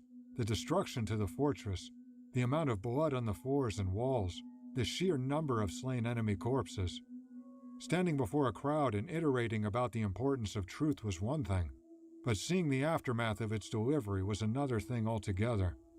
Cinderman had been an iterator for decades, but this was the first time he had ever stepped foot onto a battlefield prior to it being cleaned up. He had never witnessed such brutality before. We're almost there, sir. I understand if you need to shield your eyes. Terror. Cinderman was overwhelmed by what he was seeing. They walked down the steps towards the basement and through the rusted iron gate. Loken was surrounded by 10 Luna wolves. He looked up and glanced over to his men. I need to speak with Master Cinderman. The Luna wolves acknowledged their captain's words and filed out of the cavernous room. Nero, don't wander too far. I will be right outside. Cinderman looked down and saw the lifeless body of Xavier Jabal on the ground. I thought that I understood what you Astartes did, what you were capable of. But seeing it with my own eyes... Now is not the time for this. And I was told that this was a clean victory, that we hadn't even suffered a wound. Cinderman's eyes were fixated on Jabal's corpse. What happened to him? That's the very question I would like to ask you. I'm sorry? This is Xavier Jubal. Was Xavier Jubal. I must report on what happened, but I can't comprehend it. Tell me, Garviel. Tell me what happened. What I'm about to tell you is completely confidential. It can never be spoken of. You have my word. Please, Garvio, go on. I lost 3 men today. The entirety of Hellboar Squad. Another 7 are missing. How is this possible? The others I've spoken to, they didn't have but a scratch on their armor. My men were murdered. Not by the enemy. They were murdered by Xavier Jubal. Cinderman was dumbfounded. He shook his head, closing his eyes and rubbing his face with his hands. Can you please repeat what you just said to me? Because what you just said, you are inferring that... I infer nothing. I saw it with my own eyes. He killed them, all 3 of them, right in front of me.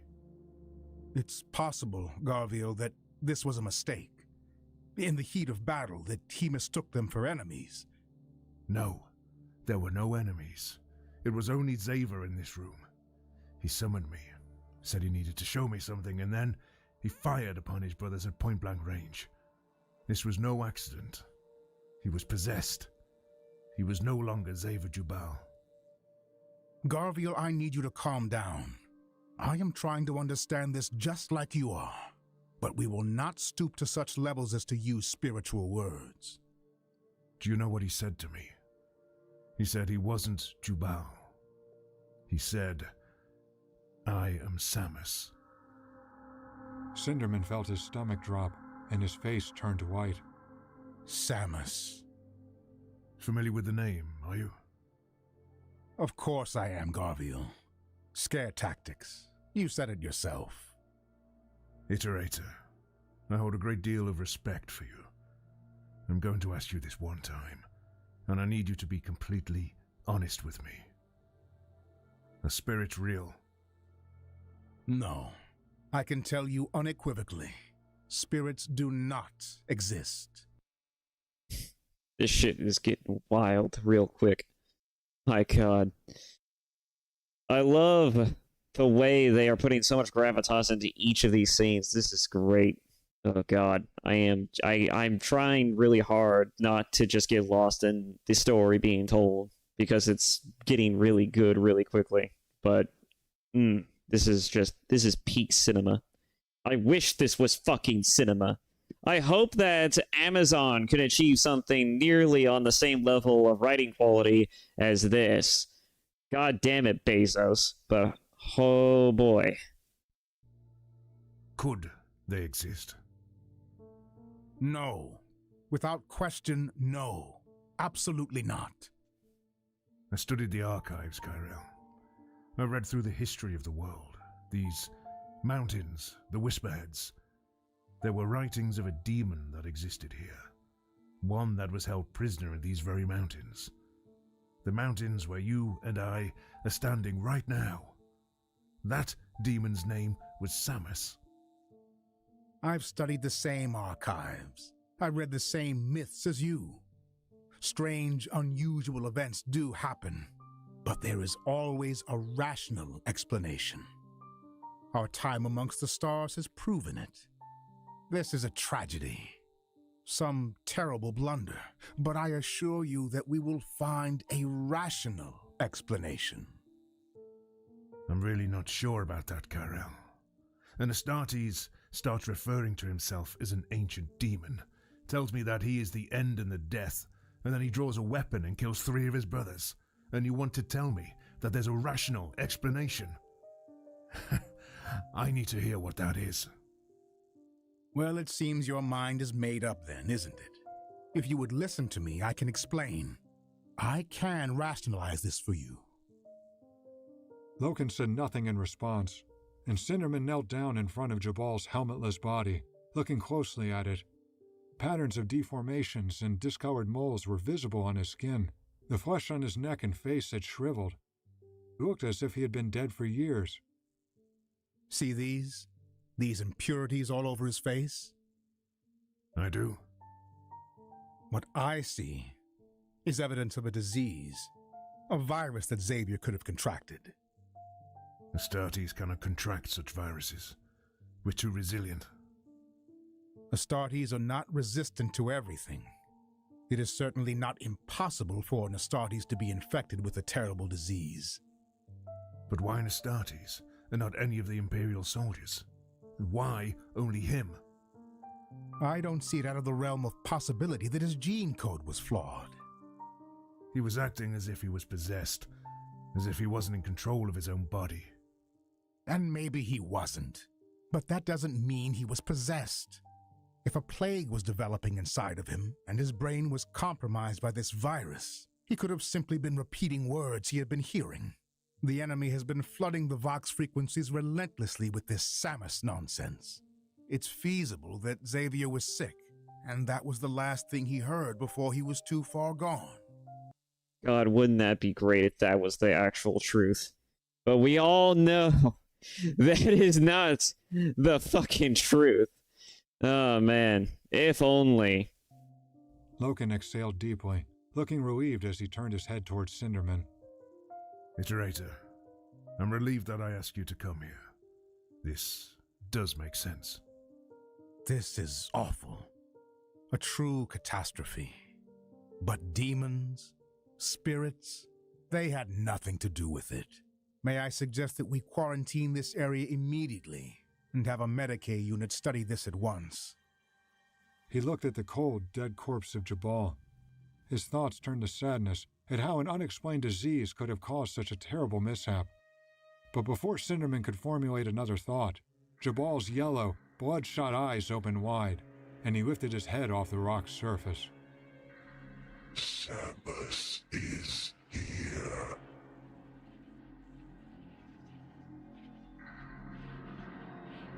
This is horrible. It's worse than I ever could have imagined. The Remembrancers had so badly wanted to experience this, to see the reality of a war zone instead of a safe, curated tour that withheld what war actually looked like. Now, they would have rather not come at all. Witnessing it firsthand was horrific. The stench was overpowering, and laying eyes on the outcome of what had happened in this fortress was so vile that Keeler had barely captured any images at all. I don't know if I can do this. I couldn't imagine even looking at images of this. It would feel indecent.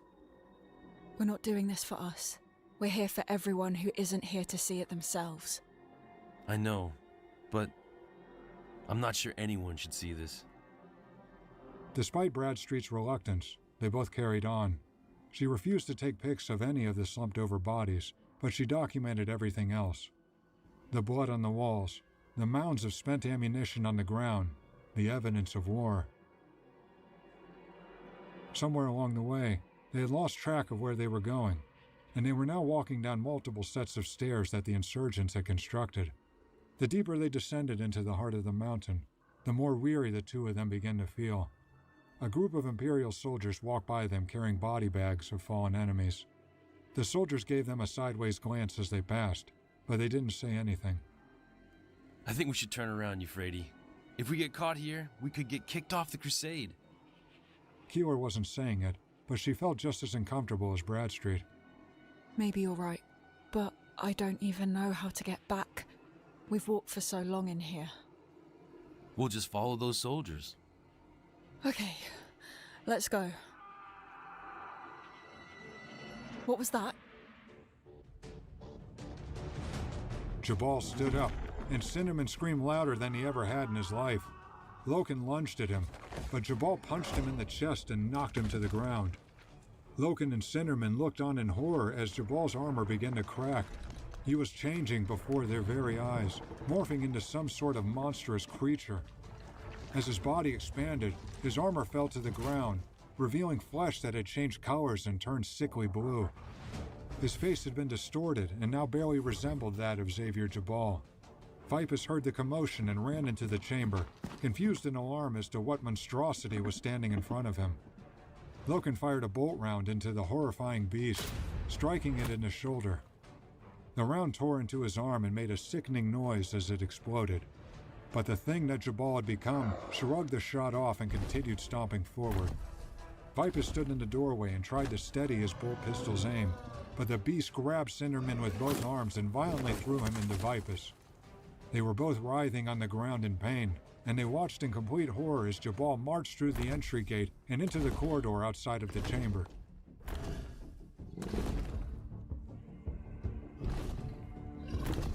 What in the name of terror? Bradstreet tried to scream, but couldn't muster a sound. He tried to turn and run, but lost his balance and fell backwards.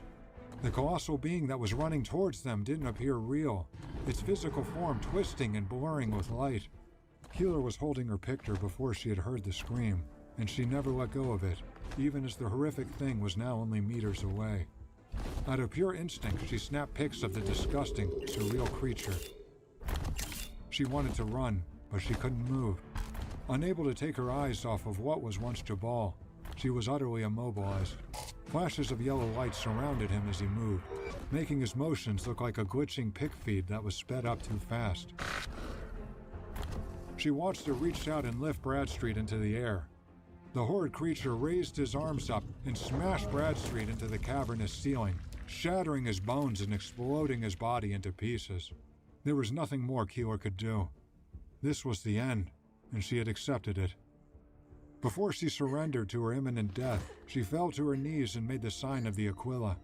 With tears running down her face, she closed her eyes and waited for the darkness to consume her.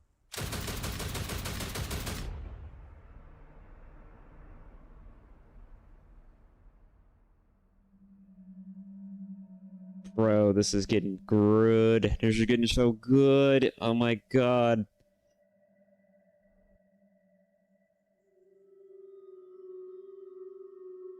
Are you absolutely sure?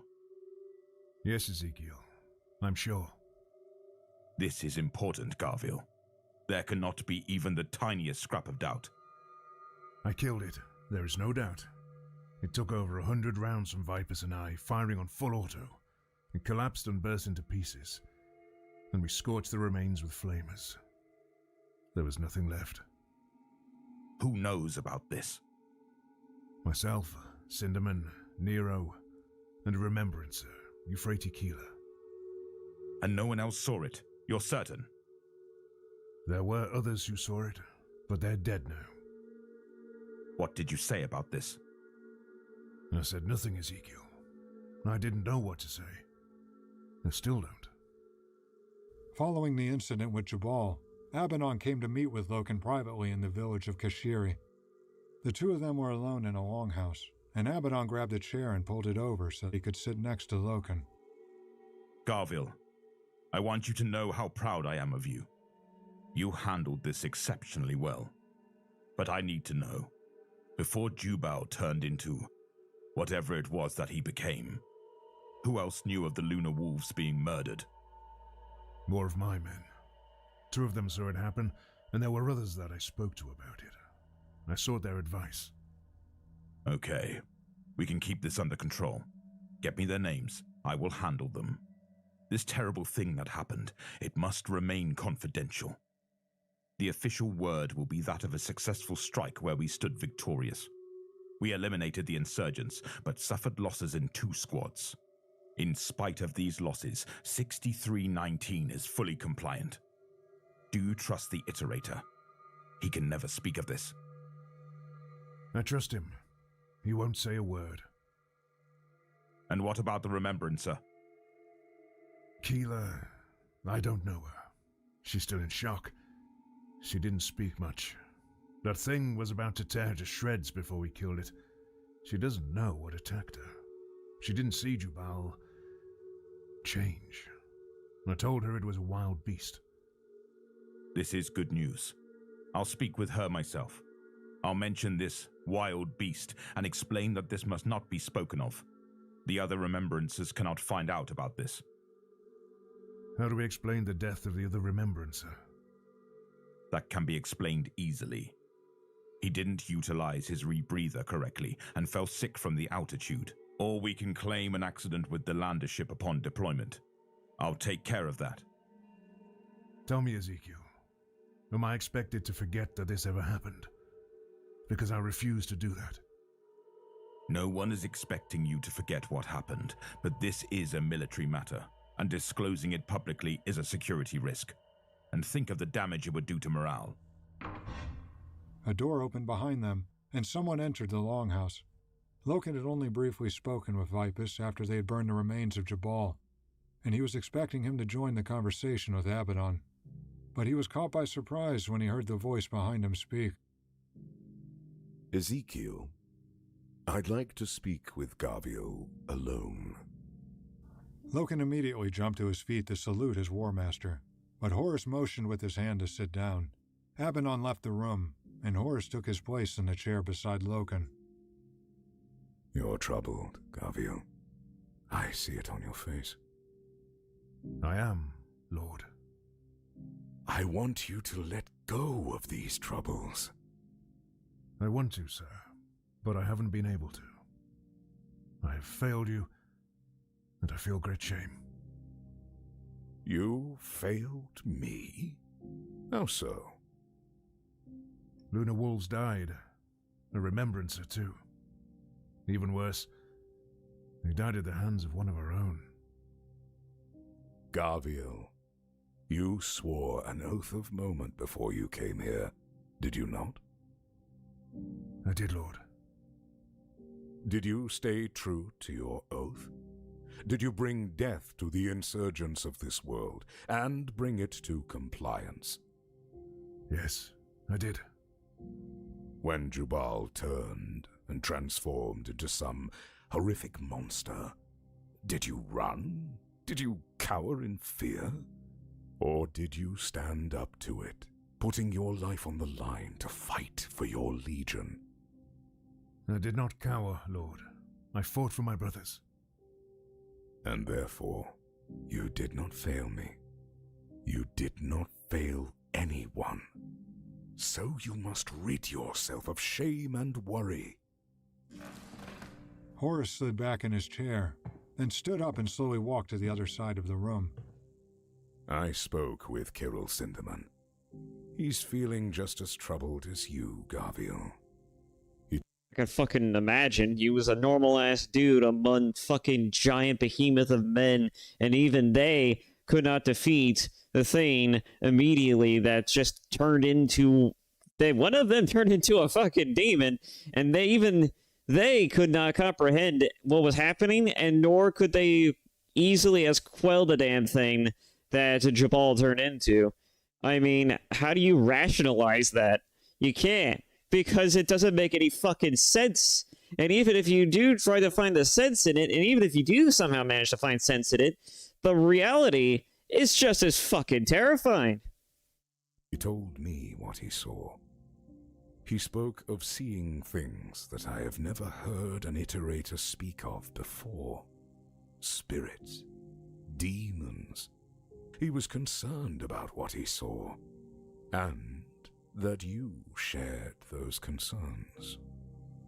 He told me it was a sickness, a virus of some sort, and I thought that to be true.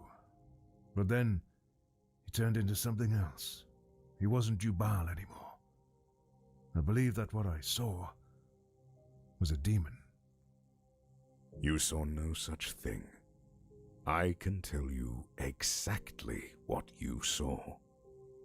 Lord?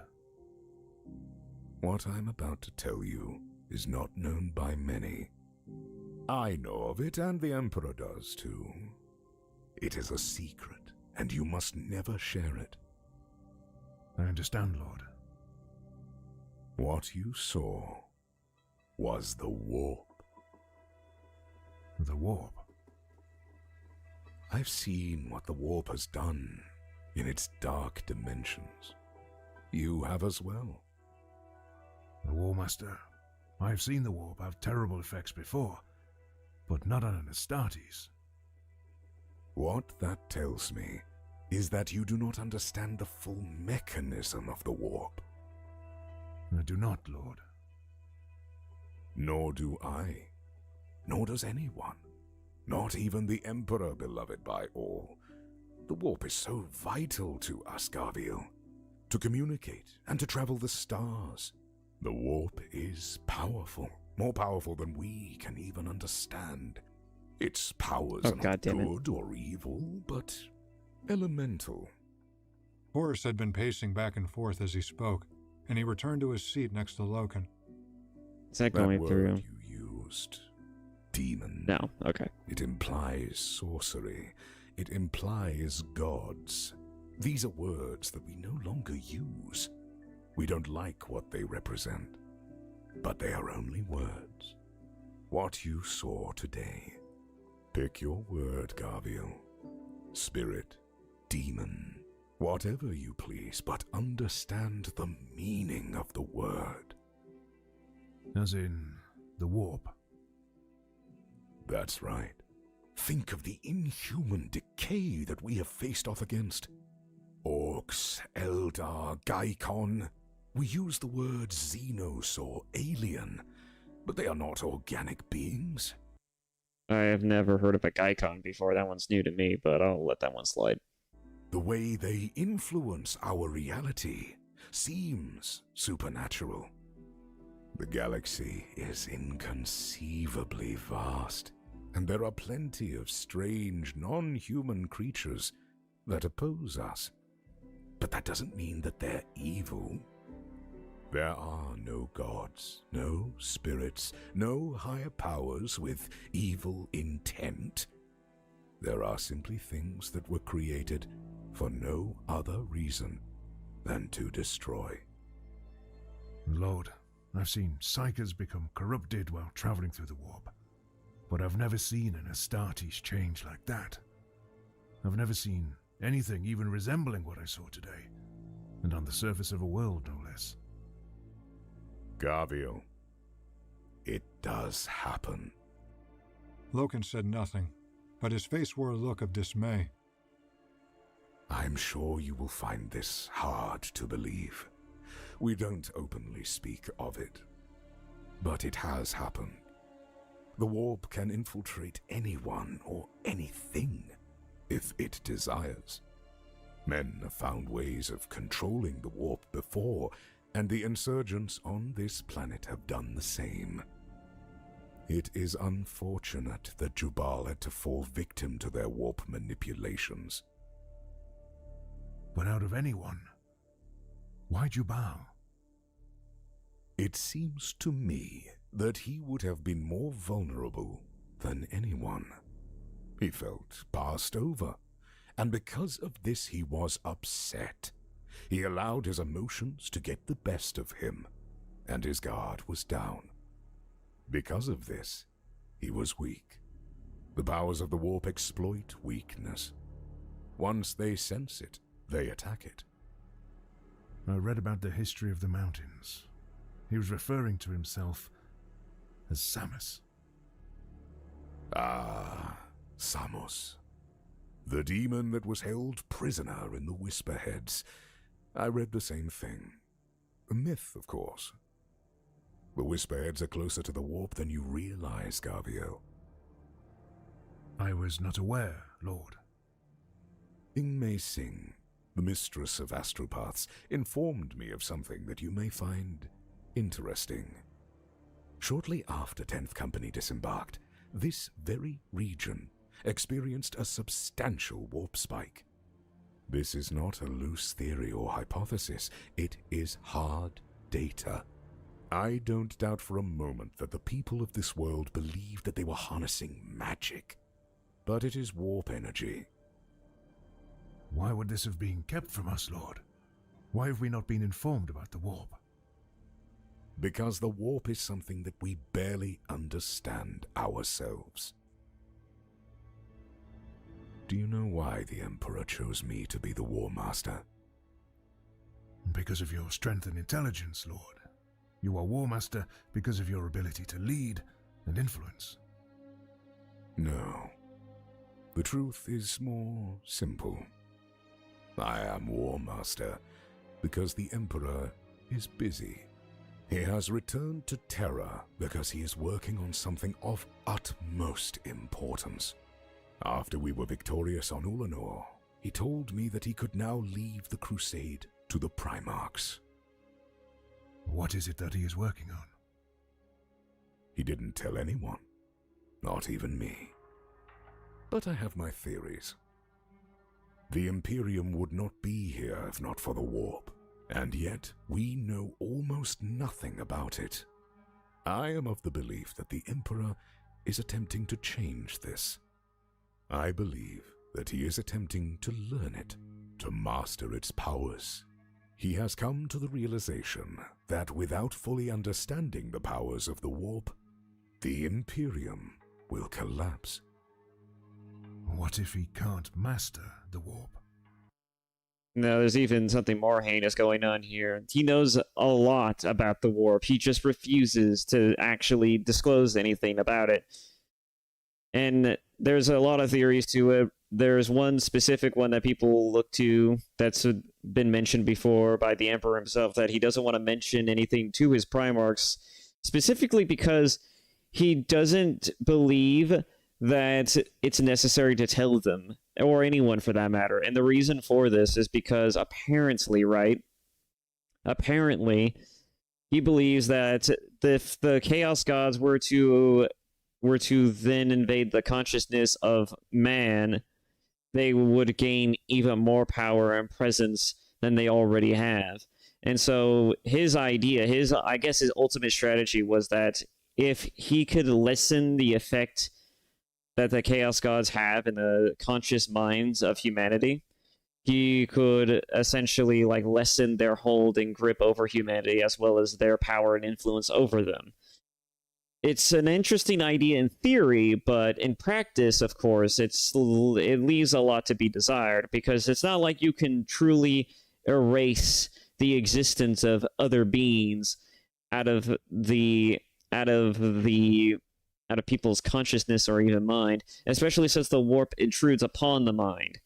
And so it's very difficult to even assert that you could do something like this. The only reason why it hasn't gone as bad until the heresy, it's because it's all mostly just isolated incidences that could easily be swept under the rug. But when Horus fell victim to chaos, and all due to the acts of Logar and the Word Bearers, as well as even Erebus, especially fucking Erebus, there's been, the influence of chaos it gained a much bigger stronghold in one of the in a Primarch, for God's sake. So, and since Horus fell to chaos, he became a champion of chaos. And so the reason for everything that will transpire is all because of the machinations of not just the Word Bearers, but also to the design of the Chaos Gods themselves, as they continuously war amongst themselves and even with the Emperor of mankind for supremacy over the mortal realm. And that's a different story for another time. I don't want to drag on this too hard because it's already 8 hours in. He can. And what if we can't carry the crusade without him, and we fail? We won't.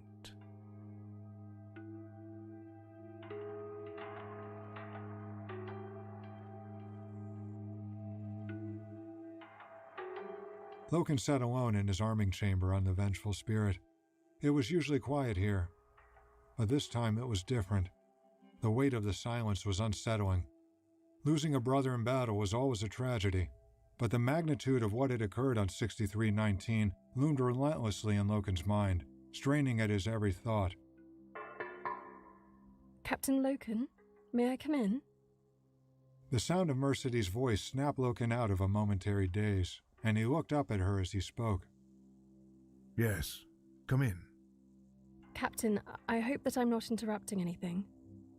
You're not? I wanted to apologize to you. Apologize? What for? You vouched for me, Captain. You put my name forward as a candidate to go to the surface and document what happens on the battlefield. It was an opportunity that I could never thank you enough for. But I am ashamed that I squandered it. Something happened to one of my friends, and because of that, I didn't make it. Remembrance, sir, it is extremely fortuitous that you didn't make it. Loken turned his head away from Mercedy and began polishing his armor once again. Captain, there was another reason I came to speak to you. You see, I mentioned that something happened to my friend, Ignace Carcassy. Perhaps you know him? I don't. Well, he made a mistake. He did something rather foolish, and he's now found himself in a bit of trouble. I'm reluctant to ask for your help, but you are in a position of great influence, and I believe you could help him. Go on. Thank you for being willing to listen to me. It means a great deal to me, but I feel silly, Captain. I am a remembrancer. Before I ask anything of you... Everything is okay. It's perfect, perfect, perfect, perfect.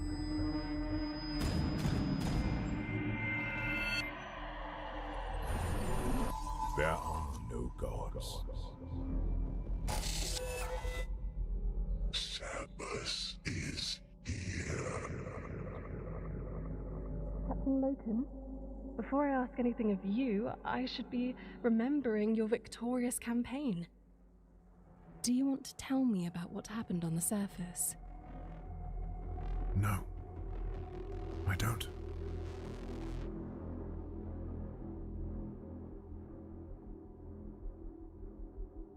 Man, what a way to end that.